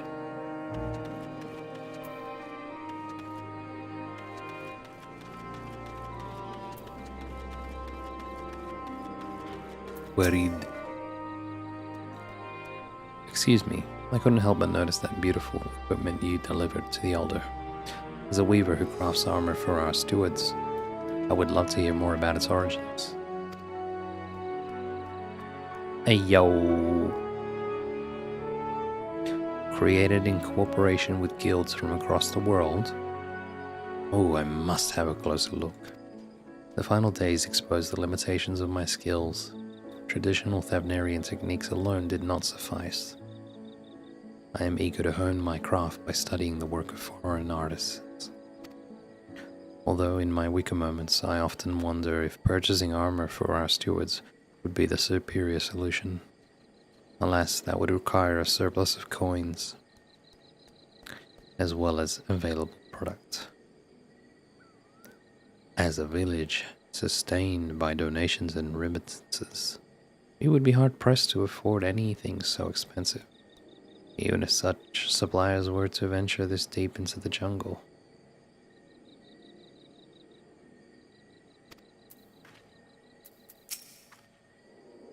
I will ask the Elder to show me those samples later. Thank you for bringing them this far. Yeah, no worry. Utpala, Utpala. Oh, hello there. Staying for a while or just passing through? Hey man, how's it going, man? Our recovery has been slow but steady, though I am concerned for those who still struggle with wounds our healers cannot cure.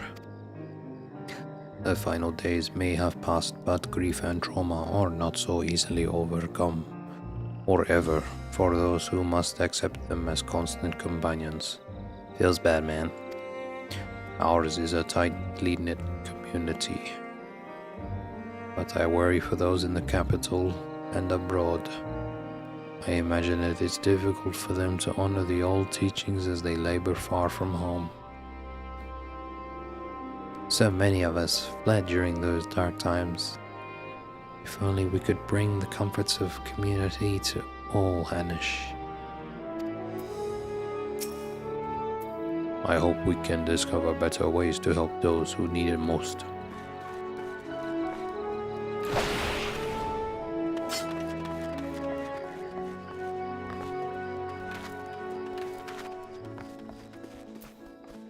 Viraban.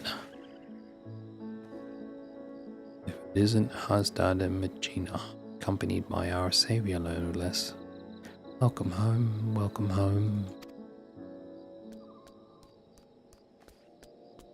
True, we're a bit short-handed these days, but we manage nevertheless. While there's a happiness in being reunited with our young ones, we're just as happy knowing that you are walking your own path, no matter where it leads. I remember Hasdad couldn't wait to become a steward when he was little, but as far as I'm concerned, sending aid from afar is just as praiseworthy as tending to the temples here. Times are changing, and who is to say that this cannot be another form of stewardship? A steward who supports the village from afar. I never even considered the possibility. Seeing everyone so eager to help one another makes me more determined than ever to contribute. But before anything else, shall we go? Let's. It'll be good to visit. To Perusa, then. Could we ask you to accompany us? The temple roads are perilous, and your presence would be a great comfort. I believe there are myriad ways a steward can express their devotion. Some might argue they must attend the temples directly, but not I. Small talk.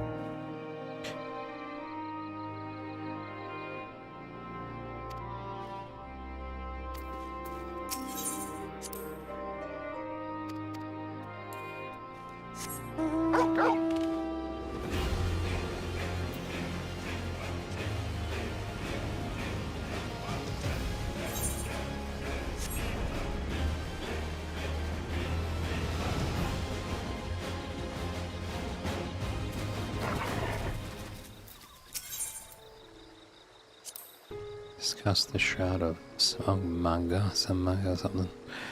When I was little, we used to run through these wilds, playing steward and imagining fierce battles with hideous beasts. Got the scolding of a lifetime when our parents found out. But when it really happened, when the sky turned red and the jungle spewed forth unspeakable horrors, I could do nothing but cower. Perhaps that's why I feel so guilty for not returning. For not doing more, even if it may never be enough. But this time, I will rise to the occasion. Discuss the Shroud of the Samga. I never used to give much thought to those who walked these roads before me. Countless pilgrims who risked their lives for faith. Aware of the dangers ahead, they pressed on. So strong was their devotion, so sacred the tradition. 'Tis a perilous path you walk. So it is written, and so too our forebears must have felt when braving these jungles to reach what would become our beloved home.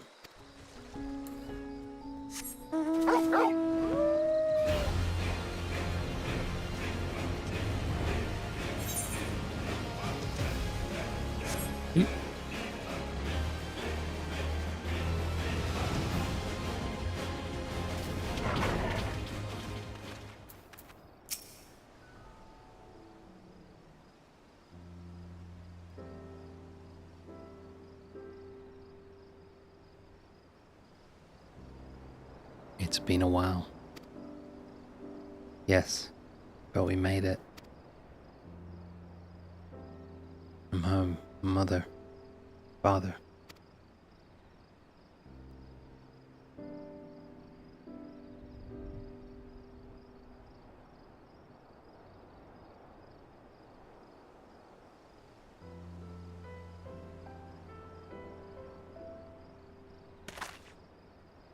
Here, at Perusa, we may commune with the spirits of the departed. Neither Magina's nor my parents survived the final days. I told them about how you saved us, and that we're doing well. I know they will rest easier for it.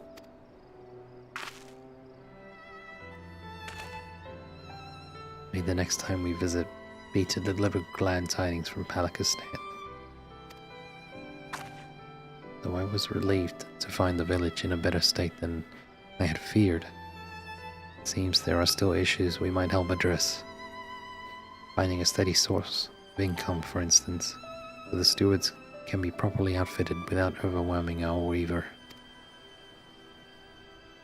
I was also troubled to hear about those who continue to struggle without the support of a local community. There must be some way to provide respite. Yes, indeed. The question is what?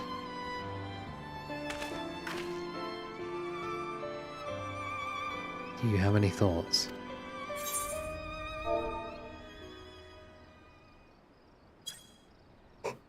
To provide what? I'll provide respite. Ask yourself, what would Tataru do? Never underestimate the power of a partnership. Expand your horizons. Think big. Middle of the road.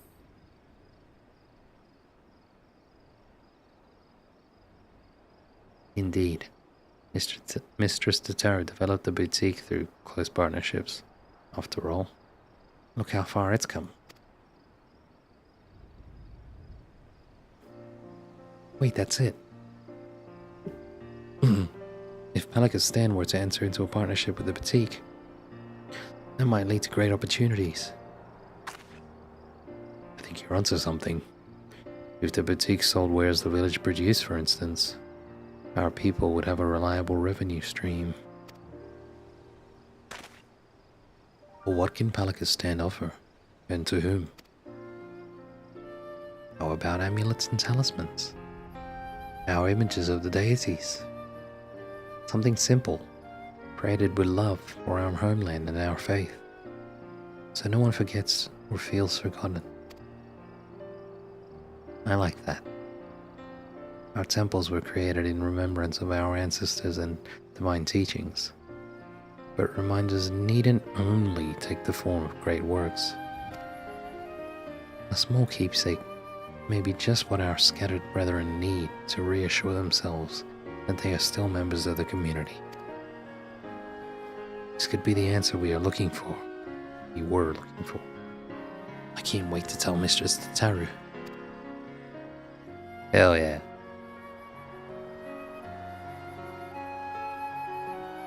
Rather, I can't wait for you to tell Mistress Tataru, Magina. It was your idea after all. Pah, a team effort, let us say.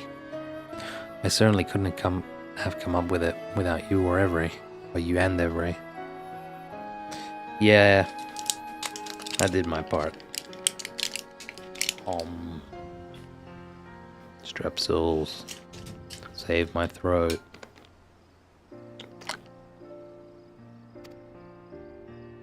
If our proposal is approved, Mistress Tataru will no doubt need assistance in Charlian. I am ready and willing to provide it. But what of you, Hasdad? What will you do?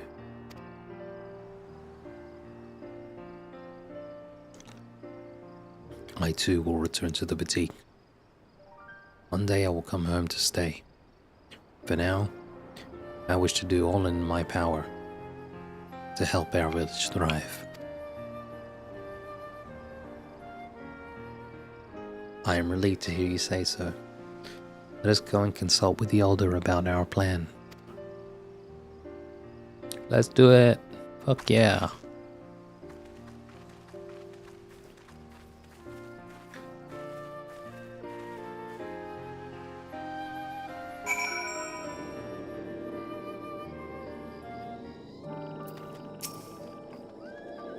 I was lost in a fog, unable to find the path forward, but Magina's brilliant idea has given me the clarity I needed. I know now what I must do for myself and for my people. If Elder Yeruvit gives us his blessing, all that's left is to present our proposal to Mistress Tataru. I hear you were kind enough to escort these children to Perusa. Again, you have my gratitude. Are your feelings any clearer for it? I think so. Magina and I talked it over, and we believe we have struck upon a new way the village might support our people.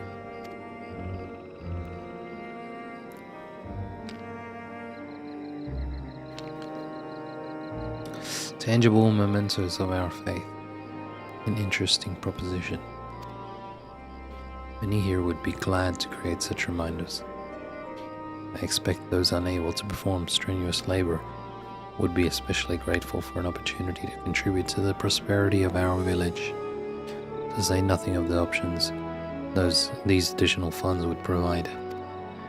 But most importantly, we would be able to help those who have chosen to live apart from us feel that much more connected to their community and their faith. I am proud of you both for discovering such an innovative way to do so. Hell yeah. It would likely mean Hasdad and I will stay in Charlian for the foreseeable future. Then take with you the knowledge that no matter where your journey takes you, our hearts will always be as one. May the sisters guide you. We'll come back again, I promise.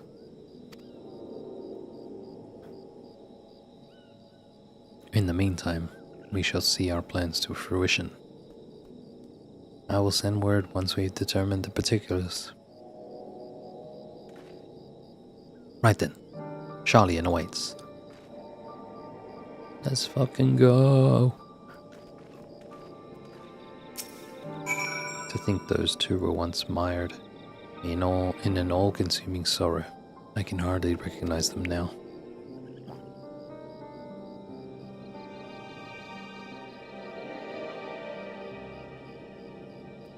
I'm sure I have you and their Charlian benefactor to thank for their recovery. Please extend my warmest regards to this Mistress Tataru when next you meet.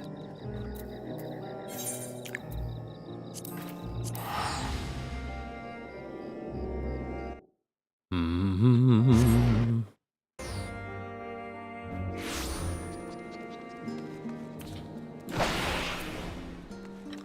Almost done.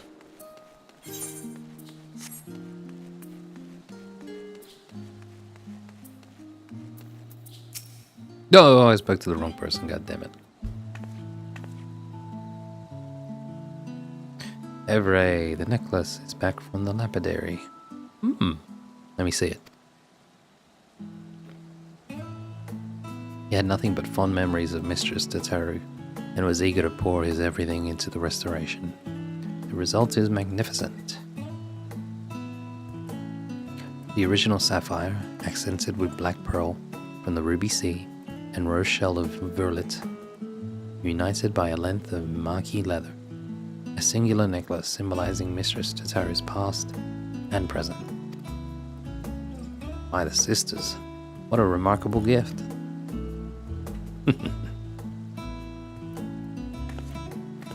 However, it wants for a finishing touch. Bruh. Preferably by your hand, Evray. And after hearing about your visit to Palakistan, I know just the thing. Ooh. In short, we will be proposing a new line of products to help our people feel closer to their roots, yes? So, in honor of Mistress Tataru's roots, I would have you inscribe the symbol of Nalthal upon the back of the pendant. It would be an honor. I'll do my best. Come on, man, I'm a master artisan. I got this shit.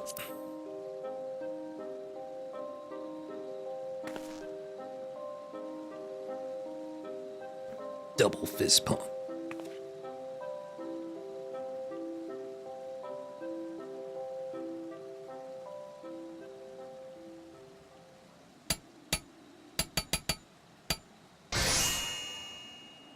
High quality. With painstaking effort and unwavering focus, you engrave the symbol of the traders onto Tataru's necklace. Any who behold it will surely know beyond the shadow of a doubt that this final flourish was the product of your heroic hand.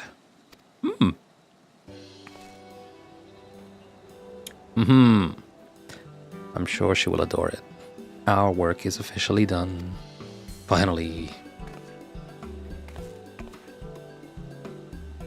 I've just received word from Mistress Tataru.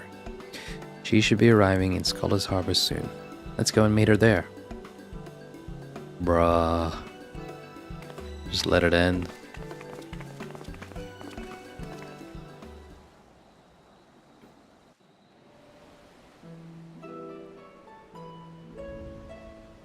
Hey, it's bright and sunny.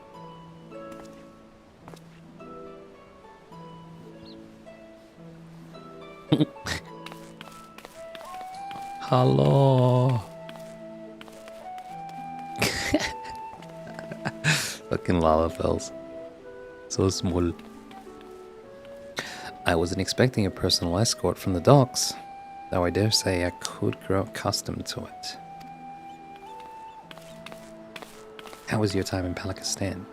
Did you find it worthwhile? Hell yeah, we did. Yes. Very much yes.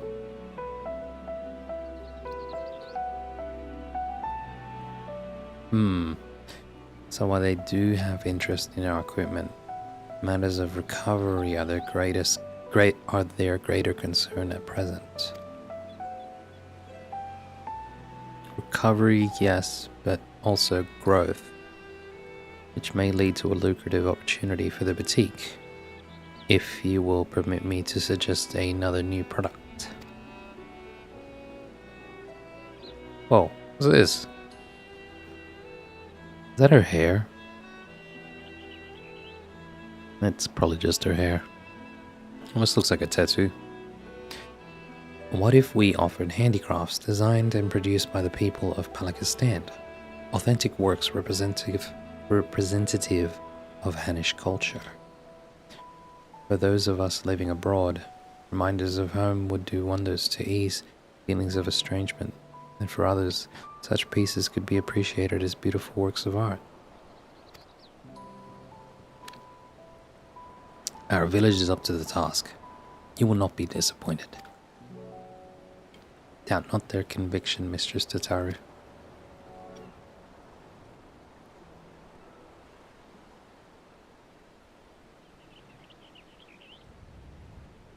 A product that embodies Thavnir's spiritual beauty, to be shared with the whole world. Why the boutique should offer nothing less. Though we've made wonderful progress with our samples, I believe it's time for a change of pace. Handicrafts born from a heartfelt desire to celebrate one's culture is bound to resonate with others.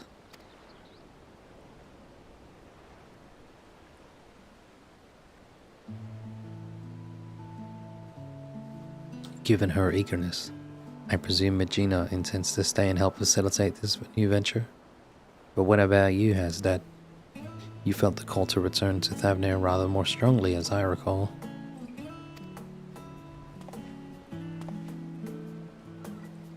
Yes, well, after talking with everyone at home, I realized that living apart from them does not mean I must forsake my childhood dreams of service.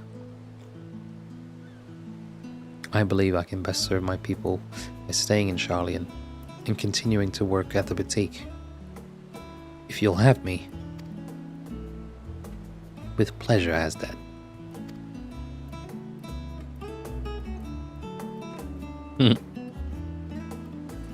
Yay. Mistress Tataru,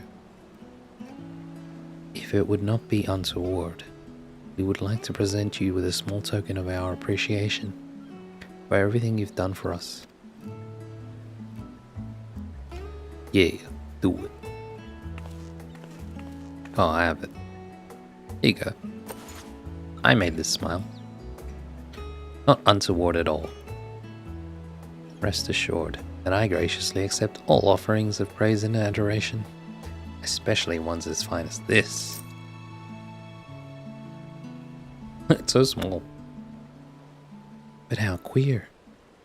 This sapphire looks remarkably like the one Where are the black pearls? Is that these? I thought it was like only a couple. Oh wait, no, it was a couple of the shells. Yes, these are all the black pearls.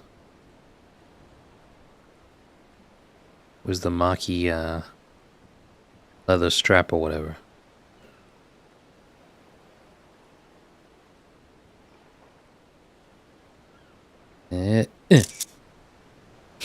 Sausage fingers. This sapphire looks remarkably like the one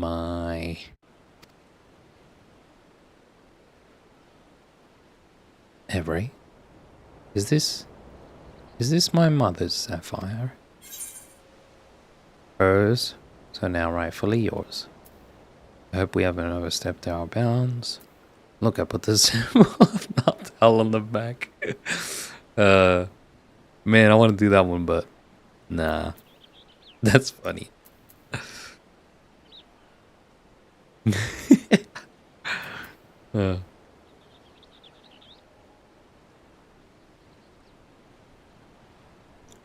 Hers, so now rightfully yours.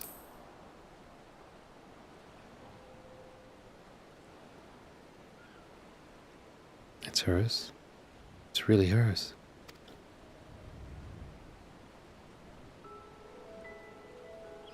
Never in my life did I imagine I'd see this jewel again. Bruh. Gotta give Pippin some freaking credit, man. It was part of a family heirloom.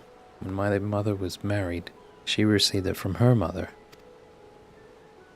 How her eyes sparkled when she spoke of one day giving it to me, I'll never forget. Aw. But when Father's business failed, we lost everything. That was the last I saw of it. Though your heirloom did not survive in its entirety, Master Pippin managed to recover the sapphire. From there we collected parts from clients during sample deliveries, and commissioned the necklace you now hold. Now that I think of it, Efre often did receive mysterious gifts on those visits. So that's what it was about. Yeah.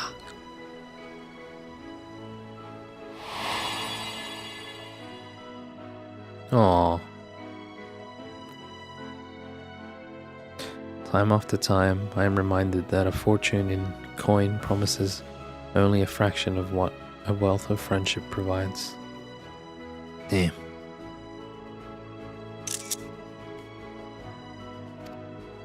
When my family lost all its last skill,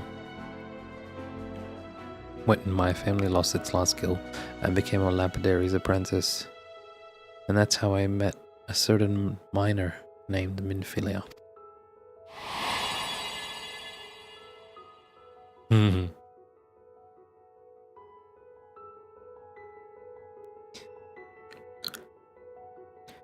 We hit it off instantly, chatting every time she brought in gems for appraisal.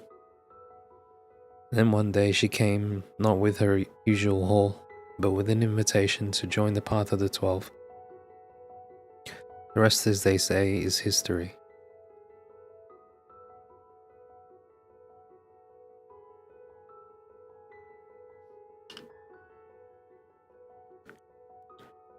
Oh.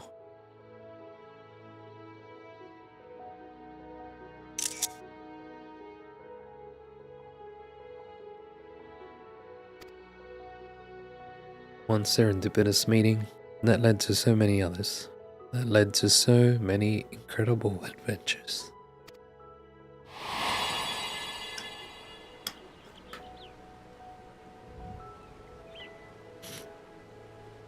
That saw a poor little girl reunited with a priceless memento.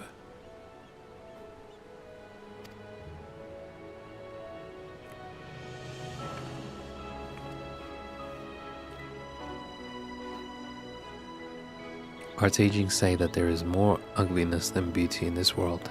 To live is to suffer. But we never need suffer alone. And what is more beautiful than the bonds we share with others? Indeed, it is these connections that give meaning to our lives.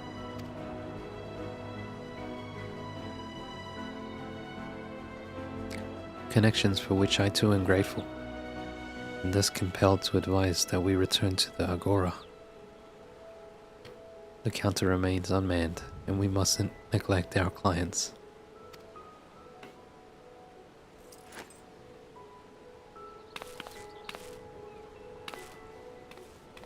Quite right, quite right. Back to work with a lot of us. We've got new products to plan. Huzzah.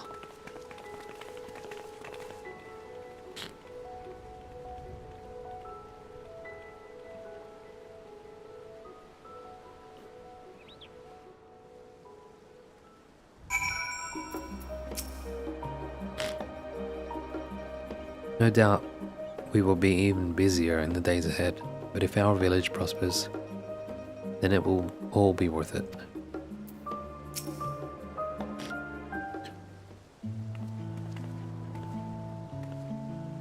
Evray, on behalf of the entire boutique, allow me to thank you for all you have done. I'm ashamed to admit that in our excitement to prepare Mistress Tataru's surprise, Varsarud and I failed to prepare something for you. Izuki. And that sounds like the cue for Mistress Tataru. Mwahaha.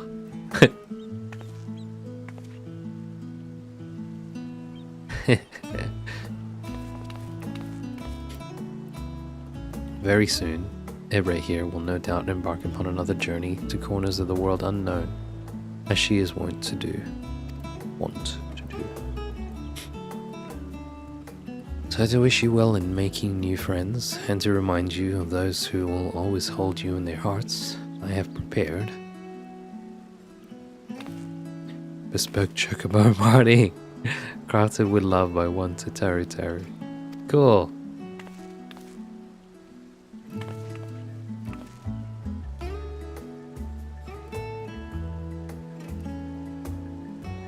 Hey yo, thanks homie.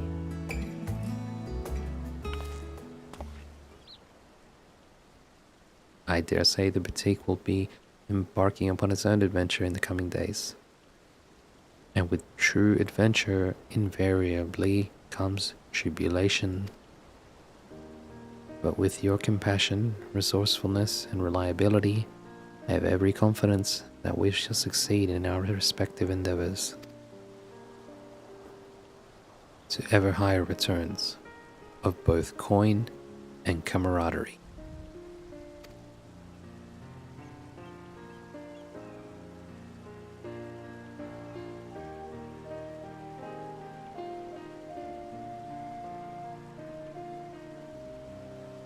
Oh, and don't think just because you're running off to the other side of the world that I don't intend to solicit your future involvement, Everett.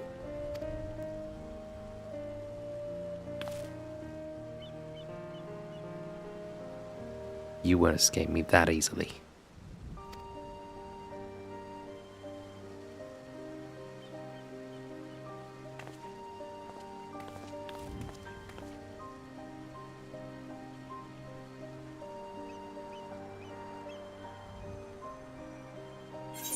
Yay. Ooh, a frame as well.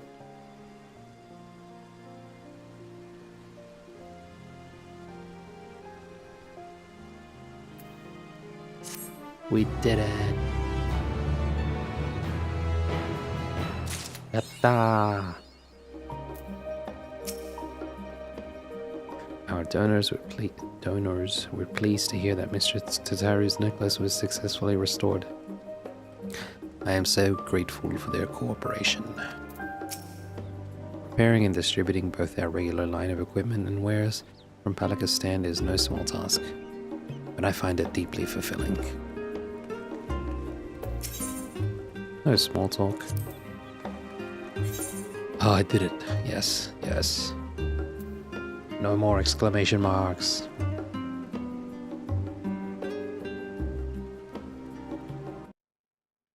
Where's my list?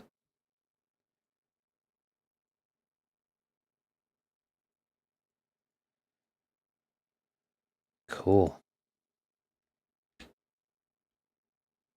Only like a couple of quests left. Side quests.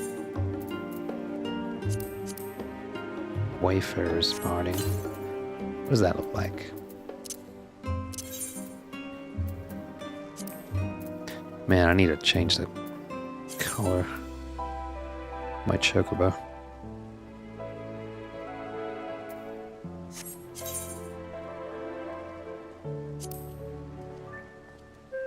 I can't really preview very well.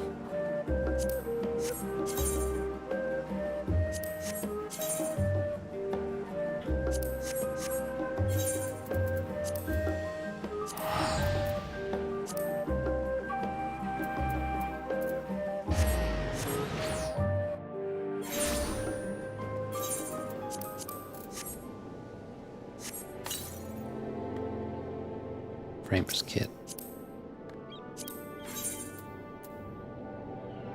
Framer's kit. At this part. Tataru's bespoke. It's kind of nice.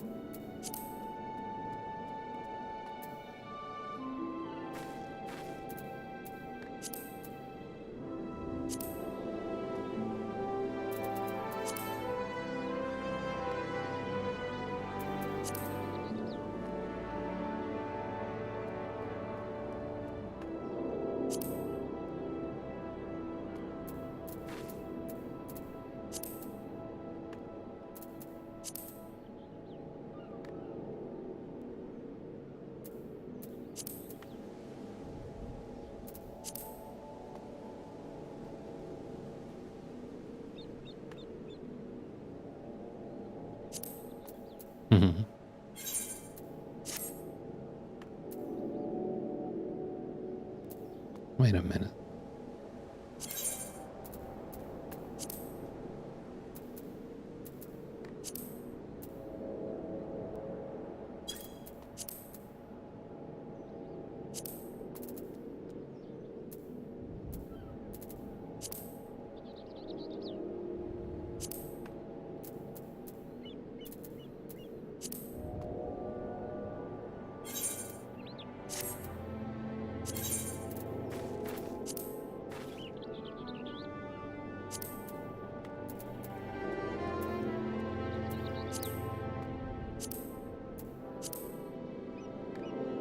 So pink.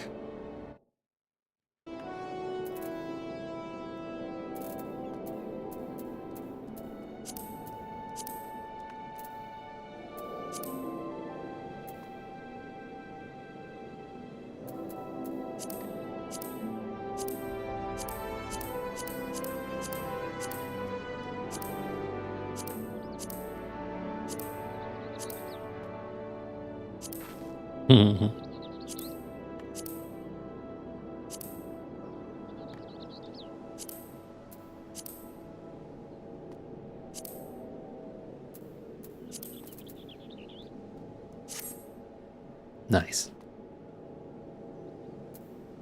Ultra pink. Now, Chocobo-chan.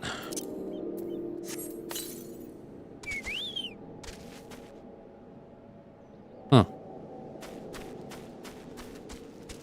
Pretty standard. Pretty simplistic. But I kind of like it, actually. I just kind of want to change my Chocobo's color.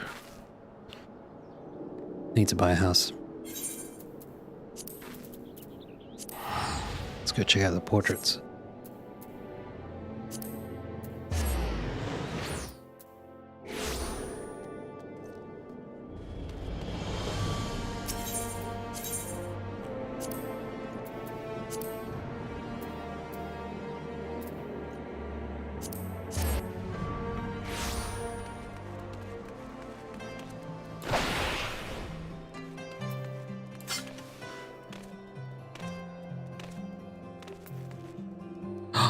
Cool.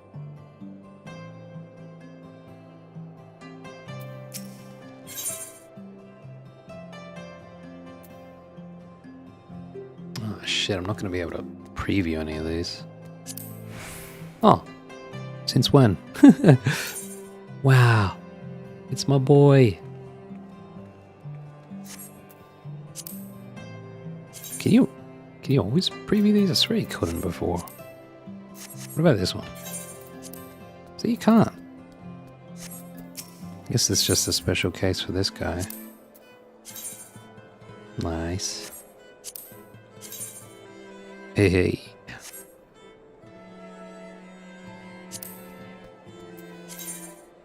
Kawaii.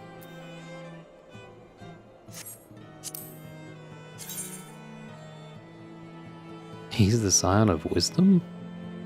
Huh. Valor, yeah, that fits.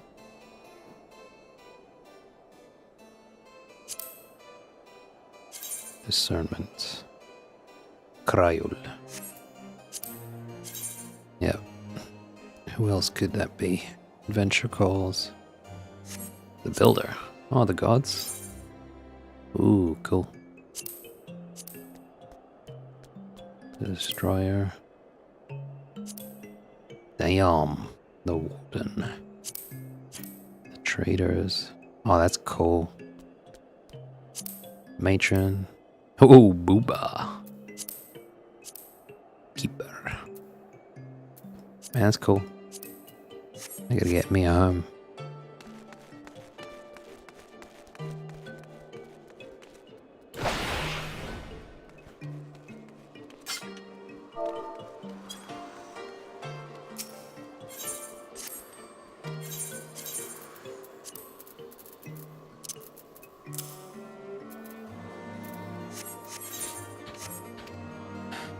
Alright.